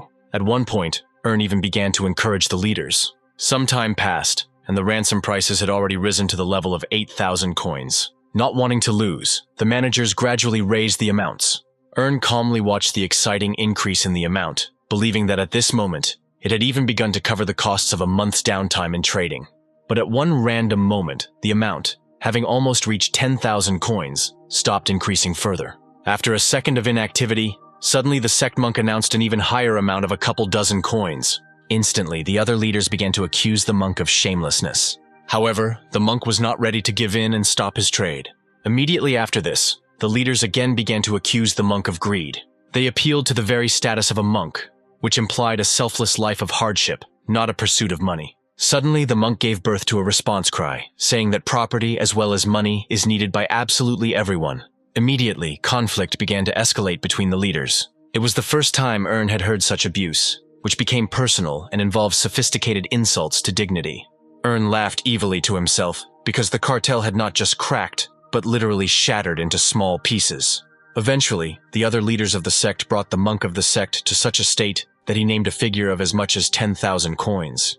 This announcement threw the leaders into panic because the monk was literally destroying their trade. But then, in the midst of the multiple shouts, an even higher bet was heard. From now on, not wanting to lag behind the monk, arguing with each other, the other leaders also began to raise the rate. At some point in time, one of the managers, unable to bear it any longer, refused to raise the price. Then Mayam spoke up, seeing that the losing and winning sides had finally emerged. He was abruptly interrupted by the first leader, who gave a price of 12,000 coins. The protagonist did not expect that the most grumpy of the managers would also join the financial race. Miam was of a similar opinion. The other leaders froze, either from the amount named, or from the fact that their informal leader was acting on his principles. In response to questions addressed to him, the first leader explained that he had thought everything through, and had come to the only correct conclusion. Having assessed his expenses for a month's downtime, the first manager decided to simply pay off. One of the managers, apparently no longer having the necessary amount of money in reserve for the bid, began to inquire whether the Velikaya Gora Health Center could really participate in the bidding. Ern responded, not being opposed in any case, hoping to shake the maximum possible amount out of the companies. The manager tried to challenge Ern's words, but did not find the necessary arguments. After all, he himself could no longer afford to bargain, risking being left with a huge loss. The price was not raised any further, and so Ern said that the decision had been made. In connection with this, in a solemn voice, Miam announced a month-long suspension of trading activities for the two companies. Additionally, Miam reminded about a more severe punishment if the guilty companies are caught in a similar violation again. Without saying a word, the losers left the general chat. It was the turn of the remaining three companies, which began to transfer waste money to Ern. One after another, they sent huge sums to the protagonist's balance. As soon as the transaction was completed, the first manager threateningly said that he remembered Ern's name. In response, the protagonist suggested that the top manager not waste time on stupid antics, but focus on the quality of his product. By repeating the words that the first leader had once spoken to him, Ern drove him into a state of impotent rage. Following this, the other company executives left the general chat. Finally, the moment of departure came for the protagonist himself. But then, Miam suddenly wanted to talk to Ern about something. Interested, Ern stayed in the chat. Instantly, Ern thought Miam had exposed the character's abuse of his privileges. Later, Ern began to reassure himself that something like this would simply be impossible for some chat moderator. Besides, even through the eye of providence, Ern had no way of finding out any additional information about Miyama. At the same time, Miam himself was looking through information about Ern, eventually stating that he was an excessively rich man for the elixir industry. Deciding that the conversation would be about the previously provided report, Ern decided to agree to the conversation. Next, Ern asked to be informed what the conversation would be about. After a short pause, Miam spoke about how he had been quite lenient towards the protagonist. In connection with this, the chat moderator had a direct question for Ern. Ern, nervously, asked if the report was what they were talking about. Suddenly laughing, Miam suggested that Ern was an auditor. This statement left the protagonist dumbfounded. Immediately, Miam began to justify himself in every possible way to Ern regarding his petty fraudulent conspiracies. However, Ern himself had no idea what the chat moderator was talking about. By buttering up, Miam seemed to be hinting to Ern that he shouldn't report the incident he had learned about to his superiors. With each subsequent word from Miam, more and more unclear secrets accumulated around Ern. Unexpectedly, Ern compared in his head all those titles that Miam had mistakenly attributed to the protagonist. Following this, another clever idea was born in the protagonist's head. Ern felt like he had unwittingly caught the channel's entire moderator in the lurch of manipulation. Ern leaned back against the pillow and felt like he had caught that elusive chance. After all, the first thing the protagonist managed to do was defeat an entire financial cartel. Next, pretend to be an auditor in front of the channel moderator. And all this developed against the backdrop of the protagonist's recent doubts about whether it was worth filing a complaint at all. In fact, the protagonist was still afraid that the VIP privileges he had once received for free could be taken away from him at any time. Still, Ern couldn't resist the temptation of risk. Because now, even after closing all the debts, the protagonist's balance amount now reached as much as 30,000 coins. Ern was beside himself with amazement, because in one moment, he managed to earn a year's profit for the Stilgard family. Ern stretched in satisfaction as he tasted the heady taste of easy money. Afterwards, a new thought came to Ern, to take and increase his wealth. Meanwhile, Ern's motorcade continued its journey through the mountains. As soon as the protagonist posted an advert about wanting to purchase another inner cultivation technique, he was immediately inundated with messages. However, Earn was not very happy with the way things were going. Earn regretted that before creating the ad, he did not change the system numbering in his profile to the first one. Because of this, crowds of scammers rushed to the protagonist with their offers in order to cheat him. As a result, Earn decided to search for the necessary technology on his own. At the same time, Earn tried to be careful not to squander his wealth. Also, Earn noted the not very pleasant situation with the recent restrictions, due to which the protagonist simply could not increase his combat skills. It just so happened that due to abundant leveling and absorbing other people's skills, Earn reached the saturation phase. Now, between Earn and continued development, there was an internal wall of limitations. It was not possible to overcome it quickly, and therefore, the protagonist could only climb slowly. But that was before the protagonist mastered the dimensional deals. After all, now Earn had something at his disposal that could save a lot of time. But all this only worked under one condition: if you had a lot of money. So, to begin with, Earn decided to consult with someone knowledgeable. After compiling a list of desired skills, Earn sent them to Leon for review. Leon praised the protagonist's choice, but suggested removing one technique from the list. Earn was interested in this advice. Leon addressed the issue by citing the protagonist's weakening due to the use of a special magical technique. As it turned out, Earn's development of magic could completely block the development of combat skills. Leon compared the situation itself to water, where ink fell and gradually began to spread, polluting everything around. Also, Leon did not forget to provide historical background, in connection with which, in the era of Leon's life, magic and martial arts could be developed simultaneously, if a balance was maintained. Additionally, Leon considered it unnecessary to study techniques that brought with them few benefits and many disadvantages. Leon continued to reveal to Earn the peculiarities of magical development and the skills chosen by the protagonist. After listening to the swindler, Earn concluded everything he had heard earlier. That first of all, it was necessary to develop combat skills. Considering that magical techniques were out of the question, Earn decided to close the chat window. Suddenly, the protagonist's gaze stopped on the psychic technique, which allows one to extract spiritual energy from the body. Earn sighed heavily, regretting that he would not be able to develop the ability to throw lightning. As a result, Earn's choice in mastering the remaining techniques was limited. Earn considered choosing one of the two techniques. After a couple of minutes of thought, the protagonist decided to settle on the spiritual technique. The choice of protagonist even discouraged Leon. Noticing the swindler's strange surprise, Earn inquired about his behavior. Leon hastened to calm Earn down, only telling him that if he were in the protagonist's place, he would have made a completely different choice. When talking about the Northern Lights technique, Leon called it the purest essence of martial arts. Earn became interested, asking Leon to compare the heavenly cultivation technique with the one the scammer had voiced. Leon definitely considered his choice to be better. Earn's choice, Leon called it the soft power that was actively spread in the Heavenly Sword sect. After listening to Leon's arguments for a while, even Earn himself began to doubt his choice. After some thought, Earn decided to settle on spiritual Yan, buying into the promise of providing secret records. Leon responded immediately, and he could have provided the protagonist with secret records for free, simply by copying them. Earn was momentarily speechless at what he heard. After all, now, the Northern Lights technique that Leon had previously proposed really did look more advantageous for the protagonist. Earn once again found himself at a crossroads, considering it advantageous to choose the option that would potentially bring much greater benefit. Suddenly, Erna began to have doubts about Leon, who began to try so sincerely for the sake of the protagonist. Then, the protagonist began to play his own game, starting with the message that Earn has a tough character and always goes to the end, threatening another increase in the interest rate in the secret pact of heroes. Earn began to find out why Leon was so insistent on choosing a different technique. The swindler hesitated. This uncertainty made Earn even more suspicious. Leon kept trying to collect his thoughts, but in the end, he hung his head in shame. Next, Leon moved the chat window to the side. His hands hit the floor with a loud slap. Then, bowing, Leon asked for forgiveness with all his might. Earn was somewhat shocked by the fraudster's behavior. Then, the sounds of Leon's sobbing could be heard. Earn immediately began to calm Leon down, guaranteeing that he would not kill him. However, Leon suddenly began to speak not so much about murder, but about the impossibility of continuing to live. After which, in exchange for his utmost loyalty, Leon began to ask Earn for help.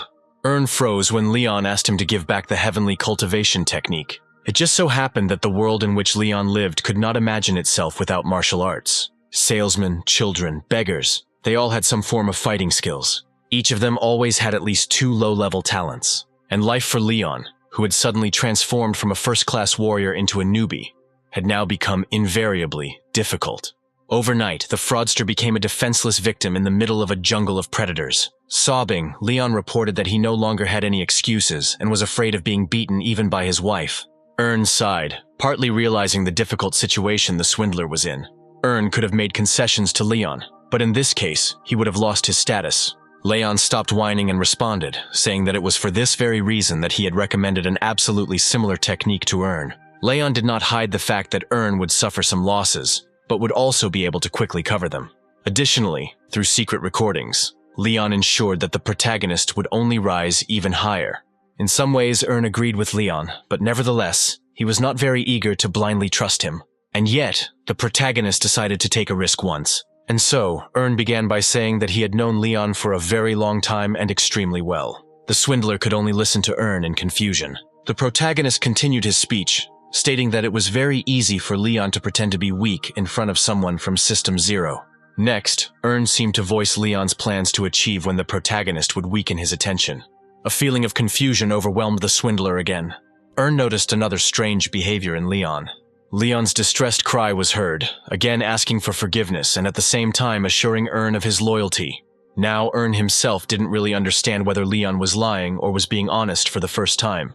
As a result, Earn took pity on Leon, not punishing him for his secret plans against the protagonist. However, Earn didn't know what to do regarding combat techniques. Suddenly a good idea came into the protagonist's head. Earn suddenly started talking to Leon about how, when trading, one should not stoop to emotions. Having hinted at the price for the supposed military equipment, Earn believed that Leon should start the conversation about the minimum price.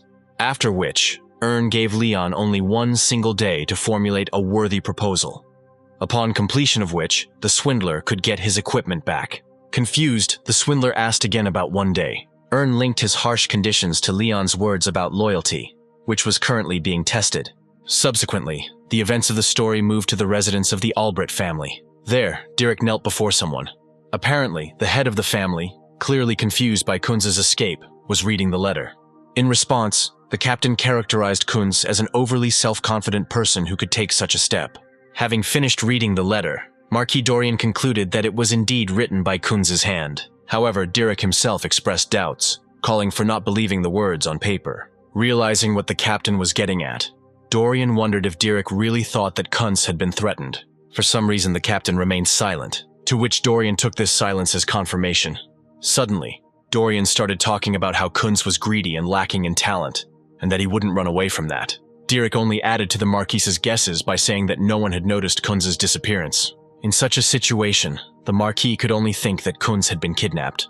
Unexpectedly, the captain uttered another version of what happened, which was rooted in revenge. Hearing this, Dorian jerked in his chair. The Marquis's expression changed and he began to demand specifics from the captain. Without raising his head, Dirk suddenly hesitated to answer. Then, the captain told Dorian about the conflict between Kunz and Earn.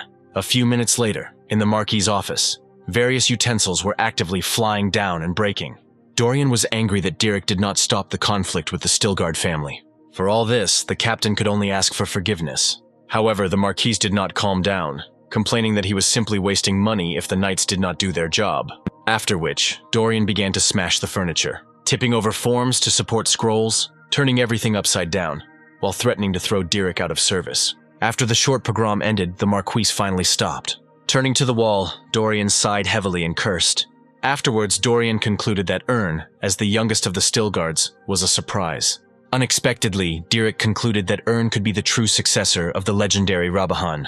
Dorian responded to these words with a laugh, stating that during the war, everything depended on supplies from the Marquis's family. Therefore, Dorian attributed the main credit for preserving the country to himself. Either way, Dorian basically thought it was strange that the protagonist appeared in that city. Following this, Dorian believed that the captain had gone too far in his conclusions, since the Stilgards had no reason to take revenge on Kunz. Dirk did not contradict the gentleman's words, although he noted that the situation was critical. Be that as it may, Earn's cold gaze did not give the captain any peace. Dirk didn't want to believe it, but he felt a connection between Kunz's disappearance and Earn's behavior at that time. And so, Dirk saw compelling reasons to begin an investigation. Seeing that the situation was giving the captain no peace, the Marquis gave him the go-ahead to search for Kuntz. Meanwhile, the Marquis insisted on the absence of any aggressive measures, since the enemy was the Stillguards themselves. In response, Dirk swore his life. Following this, the scene moved to the world of one of the dimensions. At full speed, someone was rushing through the streets of the Night City. Leon hurried as fast as he could. As he ran, Leon kept cursing himself for the madness he had committed. In any case, Leon had nowhere to retreat, because the situation had long since become critical. Leon accidentally grabbed his heart. Having caught his breath and calmed down, the swindler continued running. Sometime later, the events returned to the protagonist's world, where he was smiling from ear to ear. Suddenly remembering something, Ern abruptly wiped the smile from his face. However, the protagonist had a hard time containing his joy, especially when in front of Ern, there was a picture with a collection of secret martial art records. It turned out that Ern, without much effort, could now master the secret technique of the highest martial art from Leon's world. After all, it was thanks to this technique that the Heavenly Sword Sect achieved such great heights in the world there. In the end, Ern couldn't help but be overjoyed at his success. A minute later, Leon told the protagonist that he managed to obtain these records, literally putting his life on the line. The protagonist praised the swindler for his efforts, estimating the notes to be worth around 5,000 coins, to which the swindler, with thunder in his voice, explained that the price would have been much higher. Ern mentally agreed with Leon, because such things could not be found on the open market. Now, Ern concluded that the fraudster's earlier words about his loyalty were confirmed. In connection with this, Ern was ready to give Leon his native equipment, in exchange for receiving the new one he had obtained. The swindler agreed to everything, promising to prepare everything by the next night. Ern again appreciated Leon's efforts, asking to contact him when everything was ready. After leaving the chat, the protagonist was now smiling again, admitting that Leon had finally lost his mind from hopelessness. Meanwhile, Ern had finished some preparations. Having made a purchase of the military equipment found by Leon, the system also rewarded Ern with another achievement. Then, Ern was going to absorb the received technique, but was somewhat afraid of the consequences, since it was much more difficult than the previous one. Without making a rash move, Ern came to the conclusion that it was worth engaging in a gradual absorption. Ern, fully aware of the consequences of absorbing the technique, expected that he would be able to spend several days afterward in silence. Almost immediately after this, Ern heard the voice of one of his knights, Michael. He informed his master that soon the long campaign would be over. After some time, the white walls of the city of Thearos could be seen in the distance. Ern's motorcade was rapidly approaching there. Having made sure that the city was very close, Ern called Michael to him, giving him a number of instructions, and himself intending to visit the academy with Harvis. At the same time, Ern was ready to finish something. His finger touched the request window, canceling it. Soon, the carriage stopped at the walls of the Royal Academy. Standing in front of the entrance, Ern began to think about how he found himself in this place again. After 15 years, suddenly, the voice of the spy was heard behind Ern, who was enthusiastically assessing the appearance of the academy. As it turned out, Harvis had always wanted to visit the academy. The spy even thanked Ern for making his dream come true. In response, Ern asked the spy for a comparison with the Imperial Academy. Harvis reflected and said that the Royal Academy was not so impressive in large scale. Immediately coming to his senses, the spy began to justify his previous words in every possible way. Grimacing, Harvis idolized the Royal Academy, from which a hero once emerged and defeated the Empire. Ern advised Harvis to work on his eloquence, as he was a weak spy. Having deliberately ignored the protagonist's words, Harvis rushed off to look for the admissions committee. A short period of time has passed since then. Someone was lazily stretching at their desk. The man stopped yawning when the door to his office opened. Still looking for the reception area, Ern and Harvis arrived inside. The man responded positively, asking for letters of recommendation. Immediately, one letter was placed on the table. The man became strangely quiet when he saw the special seal on the letter. Realizing that the people in front of him were from the Stillguards, the man began to greet them in every possible way. In a hurry, the man spoke about how he immediately recognized important people from the noble house of Stillguard. Afterwards, he began to inquire about the Count and his successes in general. Ern understood perfectly well that even though his father was the strongest knight in the kingdom, Rabadon was always considered only a shadow of his more glorious ancestor. And therefore, seeing the example of his father, Ern seriously doubted that he would be able to reach even the same level. The protagonist looked away and did not respond to the man's long monologue. Realizing that he might have said too much, the man changed the subject of conversation to Ern's enrollment. Next, the man pointed in the direction of where the training ground was located. Suddenly, Harvest spoke up, reminding them that the Stilgard family had the right to do without exams. The man threw up his hands, calling the upcoming process a small test. Ern chuckled when he learned that the nobility of the family did not cancel the obligation of the exam. The man continued his topic, announcing that the Stilgards were an example for everyone, and therefore, they would easily pass any test. Ultimately, Harvey's raised questions about the very nature of the test. A little later, Instructor Circle ordered the first test, in the form of leaving an imprint on a stone. The instructor specified that Ern should not strike, but only push the stone with mana.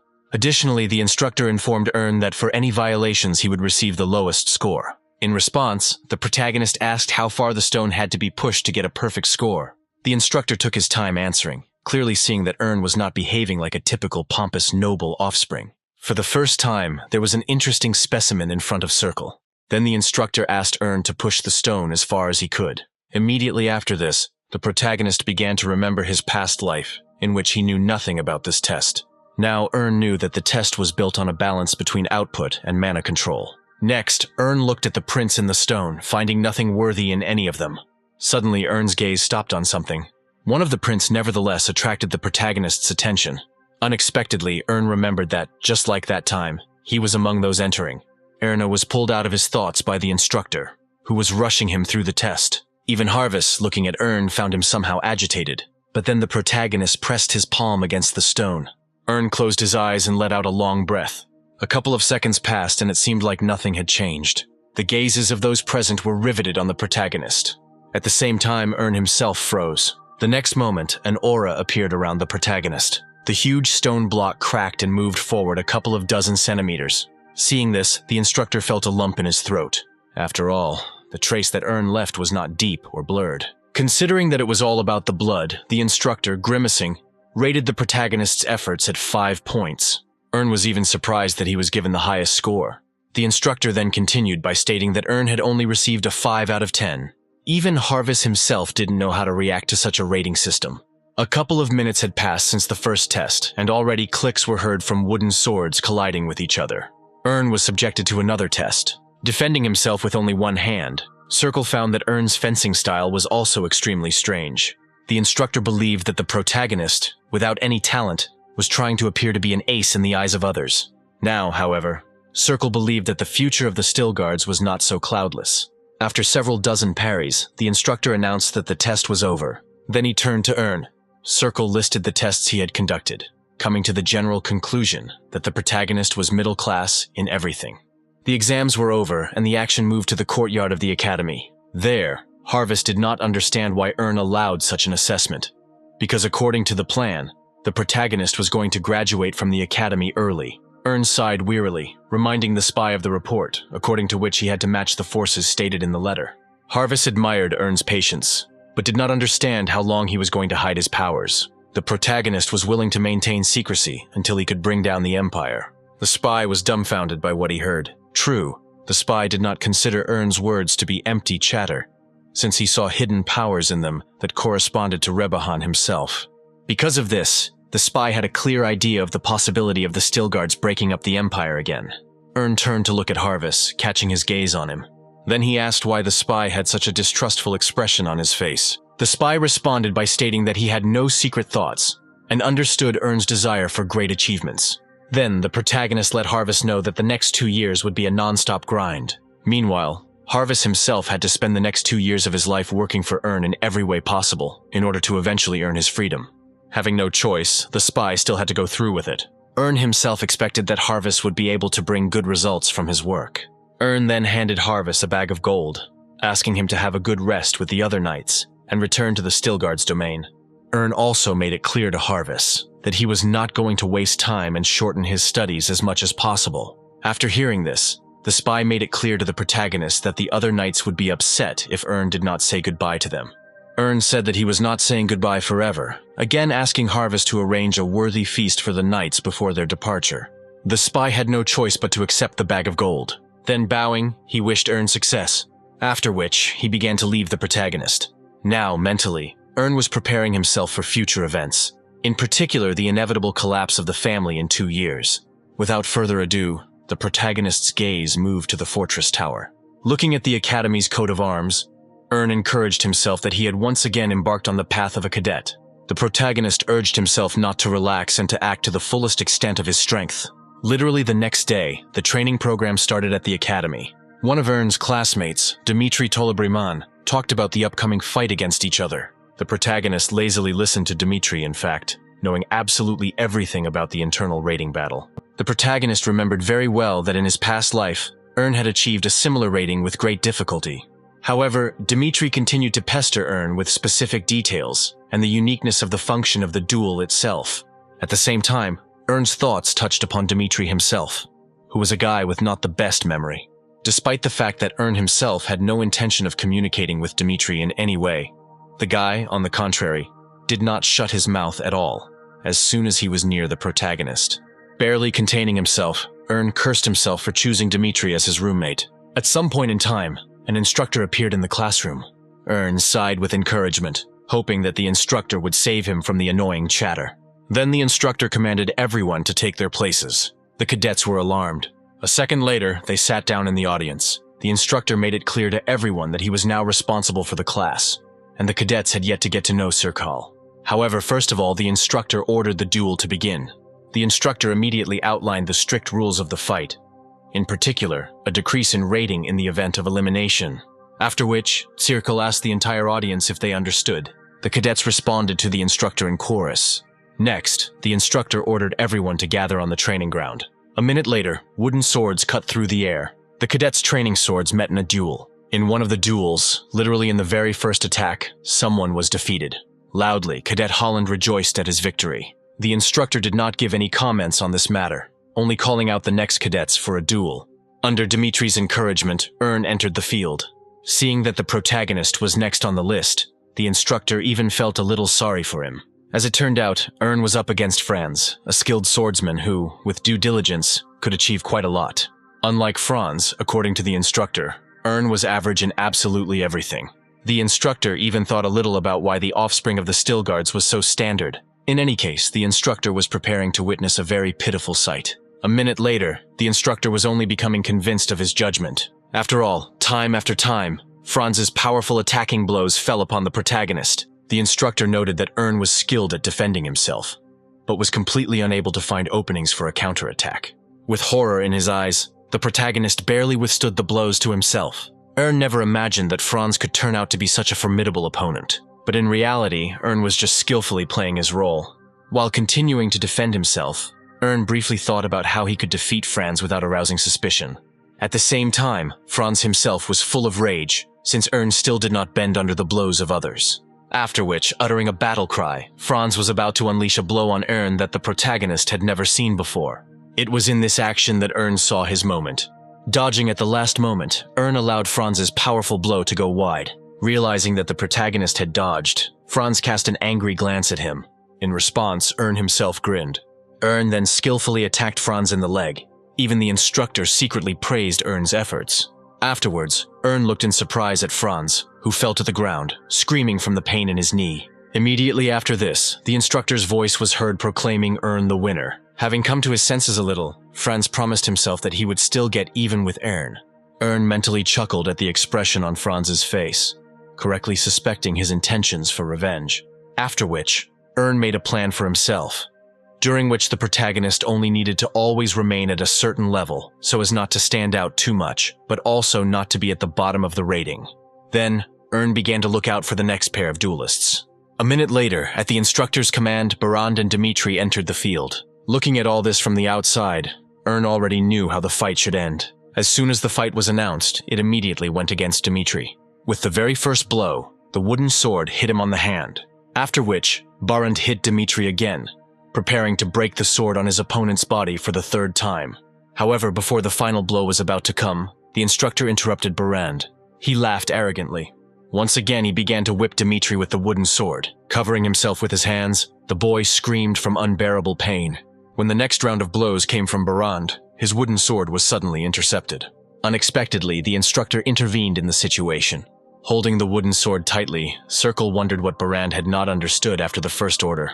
Barand loosened his grip, explaining to the instructor that he simply hadn't heard him well. Then, making it clear that the fight was a training one and not a death one, the instructor gave Barand his first and last warning. Barand sighed and agreed with everything. Subsequently, the instructor arrived in time for Dimitri, sending him to the hospital. Suddenly, Barand's gaze focused on someone. After all, right in front of that, Ern was standing. Deciding to show his strength once again, Barand patted the protagonist on the shoulder, urging him to relax. Then, Barand stated that for Ern, such a duel would have ended with the first blow. However, the protagonist did not react to these words in any way. As he passed by, Barand threw a few unflattering words at Ern. At that same moment, Dimitri looked in the direction of the protagonist and Barand. Ern caught his gaze. However, Dimitri, without uttering a word, turned back. Suddenly, Ern remembered his past life. Using Dimitri as an example, the protagonist saw himself as if from a past life. A certain plan of revenge matured in the protagonist's head. But this time, it would be for the humiliation that Ern experienced in his past life at the academy. And so Ern obliged himself to hit someone. Soon, the second round of fights began, where Ern clashed with Barand himself. Ern skillfully dodged Barand's sweeping blows, immediately after this preparing the sword for a counterattack. After which, several quick blows were delivered to different parts of Barand's body. From the multiple foci of pain, Barand let out a suppressed moan, then turning his pain into the fury of the next blow. But in this case too, the protagonist evaded. Ern playfully hit Barand on the butt with his sword. Holding his butt, Barand said with hatred, as if for Ern the fight was child's play. Afterwards, with renewed strength, Barand swung his sword again. This time, however, Ern counterattacked, jabbing Barand with the pommel of his wooden sword. Everyone present gasped at what they saw. Barand himself coughed heavily, then he fell to his knees.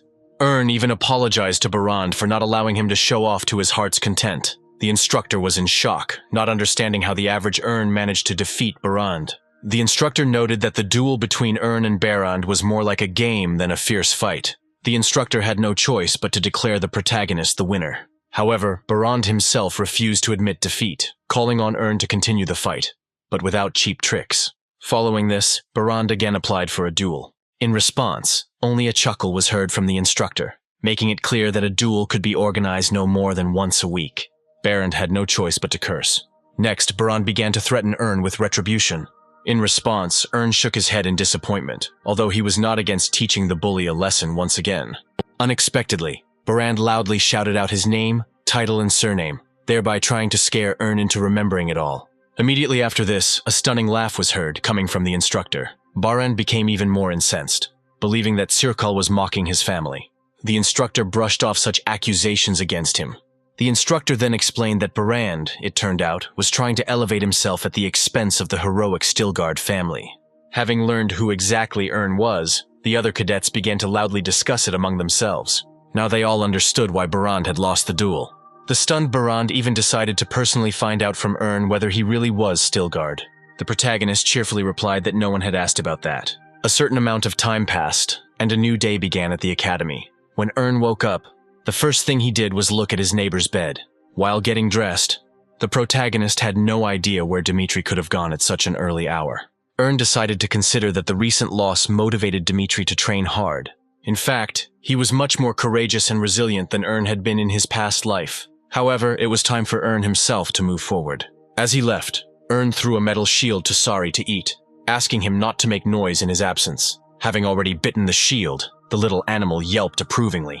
On this day, all the cadets of the academy had to compete in a mountain climbing race. Events moved to a peaceful and quiet mountain trail. The next moment, something rushed past.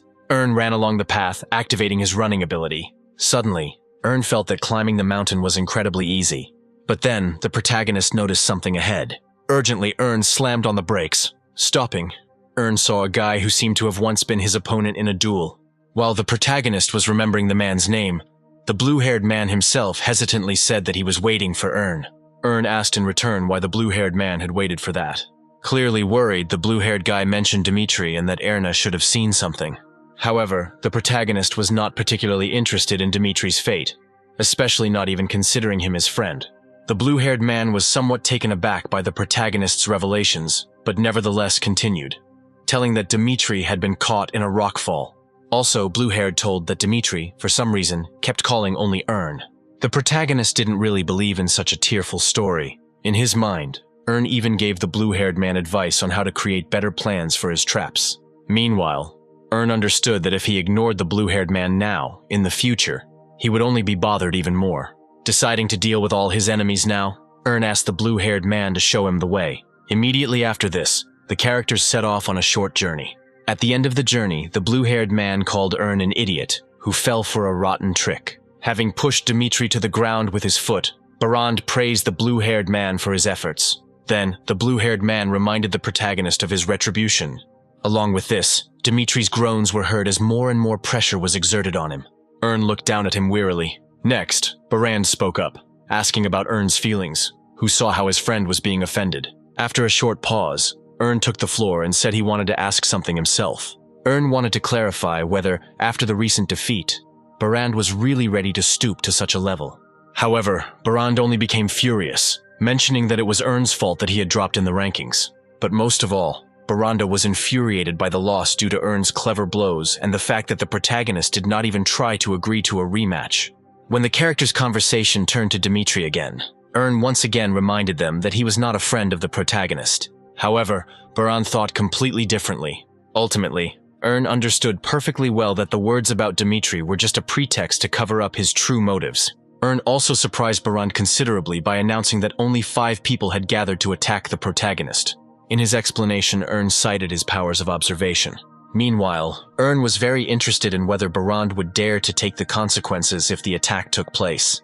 Barand showed no fear as he used his knowledge of the Stilgard family. Like many, Barand underestimated Ern, believing that he was rumored to be worthless. When the conversation turned to the source of the rumors, the protagonist recalled that one of Ern's brothers also studied at the academy.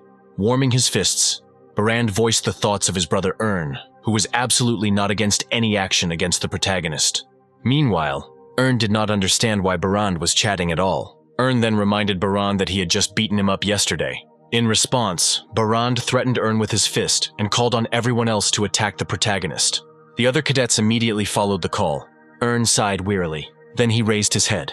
Immediately after that, one after another, Ern began to strike. Literally with one hand, he humiliated the attackers in every possible way. Barand did not expect such agility. Dimitri also watched all this with his eyes and mouth wide open. Having finished with the accomplices, the protagonist turned his attention to Barand. Threatening, Ern called the place where Barand would lie down a coffin. Barand responded with a cry and a swing of his fist towards Ern. Confidently, he approached the protagonist. However, the blow was stopped by Ern's outstretched palm. All of Barand's onslaught ceased overnight. The guy desperately hid his shock because the protagonist stopped a blow full of mana with just one palm.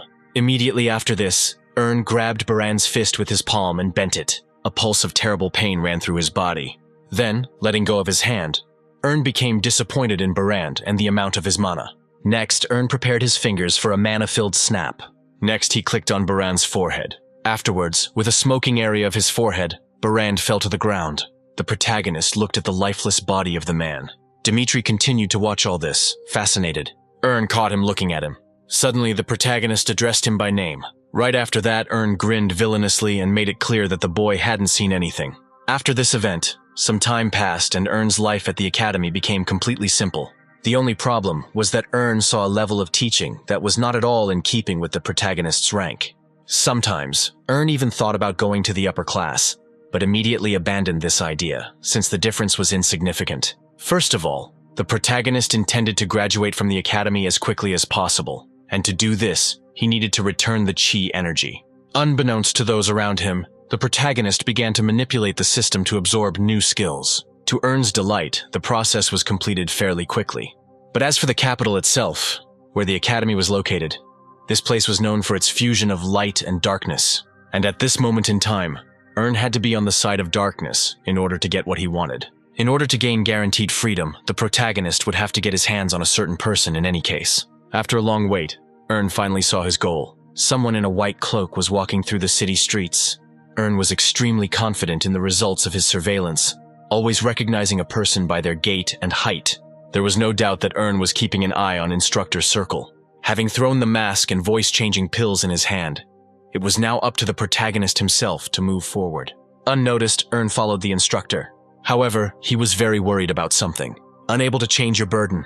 At some point in time, Circle suddenly slowed down. The instructor clearly felt changes in the surrounding energy. It seemed that from the crowd of people, he saw the owner of these powers. From there, a bearded man looked back at Sirkal.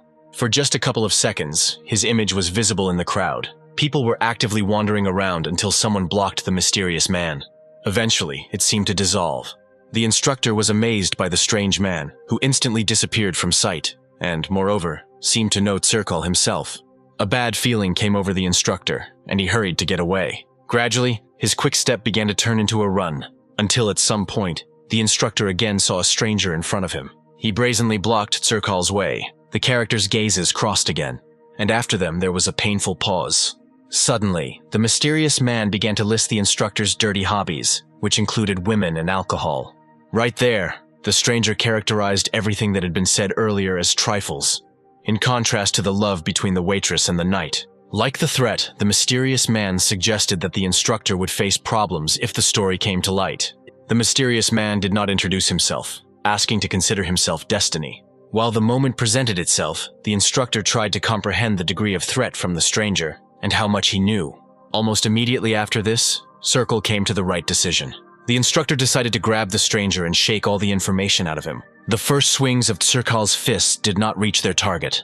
The stranger also escaped subsequent attacks. Sirkal was forced to admit that the stranger was not simple, and a duel with them could be dangerous. After which, the instructor decided to change tactics. Having gathered all his mana into a single blow, Sirkal rushed from the spot. In a split second, the instructor managed to fly up to the stranger. It seemed that all of Sirkal's power had fallen upon the stranger. A thick layer of dust and steam rose. A light wind blew, clearing away the initial veil. This was followed by wild surprise on the part of Sirkal. After all, in front of him, without any damage, without moving, the stranger still stood. The stranger gave the instructor's blow a decent assessment, calling it very close to first class. What he heard left Sirkal speechless. Then he quickly moved away from the stranger. Without saying anything out loud, but mentally, the instructor admitted in a panic that before him there was a person whose aura was definitely at the first class level. Without continuing the fight, Sirkal began to inquire who was standing in front of him. However, for some reason the stranger started talking about the waitress, whose name was Sylvia. Instantly, sweat appeared on the instructor's face, because the stranger even knew such subtle details. Sirkal even suggested that the stranger was from a secret nightly inspection squad. However, he, with a grin, rejected the instructor's guesses, stating that, on the contrary, he wanted to help him. The instructor, stumbling slightly, tried to understand what exactly the stranger meant. Suddenly, a crash was heard from the gateway behind the characters. The stranger suggested changing the location of the conversation to a calmer one. Thus events moved to the tavern. Already there, it turned out that Sylvia was the illegitimate daughter of the instructor. The stranger found the instructor to be quite a noble man, since he tried in every way to help the bastard. Hanging his head, the instructor said that only thanks to the zeal and help of Sirkal, his daughter could ease her burden. In response, the stranger asked why the instructor didn't immediately buy his daughter's freedom. Sirkal sighed heavily, naming a sum that was too much for him to bear 10,000 gold. In that case, the stranger wondered why Sirkal hadn't simply ruined the business of his daughter's oppressor, using his status. Following this, the instructor mentioned a certain Black Mamba. Then Sirkal explained that this was the name of a criminal group that secretly owned part of the capital. The stranger knew about this gang, and also that the guards were in no hurry to deal with them. Then, the instructor specified his helplessness by saying that Sylvia worked in an establishment that belonged to the gang. The stranger mumbled mysteriously, but in fact he understood that he had incomplete information. After all, now the story of Sirkal looked like something that Ern couldn't even really manipulate. Reluctantly, Ern came to a completely different conclusion. Now the protagonist had to change his approach regarding the leverage he had over the instructor. Ern saw the best option for himself as the opportunity to leave the instructor in his debt. Then, having alarmed Sirkal considerably, the stranger said that he would help him. Next, having made a gesture, the stranger wanted to get an answer as to whether the instructor was ready to make a deal. Immediately getting up from his seat, Sirkal wanted to know what was required of him. In connection with this, the stranger started talking about Erna. The instructor was surprised, but ultimately responded positively to his knowledge regarding the protagonist. After which, the stranger made it clear that Sirkal should help Ern in every possible way. The instructor tried to make a logical chain, saying out loud that the stranger was sent by the Stilgard family. Ultimately, the instructor concluded that there was nothing good in the stranger's offer. For Ern, in the guise of a stranger, it was a revelation that the overall assessments of an academy cadet were based on the opinions of many instructors, and not just Sirkal. In that case, The stranger corrected himself, asking Circle not to help the protagonist with grades, but only to improve his comfortable conditions. However, Circle was not amenable to persuasion, since influential families had previously tried to bribe him. However, the instructor was not prepared to cooperate. Sighing, the stranger began to explain again that he was only asking for a little more freedom for Earn. Additionally, as payment, the stranger swore that he would free Sylvia. The stranger drew parallels between Earn's freedom and Sylvia's. The instructor thought hard about the stranger's words. Seeing that he was making up his mind, the stranger added to his previous words that Circle's daughter would not even have to flee the city. Gradually, Circle's ability to resist persuasion decreased, but he still noted that rigging grades was impossible. Because of the knight's narrow-mindedness, the stranger began to get angry. Suddenly, the stranger started coughing. Suddenly, his voice changed. All this surprised Circle quite a bit. Unexpectedly, the next moment, the stranger tore off his former face. The instructor was quite stunned by what he saw. Now in front of him sat that same Earn Stillguard. Surprised, the instructor was at a loss to understand how something like this could have happened. When the instructor's speech touched on Earn's extraordinary aura, he explained that he was originally the strongest in the academy. Now, the instructor was actively amazed at the real powers the protagonist possessed. To his shock, at only 16 years old, Earn already possessed first class. Earn grinned, now confident that Circle would give him a perfect score. The instructor confirmed this, stumbling over his words. After which, the protagonist started talking about rigging grades, to which the instructor made it clear that there was no point in such a thing. Then, Earn made only one request to the instructor, which was to allow the protagonist to skip some of the lessons. Circle immediately responded that he could facilitate something like this quite easily. However, now the instructor was more interested in why Earn was hiding his abilities. To this question, with a sly grin on his face, Earn made it clear that, if he knew the truth, Circle would suffer from insomnia. The instructor recoiled slightly, frightened. Now, Earn gave the instructor time to think and give his answer. All Earn wanted now was to know if Circle was willing to make a deal. The night continued and the scene changed to a rich house. A stranger showed up there, among the clearly unfriendly people. With a bored look, the man asked again whether the stranger really wanted to take Sylvia. The stranger definitely confirmed this. The man frowned, now turning to Sylvia, deciding to find out if she knew the stranger. The girl looked at the stranger in fear. The stranger's words about coming to save the girl surfaced in her memory. In the end, calling the stranger by the name of Flip, Sylvia lied that he often visited the girl. At this time, Earn, in the guise of a stranger, was himself somewhat uncomfortable due to the fact that he introduced himself to Sylvia with the first name he came up with. The tired man sighed heavily, admitting that gentlemen liked to visit Sylvia. The man then offered the stranger a price of 10,000 gold pieces. Almost immediately after this, a bag of gold was thrown onto the table. The stranger confirmed that the amount stated by the man was inside. When he opened the bag, the man was somewhat shocked that someone had actually carried so much money around the city.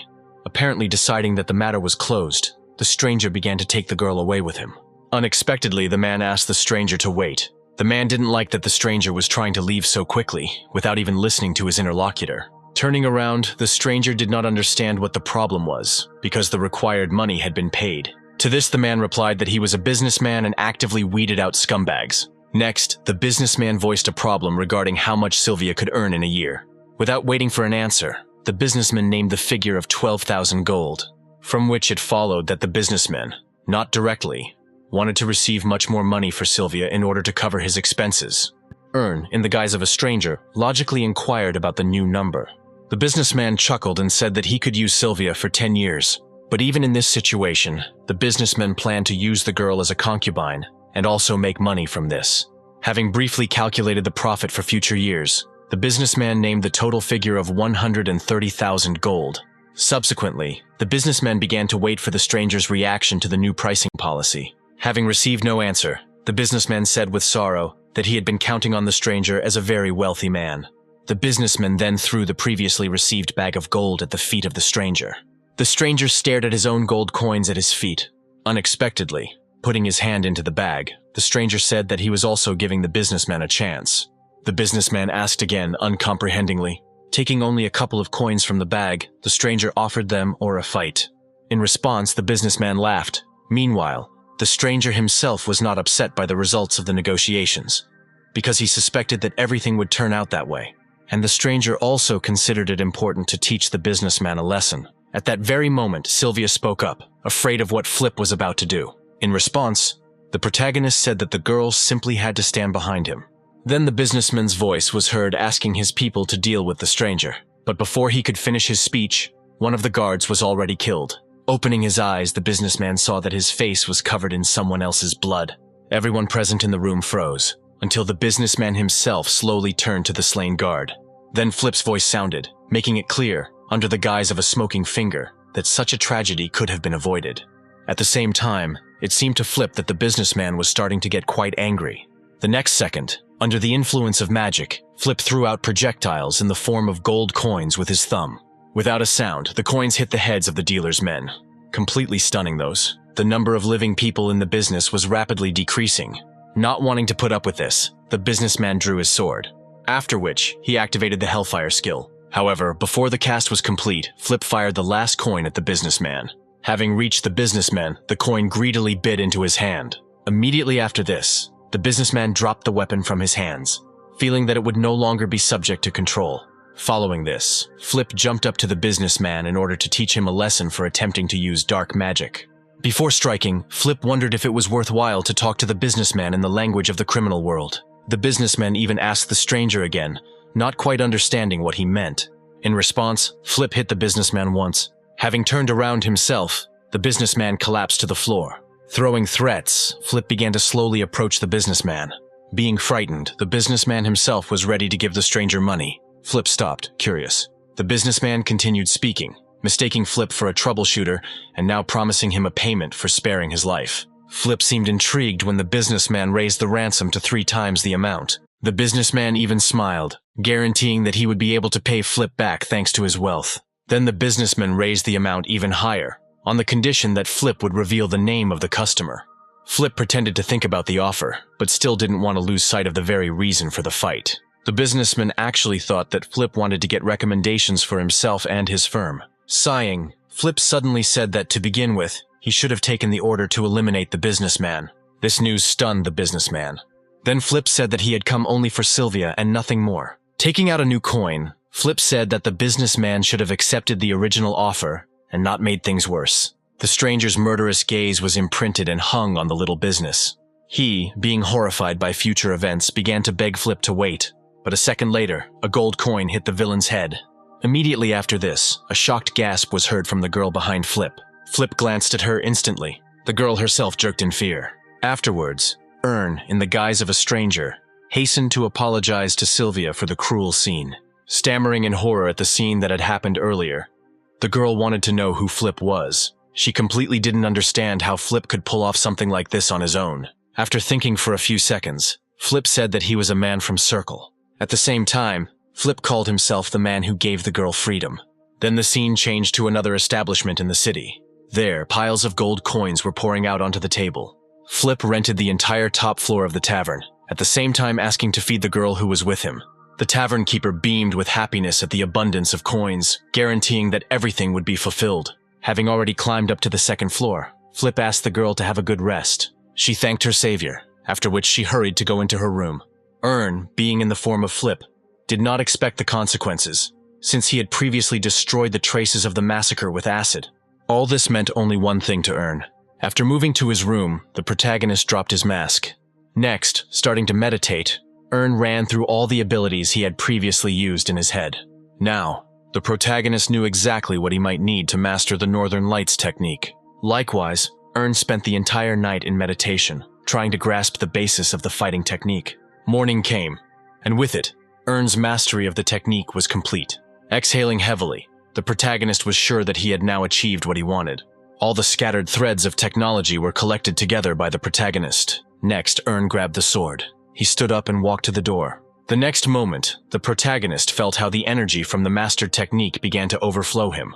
As a result, all this resulted in a new overglow of the aura, which was displayed even on the tip of the weapon's blade. Now, in terms of strength, Ern has caught up with the Emperor himself, having managed to beat his record and overtake him by 2 whole years. Swinging his sword, Ern discovered the property of what was contained in the electrical energy. Ern enjoyed his new weapon, whose characteristics could be easily increased by his own magical powers. After which, the protagonist made a number of purchases, both for himself and Sari. At the same time, the skill for the facial distortion technique which Earn considered useful for certain situations, was also included in the list of purchases.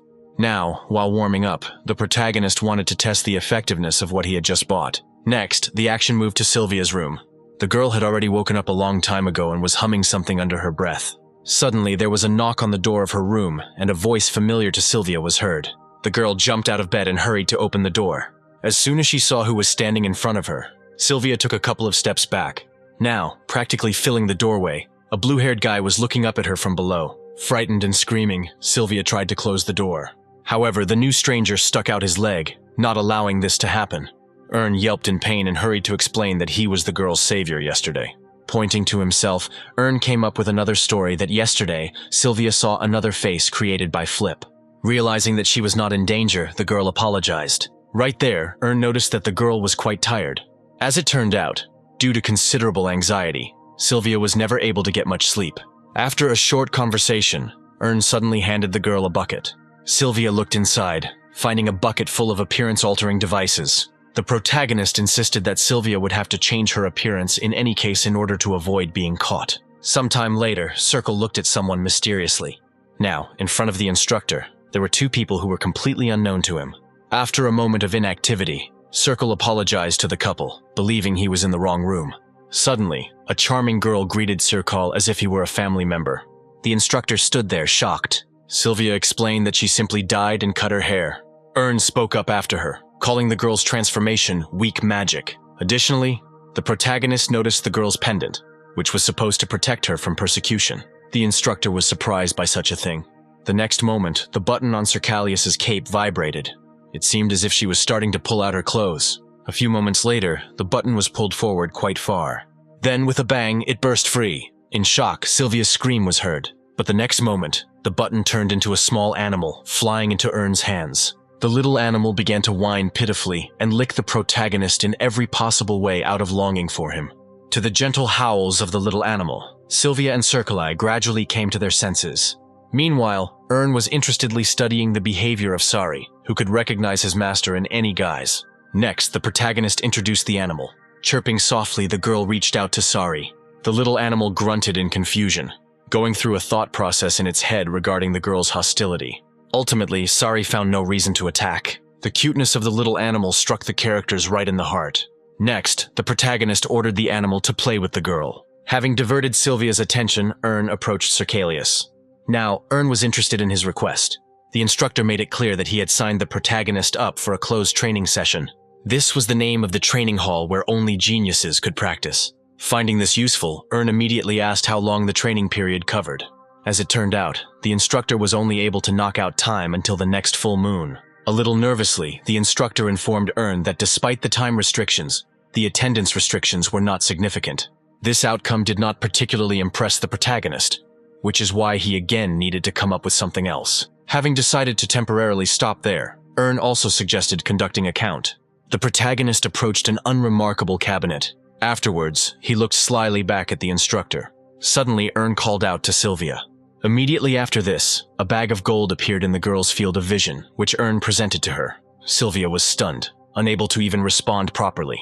Earn called such a gift compensation to the girl for years of work. At the same time, Earn handed a similar bag to Circle himself. However, the instructor made it clear that he could not accept such a thing.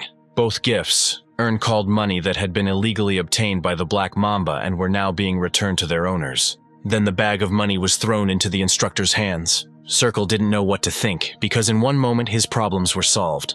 Afterwards, the instructor tried to thank Earn. Having gathered his courage, Circle bowed to the protagonist, promising to repay kindness with kindness. Earn himself hoped that in the future, he and the instructor would work together.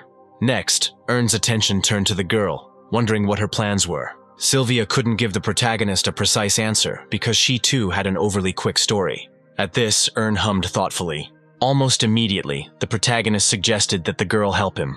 Earn extended his hand and offered to work for him temporarily.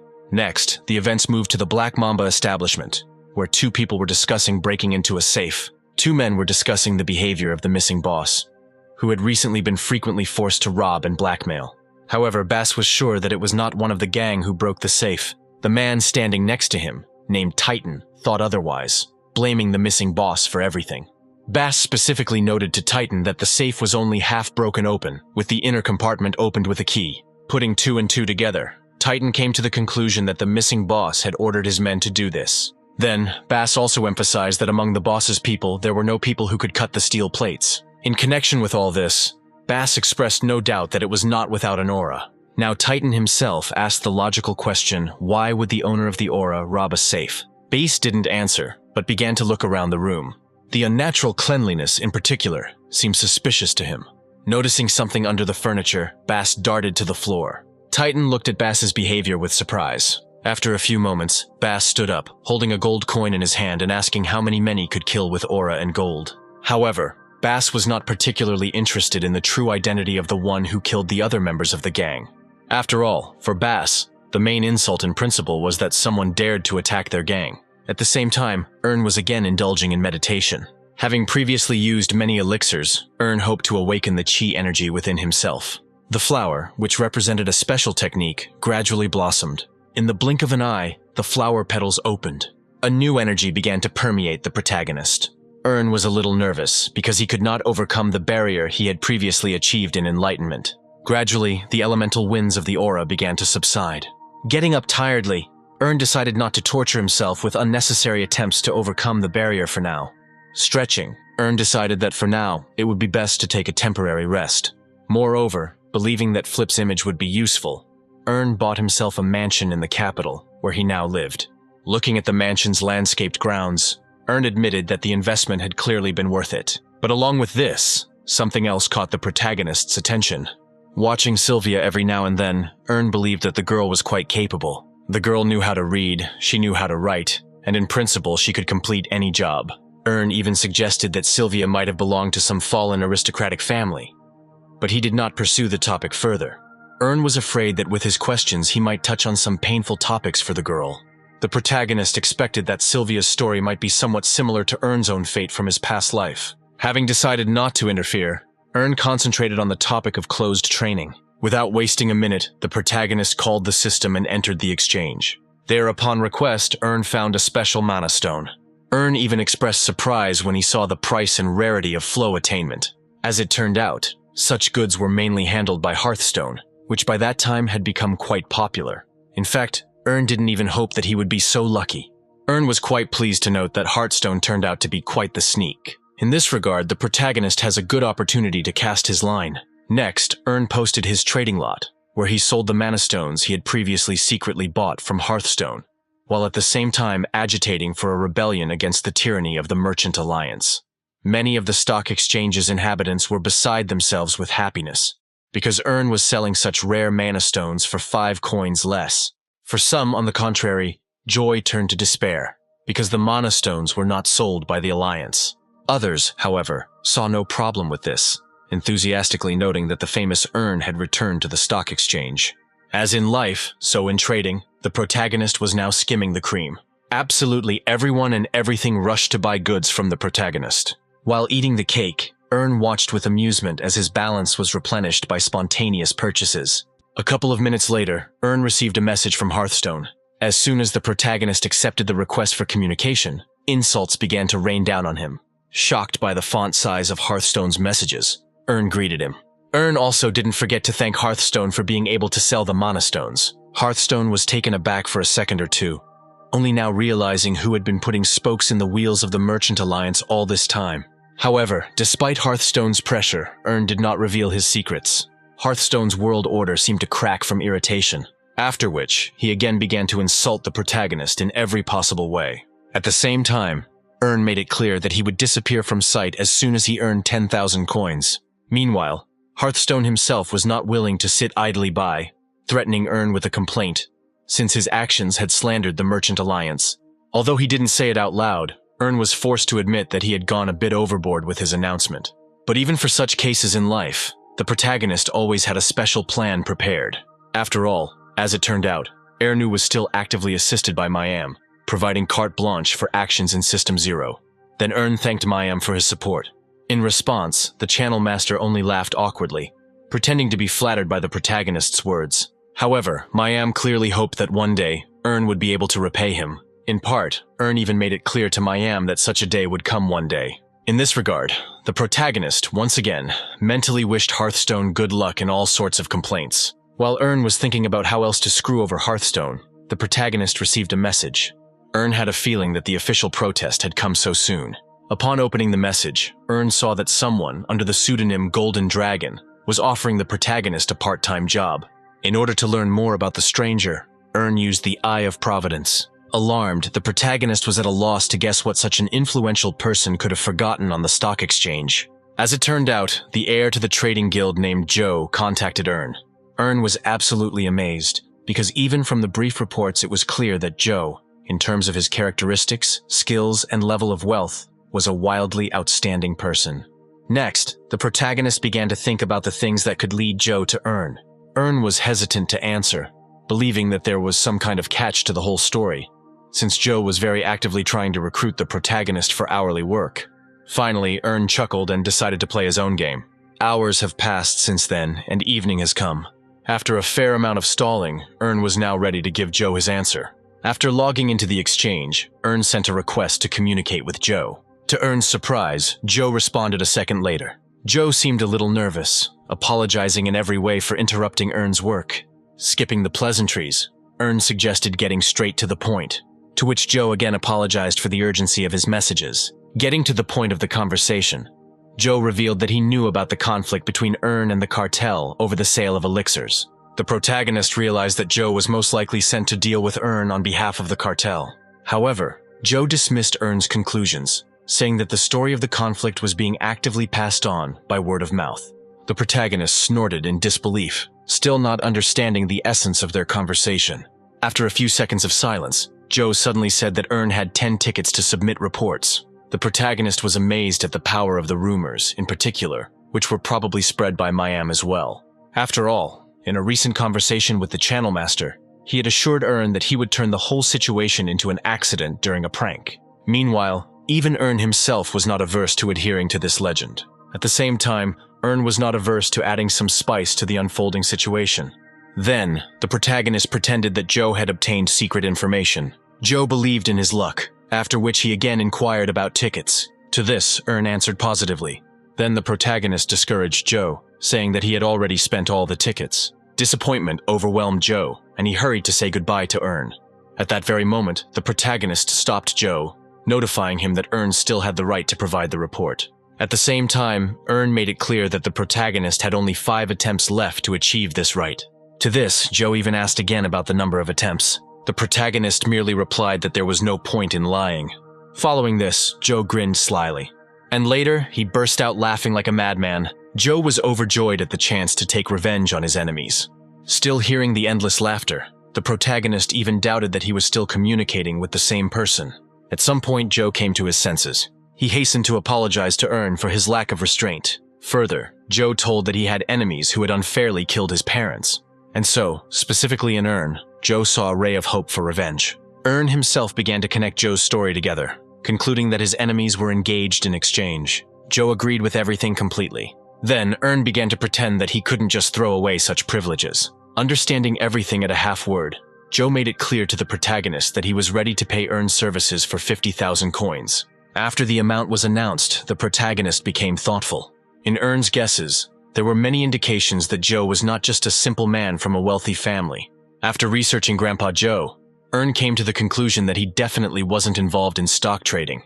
And yet, the amount Joe had stated was very tempting for the protagonist. Deciding to up the ante, Earn wondered if Joe's offer was really that low. Slightly agitated, Joe began to explain to Earn that, translated into gold, the stated amount of coins was wealth that 5 generations would not be able to spend. Besides, Joe knew that Earn had gotten pretty rich after resolving his issues with the cartel. In response, Earn stated that during the conflict, he earned much more than Joe could even imagine. Earn specified his victory by saying that after eliminating competitors, he secured his own position in the market, from which it turned out that the report sent by Earn played only half the role in the success of the whole matter. Therefore, the protagonist did not guarantee that, having received the reports, Joe would be able to succeed in his own business. Earn went on to say that he had also taken revenge in his time, following which Earn wondered if Joe's revenge was really worth only 50,000 coins. The protagonist then concluded that the revenge Joe desired was nothing more than a lie. At the end of Earn's deductive thoughts, Joe winced, Then, screaming furiously, not wanting to miss such a chance. This was exactly the reaction that Earn wanted to achieve from Joe. But suddenly, something distracted the protagonist. Earn immediately turned his gaze to the window. Due to this, the protagonist was forced to interrupt the conversation with Joe, citing urgent matters. Joe tried to somehow stop the protagonist, but he passed out. At the same time, Earn himself drew his sword, feeling how alien energy was accumulating outside. And indeed, someone was approaching Earn's mansion in an unfunny way. Soon, 2 people entered the scene. Subsequently, there were even more of them. From their conversations, it became clear that they had come exactly where they were supposed to. Pushing through the crowd, with a heavy sword on his shoulder, Titan appeared. He was overtaken by Bass, who was in command of the men. A few seconds later, the crowd entered the mansion. Trying not to make any noise, the invaders followed Earn's chambers. Suddenly, one of those walking ahead made a stopping gesture to his accomplices, after which, pressing himself against the wall, he crawled towards the door. Quietly, his hand lay on the door handle. The leader of the squad didn't even notice how sparks of electricity began to run through his clothes. Subsequently, a ball lightning flew towards him. The squad leader's body shook. The other bandits were horrified when they saw what had happened to one of them. Afterwards, one of them even screamed at the crazy scene. Immediately after this, Earn jumped out into the corridor at wild speeds. In the eyes of the bandits, Earn looked more like a creepy, magically possessed monster. Having no other choice, the bandits raised their swords and decided to attack. Earn smiled contentedly. After which, the first attack was carried out by the protagonist. One after another, Earn struck down with his magical weapon. Fueling all this with unnatural speed, Earn thrust his blade forward. Then he swooped down and pierced one of the bandits. At first he winced in pain. Subsequently, his body shook from an electrical impulse. Finally, the bandit groaned tiredly, being pretty fried. Seeing that the bandit was somehow still alive, Earn decided to interrogate him. In exchange for promising a quick death, the protagonist wanted to find out who exactly was the bandit's target. At the same time, from the outside, an inexplicably bright glow was observed in the room where Earn lived. Titan and Bass naturally took notice. They both agreed that Earn knew about the attack. Realizing that the protagonist obviously possessed a strong aura, Bass no longer considered it advisable to waste his existing powers. And therefore, Bass commanded that absolutely all of his people enter the mansion at once. Bass considered it entirely possible to defeat Earn with joint efforts. A minute later, the door to the mansion began to open. The bandits entered with swords at the ready. The surrounding silence made Bass nervous, so he urged his men to be vigilant. Literally right after this, one of Bass's men pointed at something. Earn walked slowly down the steps. The protagonist was honestly surprised by the insolence displayed by the invaders. Logically, Titan decided to find out who was in front of them. Earn, having changed his appearance to Flip, was not averse to finding out the answer himself, but who managed to break into his house. Suddenly, Bass spoke up, wondering if Flip had killed the bandit leader. Earn responded with irony, since the other bandits spoke more flatteringly of their former leader. Because of this, Earn concluded that Bass was now the new boss. No longer able to tolerate long monologues, Bass ordered his men to attack. Earn was not averse to trying out the skills and techniques he had learned once again. The first of the motley crowd to fly out at Earn was Titan. The protagonist easily parried his heavy blow. However, Earn even appreciated Titan's efforts and fighting technique. At the same time, 2 other bandits were already approaching the protagonist from behind. Instinctively, Earn performed a reverse sword swipe. Immediately after this, he electrified the surrounding space. The electric shocks and sword strikes achieved their targets. Then the current rushed further towards Titan, who covered himself with his sword. Surviving but slightly fried, the Titan radiated fury. Bass watched from the sidelines as the battle progressed, which was unpleasant for him. Realizing that things were not going in the bandits' favor, Bass took out the scroll. Immediately, he whistled. The Titan instantly turned towards the source of the whistle. The living bandits immediately realized that a prearranged signal had sounded. Hoping that the people would have time to escape, Bass began to tear up the scroll of the spell. Now the protagonist himself has seen the course of the situation. After all, in one instant, a magical seal formed in front of Bass. Earn stepped back from the bright light of magic. Then, spreading his arms, Bass cast a spell. Immediately after this, sharp ice blocks began to burst out from the magic circle. Inexorably, they flew towards Earn. But the closer they got to the protagonist, the more they lost their course, colliding and forming a pile of ice. Now, Bass himself had already set in motion, intending to carry out the explosion. As quickly as possible, the other bandits took cover. The ice blocks themselves began to fill with bright light. Having reached critical mass, the ice blocks burst. Subsequently, the entire mansion was enveloped in an icy fog. Soon, Bass and Titan appeared from behind their shelters. In part, Bass regretted wasting such powerful magic on the protagonist. On the other hand, their enemy, according to Bass, was worth an entire army. The smugness of the new bandit leader was interrupted by Ern's lamentations about the destroyed mansion.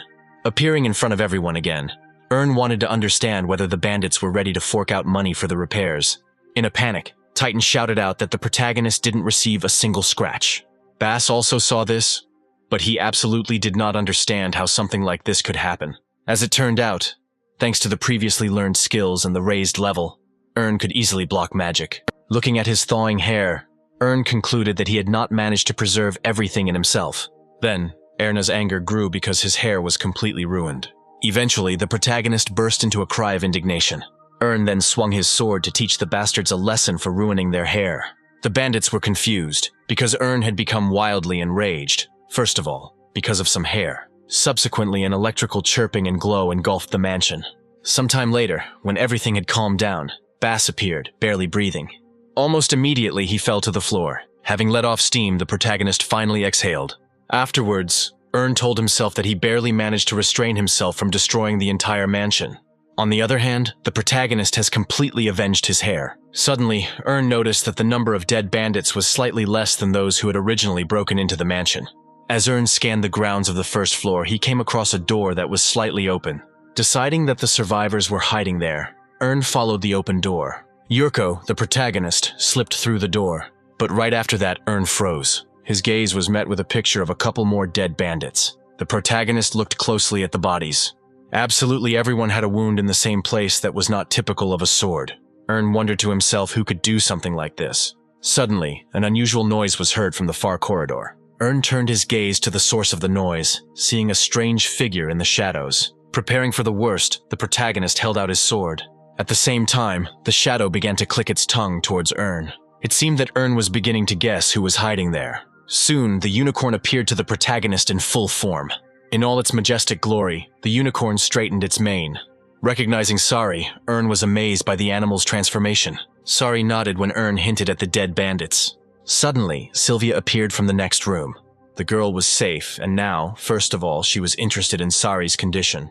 While stroking the unicorn, the protagonist began to explain to the girl that Sari could transform. Ern made it clear to Sylvia that there was no point in carrying around a common marten. Sylvia said thoughtfully, finally understanding in her mind why Sari seemed so strange to her. Meanwhile, the girl wanted to know what happened in Ern's mansion. Next, Sylvia pointed to a group of dead bandits. The girl was scared when Ern told her about the invasion of the Black Mamba, which had already been dealt with. Whatever the case, Ern wanted Sylvia to return to her room under Sari's protection. Ern didn't want anyone or anything to interfere with him during the interrogation. After some time, through pain and suffering, Bass gradually awakened. At some point in time, with a deep breath, Bass opened his eyes. He quickly looked at himself, not understanding how he had managed to survive. Next, Bass tried to get up, but his body did not obey him. Bass didn't understand why his body didn't obey him. Suddenly, opposite him, Ern appeared, taking a chair behind him. Immediately after this, Bass let out a cry of indignation, demanding an explanation from the protagonist regarding the state of his body.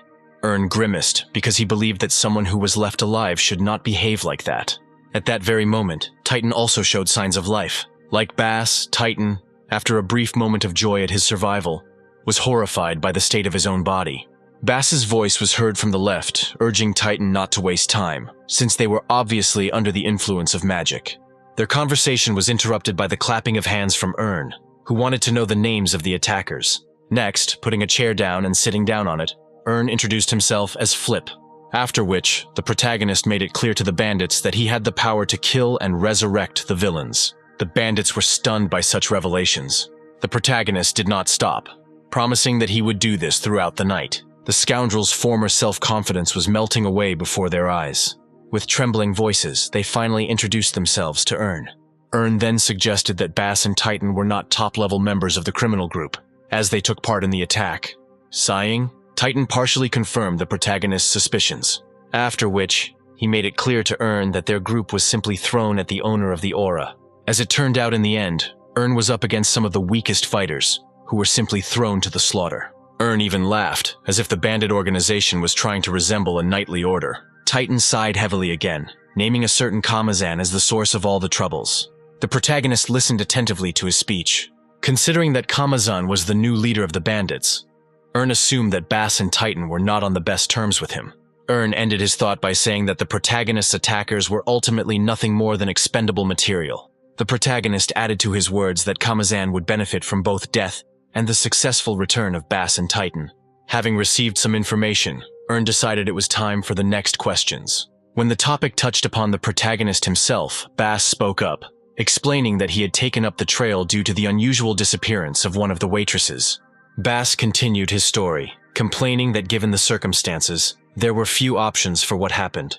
Bass's conclusion was that the waitress either ran away on her own or was helped. Later, after studying escape routes and recent real estate transactions, Bass came across Erna Castle. Ern knew it was Sylvia and wanted to know how Bass had identified her. Smiling slightly, Bass reduced it all to habits that, even though she had changed her appearance, Sylvia herself had not lost.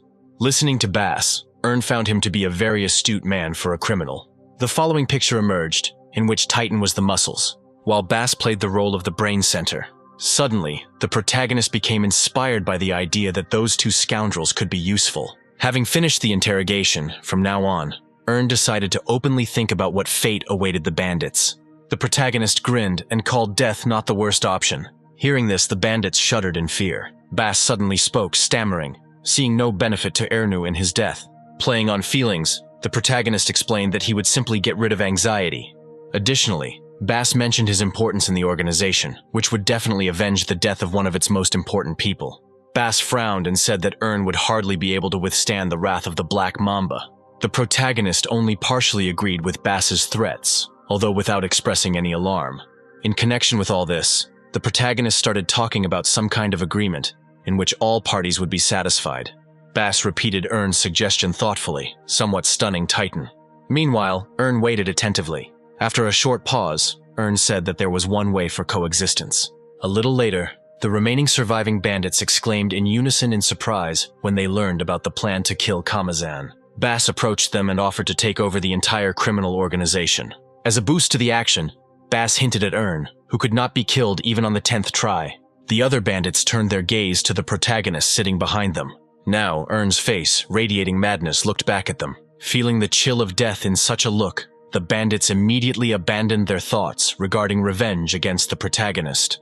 Then one of them turned to Bass, calling the plan quite complex. Bass nodded in agreement, reporting that the plan was not only difficult, but practically impossible to implement. In any case, the bandits weren't particularly eager to trust the protagonist. Bass responded by stating that Ern had brought everyone who was dying back to life, and that no one could do anything to stop it. Another argument in his favor, Bass cited, was the protagonist's ability to resist the ice blast. Additionally, Bass believed that Ern's offer was generous and perhaps unique. Otherwise, Bass believed that he and his subordinates would continue to be used as expendable material. Eventually, Bass's words moved the other bandits. Suddenly, Bass's idea was supported by Titan, who believed that the opportunity was worth taking advantage of. Titan did not consider one death worse than any other, but most importantly, the one received in battle. Ern watched all this from the side, listening intently. Suddenly, hesitantly, one of the bandits declared that he could not sacrifice his life for a stranger. Not knowing who to say in response, Titan chuckled long and hard. However, immediately after this, the bandit said that he believed in Bass and Titan, ultimately giving his consent to the daring plan. Immediately after this, a hubbub began. The bandits argued among themselves, increasingly agreeing with Bass's words about the need for change. A little later, they began to chant about the need for a change of power in the organization. After about another minute, Bass turned his attention to the protagonist. Then, nodding approvingly in that direction, Ern was pleased, because that night, the owner of the entire criminal network in the capital would change. The action changed to the city streets at night. Then we moved on to a rich mansion. Inside, a man with an eye patch was surprised by the news he had received.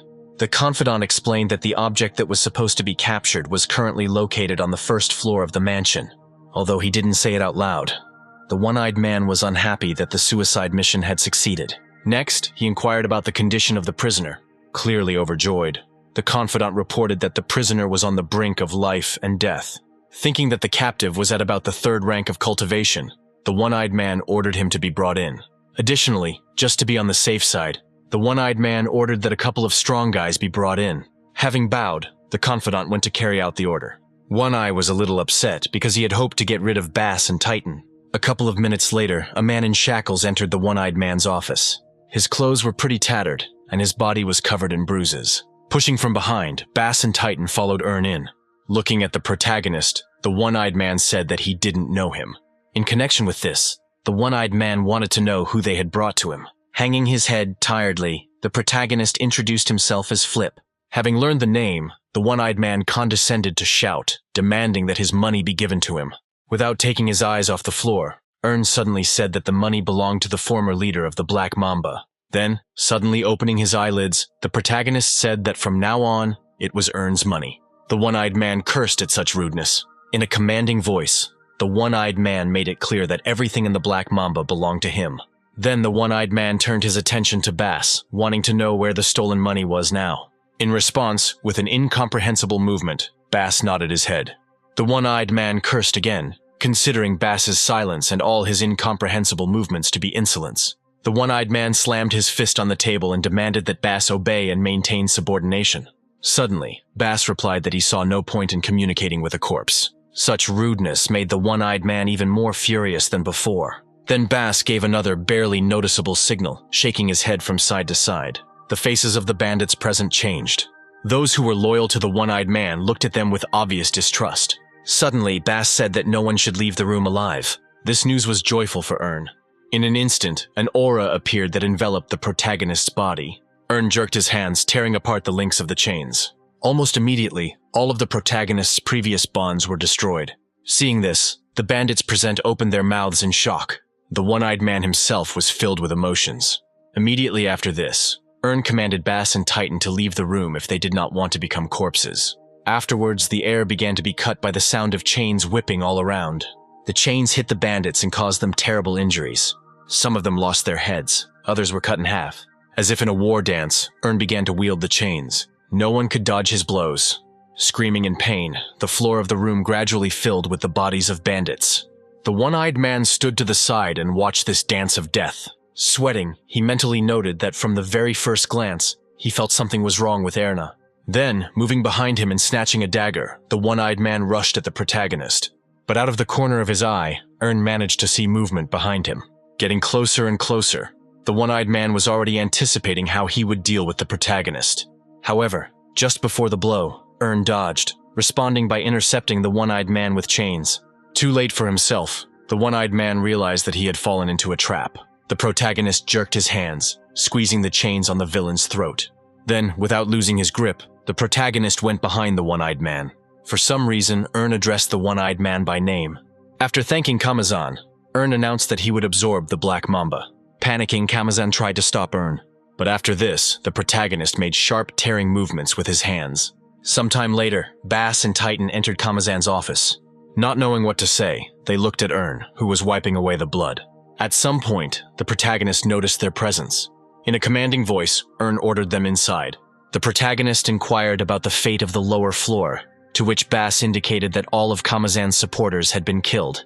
Earn looked favorably on Bass's efforts, making it clear that everything needed to be completed before sunrise. Once again, Earn reminded himself that for a criminal organization, gambling and drinking establishments were the most important asset. The protagonist then made it clear that he had contributed enough of his own when he dealt with the top brass of the organization.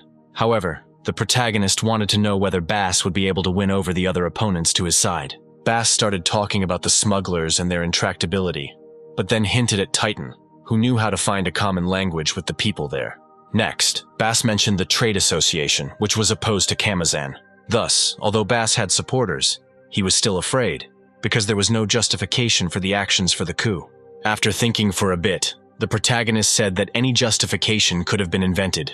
A little later, Earn described to Bass a version of what happened, in which Kamazan was portrayed as the killer of the former head of one of the Black Mamba branches.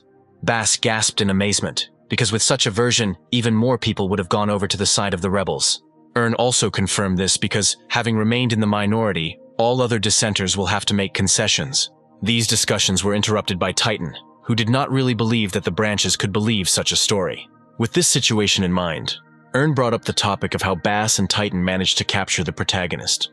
Earn reduced his thoughts to popular rumor and other people's views. The protagonist assured that Bass and Titan were probably already considered outstanding people who managed to captivate a person with an aura. Then standing up, Earn called himself a shadow when Bass and Titan were supposed to come to the fore. Then putting his hand on Bass's shoulder, Earn hoped that he would be able to fix everything.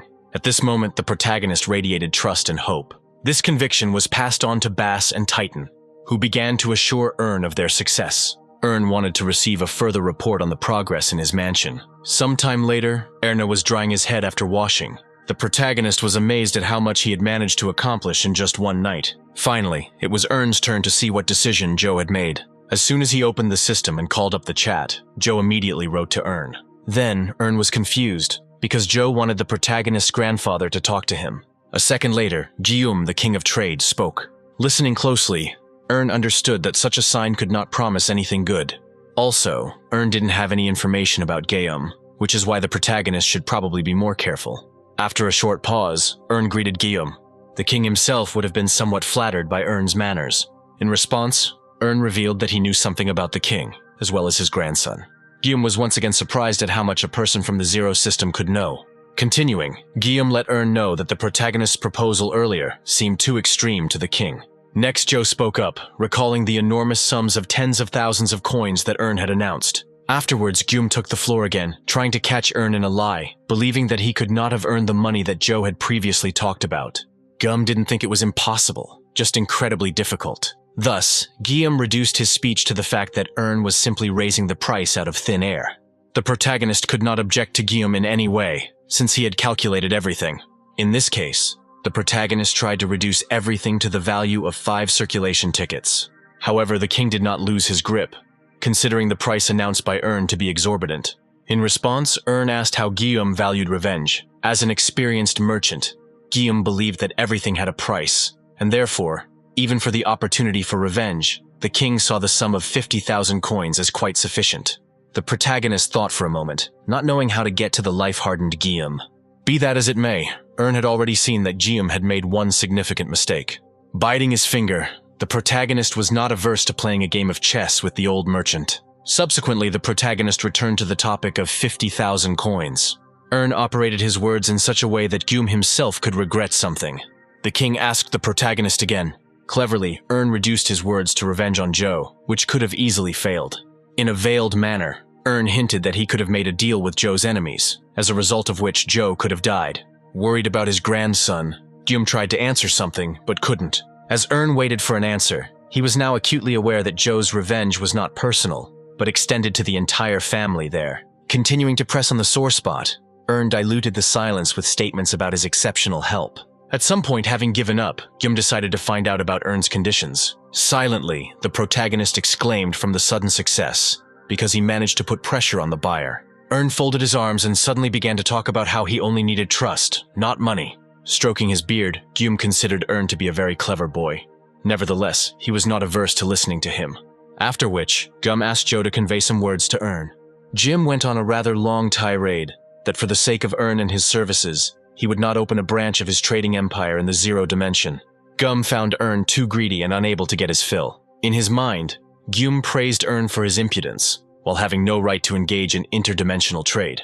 Moreover, if something like this happened, Guillaume could not even imagine how influential a person Earn could become for his world.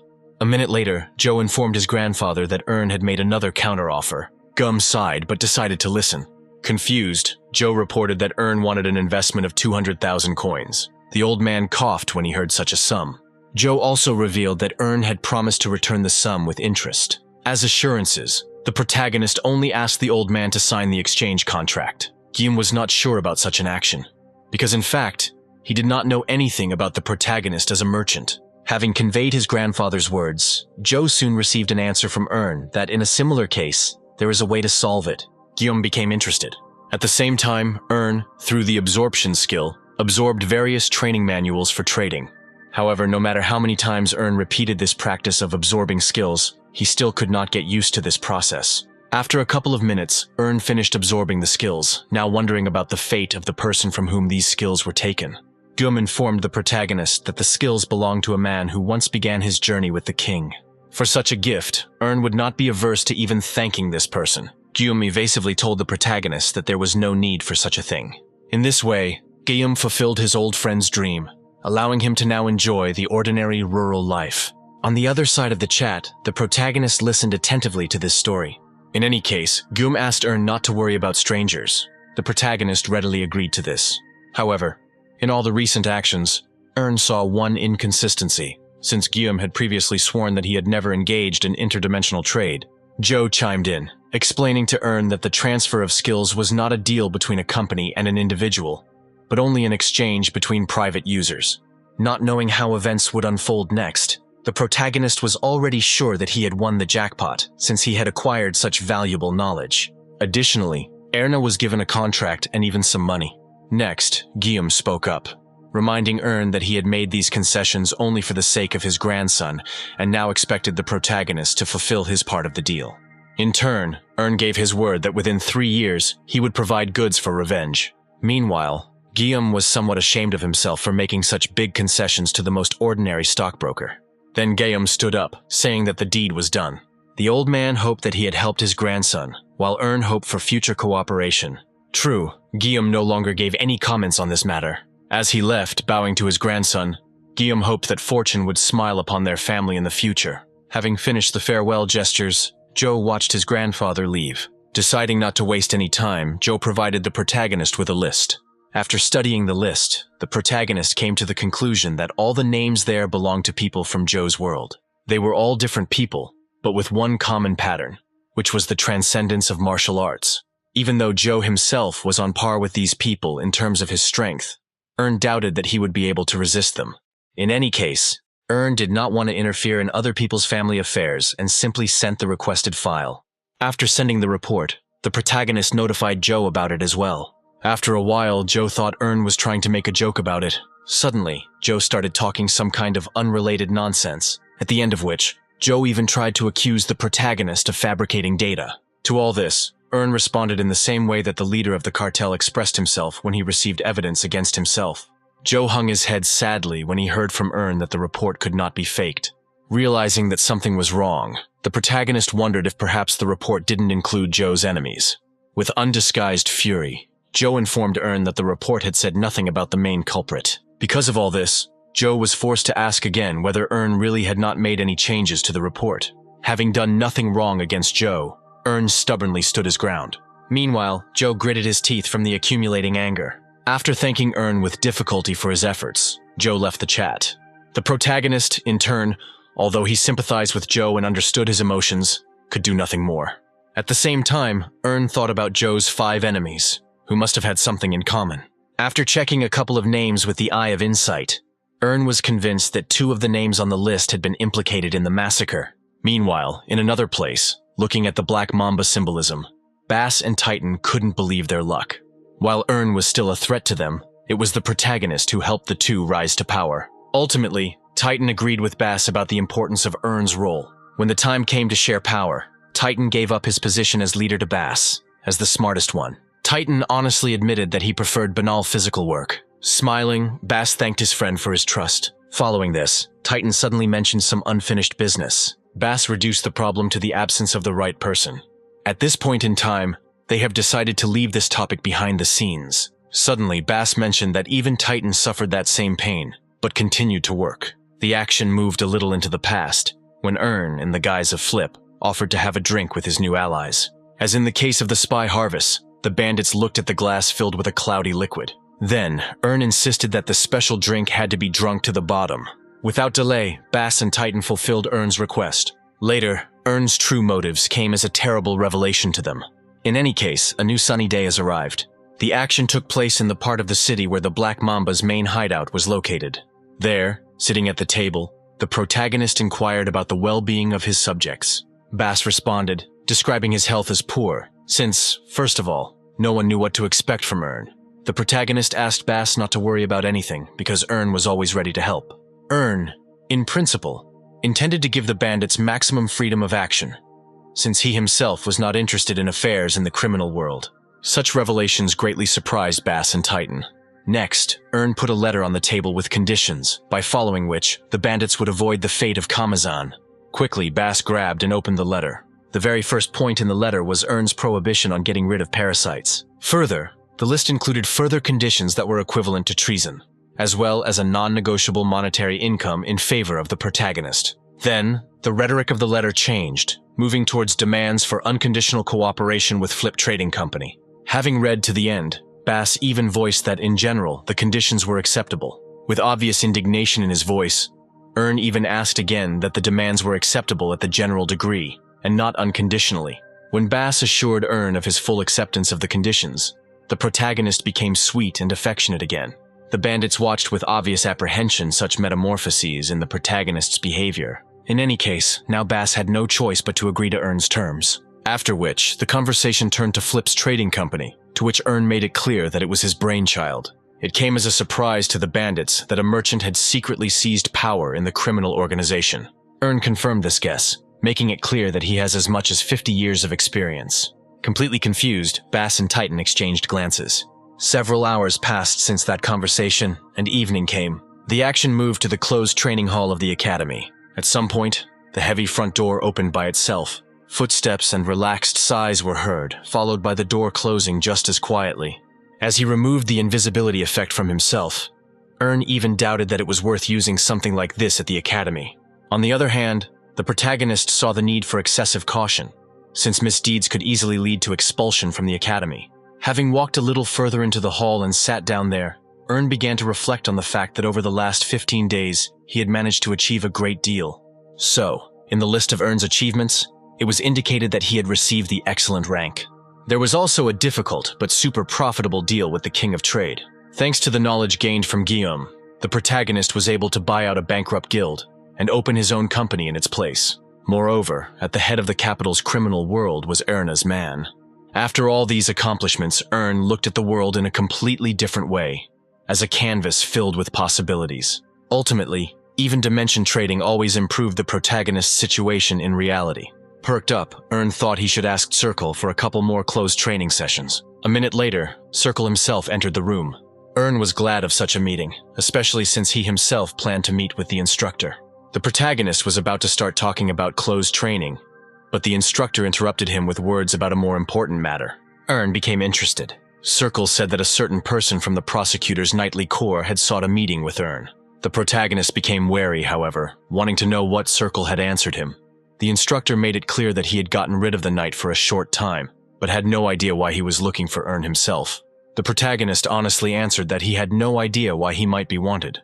After thinking about it, Circle said that such interest in Earn could not have been a trivial trifle. Unexpectedly, Circle mentioned that a man named Dirk was hanging around the knight. Hearing the familiar name from Earn took my breath away. From now on, the protagonist guessed what exactly the matter of searching for him was. All this could only indicate one thing: the Marquis suspected Earn of Kunz's disappearance. A day later, the action took place in the dungeons of a certain castle. Sitting in a small room, the protagonist was waiting for someone. Now Earn was actively thinking about the fact that he could not be punished by law, since he left no evidence. The protagonist gathered his strength, trying not to show his excitement at meeting the knight. A couple of minutes later, someone finally entered the room. Ernu was immediately asked a question, and he confirmed his identity. The man who entered the room introduced himself as Zenitz, stating that he was a knight prosecutor. The protagonist had no choice but to find out why he was looking for a meeting with Earn. Zenitz asked Earn not to worry, because he just wanted to ask a couple of questions. Then Zenitz leaned over the table. Next, he asked if the protagonist would mind if the interrogation began. A couple of minutes later, Zenitz outlined the situation with Kunz, who had disappeared without a trace. Earn pretended to be surprised that Kunz was missing. Zenitz wondered if Earn had heard anything about this. The protagonist shook his head. Zenitz agreed that Earn really couldn't have known about such a thing. In that case, Zenitz asked if it was strange to Earn that Kunz was absent from the academy. The protagonist did not consider this to be anything unusual, because until the very end, he thought that he and Kunz were in different classes. Earn then added that he and Kunz weren't really that familiar. Ambiguously, Zenitz agreed with Earn's words. After which, Zenitz said that he had no more questions. The protagonist found the knight's behavior strange, since Earn himself expected to be interrogated under extreme pressure. At this point, Earn was about to leave, when Zenitz stopped the protagonist, saying that someone else wanted to talk to him. Turning towards the front door, Zenitz invited someone in. Slowly, the door creaked and opened slightly. Peering into the darkness of the corridor, Earn already understood who would be there. Dirk entered the room, which could only mark the beginning of the real interrogation. In a less than flattering manner, Dirk greeted the protagonist. Earn responded sarcastically, noting that Dirk's face had become much haggard since their last meeting. Dirk brought it all down to his difficult situation. Afterwards, Dirk stared at Earn intently. Zenitz watched all this from the side. However, the protagonist also remained silent, waiting to see what would happen next. After a pause, Dirk suddenly asked why Earn had done this. Earn pretended not to understand what Dirk was talking about. Then, Dirk explained that just a day after meeting the protagonist, Kunz mysteriously disappeared. Also, Dirk mentioned a conflict between the lords and a fight between the knights, which he considered a suspicious coincidence. Hearing this, Earn realized that the entire accusatory basis from Dirk's side was worthless. Then, the protagonist responded that all of Dirk's evidence was irrelevant, since it relied on a chance meeting. Looking down, Dirk answered honestly that he had thought about this many times. Meanwhile, Dirk assured that if Kunz had escaped on his own, sooner or later he would have been found. Besides this, Dirk had no doubt that whoever kidnapped Kunz would have asked for a ransom long ago. From everything that had been said earlier, Dirk concluded that Kunz had not escaped and had not been kidnapped. Next, Dirk again directed his gaze at Earn, and therefore Dirk named the protagonist as the only one who had a motive to act against Kunz. Unexpectedly, Zenitz put Dirk in his place, reminding him that he wasn't hanging out with street punks. After receiving a remark addressed to him, Dirk hastened to apologize. Earn responded next, wanting to know from Zenitz whether Dirk had the right to interrogate anyone. A little hesitantly, Zenitz confirmed Dirk's right, citing the request of the Marquis himself. Seeing that the situation was getting heated, Zenitz even suggested postponing the interrogation, but Earn was not against continuing. Next, Earn took the floor, trying to get specifics from Dirk regarding the motives for the murder of Kunz. The protagonist wanted to listen to the knight's arguments. Frowning, Dirk began his speech by saying that Earn's guards had stopped in a village near the city the night before he disappeared. Dirk called this stop forced, since the entire previous day had been very tense. Dirk considered such a stop strange, although Earn's procession could have stayed overnight much earlier. The protagonist immediately responded by saying that he doesn't like sleeping without a roof over his head. Zenitz agreed with Earn's arguments, since sleeping in a bed was much better than sleeping on the damp ground. Dirk accepted this answer, now preparing himself for even tougher questions for Earn. Dirk further cited the testimony of villagers who reported that the procession remained in place until the morning. Zenitz did not consider Dirk's words to be a sufficient accusation, since there was plenty of similar evidence to be had on both sides. In part, Dirk agreed with Zenitz, but without yet naming the main ace in the sleeve. In a tense voice, Dirk revealed that one man had been using the entire room and had not left until dawn. And this man, Dirk called Earn. The protagonist even partially praised Dirk for his efforts in collecting information, however. All this did not amount to an accusation. At that very moment, Zenitz spoke up, outlining the whole situation by saying that Earn had returned from the village to the city for Kunz, after which he had returned to the village again. Dirk confirmed the words of the night prosecutor. Zenitz sighed wearily, considering such a thing impossible not only for Cadet Earn, but even for experienced knights. Right there, Dirk made it clear that he had conducted an experiment that had ended in relative success. Then, Dirk reported that Akadio had low walls and not the best guards, which were easy to get past. Listening to all this, Zenitz concluded that Ernu had even managed to get past Kunz's guards. Dirk agreed with all this again. Shaking his head from side to side, Zenitz believed that Dirk was trying to fit the owl onto the globe. Then, standing up, Dirk directly addressed Earn, asking why he hadn't asked for a favor. Dirk pushed the table away and took a step closer, wanting to make sure of something.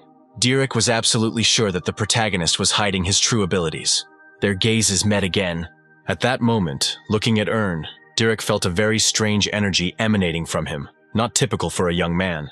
Besides, Dirk expected that Earn would live up to the strength of his heroic lineage and thus sign his own death warrant. In this whole situation, the most doubtful was Zenitz, who considered Dirk a fool who operated on speculation. Having decided that conflict between the vassals could not be allowed, Zenitz informed Dirk that he had no right to place his mana into someone else's body. Suddenly, Earn made it known that he was not against the inspection, but nevertheless wanted to clarify something. First of all, the protagonist called it an insult and a falsification of data that he was considered involved in the disappearance of Kunz. And so the protagonist wanted to know what would happen when it turned out that Earn was not guilty of anything. Dirk looked down slightly and replied that he would do whatever was necessary. With this situation, Earn was ready to end it all. Immediately after this, the characters shook hands with each other. In an instant, a magical process began between them. Everyone at once began to wait for the results. At some point, Derek's expression changed when he realized that Earn was only rank 4. The knight did not understand anything, because he had expected a completely different outcome. Afterwards, Derek concentrated again, feeling Earn's magical threads. As it turned out, Earn had cleverly hidden his powers in places where an ordinary person would never look. The only thing Derek was able to find was the incomparable mana of the protagonist's heart. A few minutes later, Earn's check was over. Derek was in complete confusion. The protagonist, however, looked at him cheerfully. Clearly tired of all this action, Zenitz inquired about the results. With an uncertain voice, Derek announced Earn's 4th rank. Zenitz was quite surprised, now no longer understanding how Earn had managed to enter the academy. Tiredly, the protagonist made it clear that he had managed to acquire a couple of achievements. Zenitz agreed understandingly, since he knew that Earn attended closed training sessions. Following this, Zenitz praised the protagonist for his efforts and instructed him to continue in the same spirit. Suddenly, Earn turned his gaze to Derek. Clearly worried, Derek hastened to apologize. Zenitz even tried to stand up for Derek, letting Earn know that the knight had acted with the best of intentions in a desperate situation. The protagonist waved his hand approvingly, although he stated that all of Derek's accusations were groundless in any case. Derek apologized again and even bowed to Earn. However, seeing that Earn did not feel satisfaction, the knight again repeated his previous actions. At a certain point, Earn hoped that Derek would still be able to find Kunz. Being completely depressed, Derek also hoped for this. After all this, the protagonist hurried to leave the room and go to class. With Zenitz's permission, Earn opened the door and walked out. However, to himself, the protagonist celebrated his extraordinary victory. With his persistence and his own cunning, Earn managed to close the Kunz case. Already in class, Earn listened to Dimitri's indignation directed at him. The protagonist had no idea what his roommate wanted from him. As it turned out, Dimitri was quite worried about Earn, who had not told him anything about his closed training. However, the more Earn ignored Dimitri, the more he became agitated and raised his voice. Meanwhile, during the verbal diarrhea from Dimitri, Earn managed to turn his attention to something else. After all, now many of the cadets were looking askance at the protagonist, actively whispering about something among themselves. For many, it has already become news that Earn, being an ordinary middle-class student, somehow managed to get to a closed training session. The protagonist had no choice but to sigh wearily. Someone called out to Earn abruptly. The protagonist turned around and was amazed. After all, right now, behind the protagonist, was the same guy who left the famous imprint on the stone. For Earn, the very existence of this guy was a kind of inferiority complex. Cassian himself was now looking expectantly at the protagonist. Not knowing what to expect, Earn confirmed his identity. Almost instantly, Cassian challenged Earn to a duel. Earn was speechless after hearing this. The other students were alarmed. None of them understood why such an outstanding student would challenge someone like Earn to a duel. Everyone believed that, on the contrary, Earn should one day challenge Cassian to a duel and take away his title. But then, the protagonist suddenly said that he did not want to participate. This answer came as a surprise to Cassian. Cassian tried to find out the reason, but Earn again refused due to reluctance. The protagonist turned the conversation to the reason why Cassian had challenged Earn to a duel in the first place. Cassian did not answer, only making it clear that it was impossible to refuse the duel. Earn immediately stopped the blue-haired man, explaining that such rules only applied to students in the middle and lower grades. However, Cassian did not calm down, declaring that he also had a similar right. The protagonist launched into explanations again, making it clear that Cassian would be better off with those who were his equal. Unexpectedly, Cassian revealed that he had received permission from Sir Cal, who would be observing everything. All of Earn's plans collapsed, and from now on he had no right to refuse if the instructor himself gave the go-ahead for a duel. Earn sighed heavily and agreed to the duel. When the conversation turned to the time and place of the duel, the blue-haired man said that it would happen immediately. Without any surprise, the protagonist looked up at him. The cadets hearing all this from the side were alarmed. Cassian himself waited to see what Earn would do next.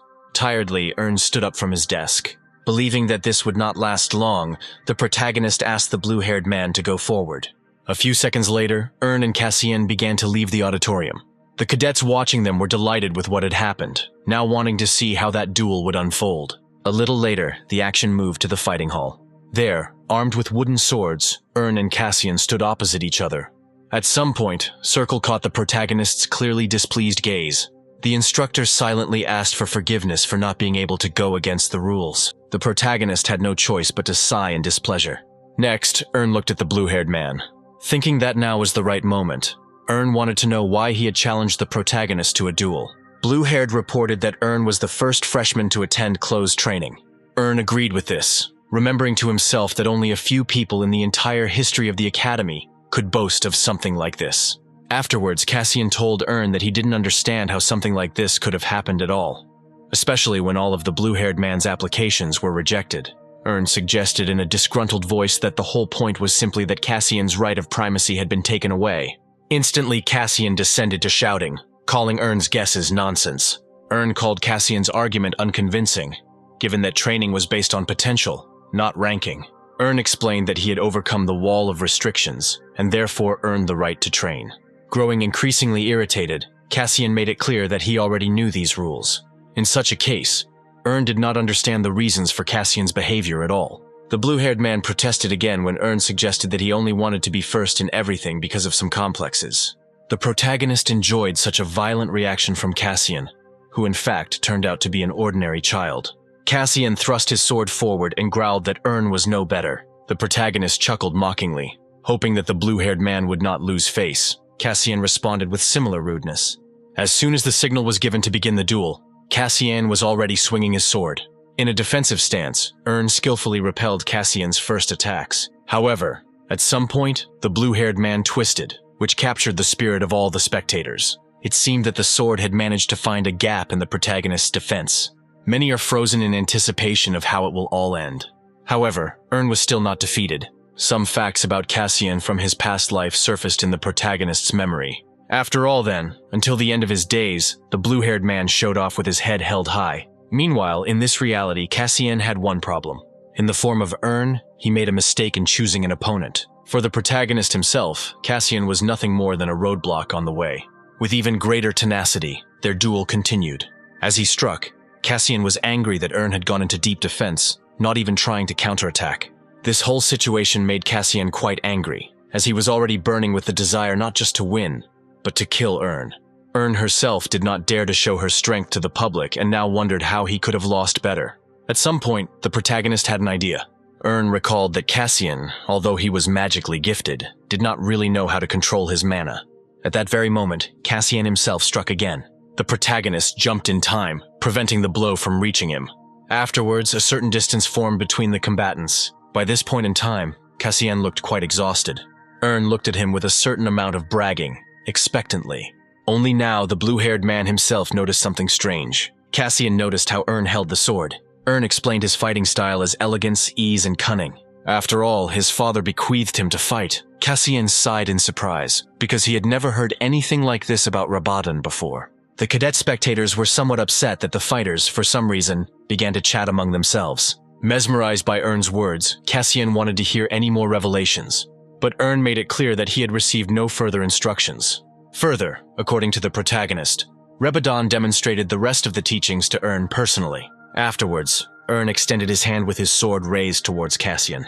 The protagonist intended to finish his words beautifully. At some point, Earn even began to slowly move the blue-haired man's sword to the side. However, suddenly, Cassian woke up. With a wide swing, he deflected Earn's sword. However, I was immediately surprised. Despite his actions and movements, Cassian somehow did not feel the blow itself. The protagonist looked at him with a sarcastic grin. As if it hadn't moved from its place, Earn's sword was again directed toward Cassian. This state of affairs infuriated the blue-haired man. With a furious cry, he attacked Earn again. But his blow only slightly moved the protagonist's weapon to the side. Not believing his eyes, Cassian became more and more convinced of something. Next, Earn's voice was heard, asking how Cassian was feeling. Now, in the eyes of the blue-haired man, Earn increasingly resembled an indestructible titan. At the same time, Cassian himself was a small warrior who denied the titan the right to primacy. Finally, their eyes met. True to form, Cassian slowly lowered his sword. Now, the protagonist's attention has again turned to Circle. Understanding the hint and the general tone of the situation, the instructor declared a draw. Immediately after this, the cadet spectators burst into dissatisfied cries, demanding that the duel continue. Circle cut short their discontent with a menacing roar. Following this, the cadets began to talk among themselves about how the duel was unimpressive and generally strange. Soon, everyone began to disperse, leaving Cassian alone with his defeat. When most of the cadets had left the dueling hall, Cassian bowed to Circle. Sadly hanging his head, he also began to leave the hall.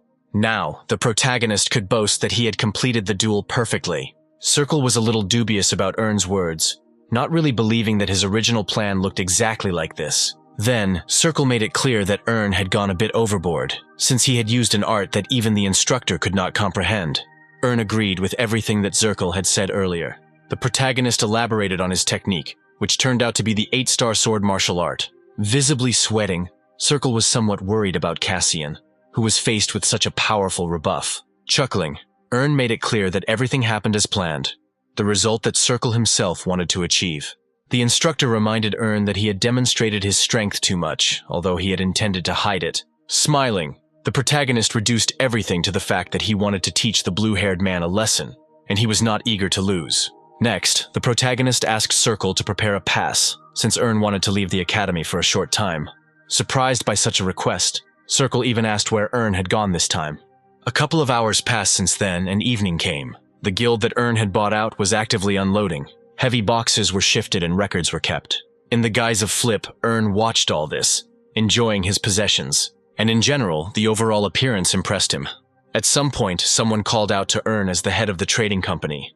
The deputy ran up to the protagonist with a joyful expression on his face. Marcus assured Earn that things were going extremely well. Subsequently, Marcus needed Earn's signature. After looking at the document, the protagonist asked Marcus to increase the number of employees. The protagonist explained that with each subsequent deal, the staff would have to be expanded so as not to slow down the overall trading process.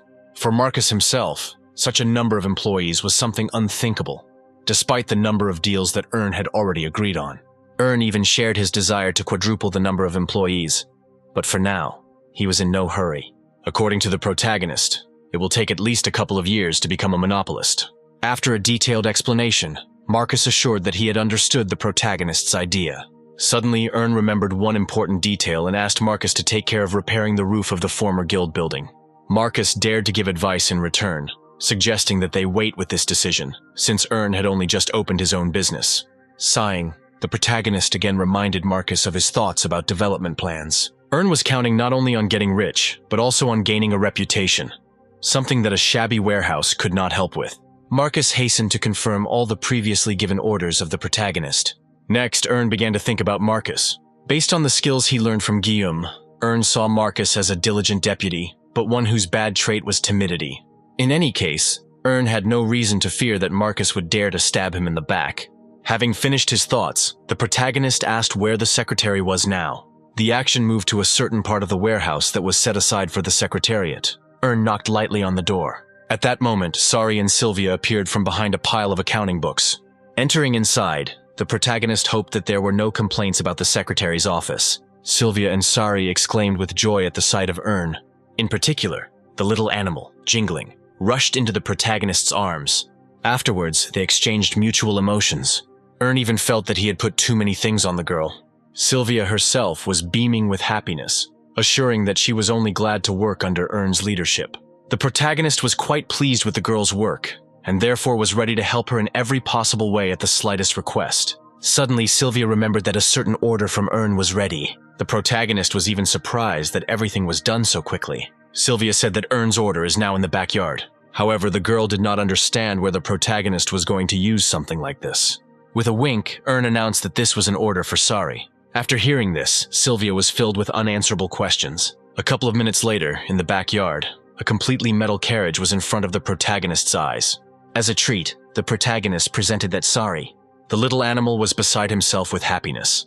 Almost immediately, Sari jumped out of Earn's arms and ran towards the carriage. Afterwards, Earn hoped that Sari would be able to stretch out her treat for a couple of days. Then, sitting down on a nearby bench, Earn thought about checking his mail. Subsequently, the protagonist logged into the system. To Earn's delight, it turned out that the system approved his activation of the affiliate store menu. Now, with only a fairly large entry fee, Earn could begin building his own trading empire.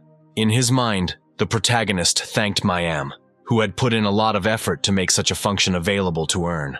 Now, Earn is thinking about naming his store. The first iteration, in the form of the general goods store, was considered too pretentious by the protagonist. However, Earn had no other ideas, so he settled on this choice. Now, the protagonist had to decide what role the store itself would play.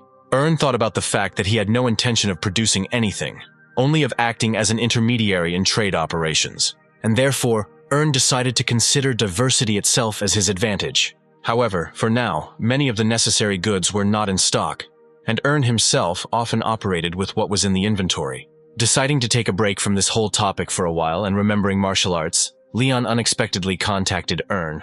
When the protagonist decided to find out the state of affairs of the swindler, he boasted with undisguised joy that everything was gradually getting better. However, Erna was interested in something completely different: the safety of the library from which Leon stole books. The swindler came to his senses, telling Earn about new security measures which, according to him, were unlikely to last long. While playing out a certain drama, the protagonist even regretted it, because he was going to provide Leon with a business partner. The fraudster could not resist the temptation and wanted to know more. Earn saw no point in telling more, since Leon assured him that no more books could be stolen from the library. Laughing, the swindler began to assure Earn that he could do a lot, even find a gap in the security. At this point, the protagonist became convinced that there was still a way to bypass the library's security. Leon became even more interested when the protagonist said that the payment would be around 3,000 coins per month. Already inspired by thoughts of his imminent recovery, Leon was burning with impatience to find out who that very partner was. The protagonist corrected both Leon and himself somewhat, calling the third party the partner store. This revelation only further inspired the fraudster. With his arms folded, the protagonist proudly announced the name of the store with his own name at the top. Puzzled, Leon fell silent. Earn immediately ordered Leon to cast aside any doubts and laughter directed at the store. Leon immediately changed the subject, emphasizing that the protagonist's store would have to undergo a rigorous inspection. Earn asked to keep all these problems for himself, while he handed over the care of the martial arts books to Leon. Leon had some doubts about Earn's ideas when he heard that the total price for the goods would be 10% below the market price. Briefly, Earn explained that he had already found a victim to whom he would sell the goods, albeit at reduced prices, but in large quantities. Leon had no reason to object to Earn. In the end, he agreed, since there was a benefit in this regard. With this state of affairs, the protagonist could only wait for the swindler to complete his part of the job. The agreement was made, and the protagonist ended the conversation. Next, it was time for Earn to replenish his supplies. More hours passed since then and night fell. In his standard image, the protagonist was walking down the stairs somewhere in the academy. Now, Earn considered that the sortie that had taken place was, although short, useful. In just a couple of hours, Earn managed to accomplish a lot of things, including opening a store and replenishing its products. Additionally, Earn confirmed Sari's transformation capabilities. After all, then, near the warehouse, Earn suddenly discovered a carriage painted red. The protagonist was amazed that the animal managed to preserve even the smallest details during the transformation. Now, Earn understood that Sari's early unsuccessful transformation into a sword was caused simply by the animal's young age. With the current successful experiment, Earn was only convinced that Sari was a top-level Bulgasari. So now, the protagonist planned to feed Sari different things in order to achieve different effects. As soon as he entered his room, Earn stood up in surprise. Despite the late hour, the roommate Dimitri was absent again. Slowly closing the door behind him, Earn considered this incident a stroke of luck, as it gave him the opportunity to work on the store some more. Soon, the protagonist's left eye lit up. Quite by chance, Earn found out that Joe wanted to talk to him about something. Almost immediately, a conversation began between the characters. Breathing heavily, Joe made it clear that he had made his final decision. With every muscle in his face tense, Joe blurted out that he was ready for revenge, even if it was partial. Earn praised Joe for making the right decision. Meanwhile, Joe was a little upset that it took so long to think about it. Joe was afraid that, having taken revenge only on minor villains, the most important of them would certainly guess about the threat. Joe didn't want to allow the possibility that the main bastard could escape. In response, the protagonist suggested that the villains might not have been in touch with each other for a long time. Joe told Earn that they were masters in their world, and therefore some rumors would surely spread quickly. After hearing this, Earn rubbed his chin with interest. The protagonist then said that they were accomplices in the bloody massacre. Joe hesitated and decided to ask if Earn had known about such a tragedy. Evasively, the protagonist answered that he had some information. From Leon, Earn knew that many years ago, a terrible massacre had occurred in the town of Nanzhou. The tragedy there occurred due to the abuse of dimensional deals. Suddenly, Joe informed Earn that he wanted to find and capture the main culprit. But despite all this, Joe restrained himself with all his might, so as not to rush and ruin the whole plan. Angry, Joe hoped to repay the villains with the same troubles. Earn called Joe's restraint the right move, and also reminded him of the agreement between the characters. In addition to helping, the protagonist was not averse to becoming Joe's interlocutor. Such care and attention stunned Joe. Hanging his head, awkwardly, Joe thanked Earn. Joe had left the chat, and now Earn was wondering if Joe would get his comeuppance. Almost immediately, Earn sighed and called all these problems Joe's own concern. Next, Earn called up the menu of his partner's store. Suddenly, the protagonist's eyes widened. Earn was amazed. As it turned out, with the opening of the store, in the world of Leon and Joe, there was a real furor about this matter. For many, such a find was akin to a gold mine, because there was no longer any point for anyone to scour the entire exchange in search of goods and get involved with dubious traders. Some people thought that the prices in Erna's store were high, but at the same time, they corresponded to the quality. At some point in time, the protagonist even became a little scared by how well things were going. In a hurry, Ern even expected that all the goods in stock would be sold out within a week. Having developed his affairs so rapidly, the protagonist could now calmly move on to the next stage of the plan. Suddenly, Ern felt something strange, something that managed to eclipse all previous thoughts. The energy that was familiar to the protagonist, and the meeting was imminent. Someone, not very kindly, asked why Ern was hanging around in such a place at such a time. Turning around, Ern greeted someone in much the same manner. The stranger was angry with Ern for being overly provocative, which is why the meeting took place. Standing up, the protagonist described these words as true brotherly love. Afterwards, I asked if this was true. After all, right now Jason, the older brother, was looking arrogantly at the protagonist. Unexpectedly, Jason decided to find out what had happened to Ern himself during all this time. Jason made his words more specific by saying that he never expected to learn about the protagonist's great success at the academy. In response, the protagonist only grinned. Jason didn't see anything funny because it was about Ern. In principle, the protagonist did not expect any other reaction from Jason. And so, Ern decided to find out if it was really only the fate of his younger brother that worried Jason. The question caught Jason off guard. However, just like Ern in his past life, Jason also failed to live up to his family's expectations. Back then, Jason was completely broken, unable to overcome the wall of aura owners.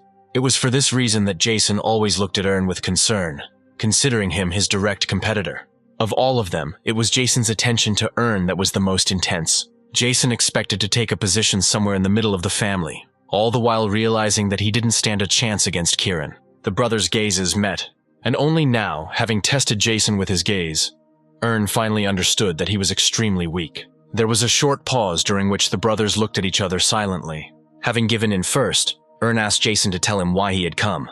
The elder brother was collecting his thoughts. Suddenly, Jason wondered why the fight with Cassian had ended so unusually. When the protagonist mentioned the calculation, Jason became furious, not believing a word Ern said.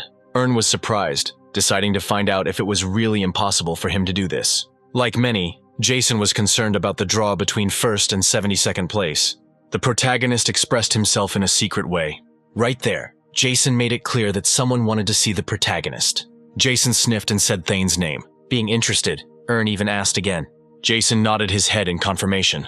In that case, Ern called Thane a funny idiot, wishing that he would visit the protagonist himself. Jason, frightened, hissed at Ern. The protagonist did not really understand this secrecy, believing that no one else could eavesdrop on the brothers. Eventually, Ern decided to find out where Thane wanted to meet him. In an instant, Jason made it clear that Thane would not meet the protagonist in person. Next, the brother took out a letter, briefly informing Ern to come in the evening to the coordinates inside. Throwing the letter at the protagonist's feet, Jason also advised Ern to put on a dress suit. Ern stared, dumbfounded, at the envelope at his feet.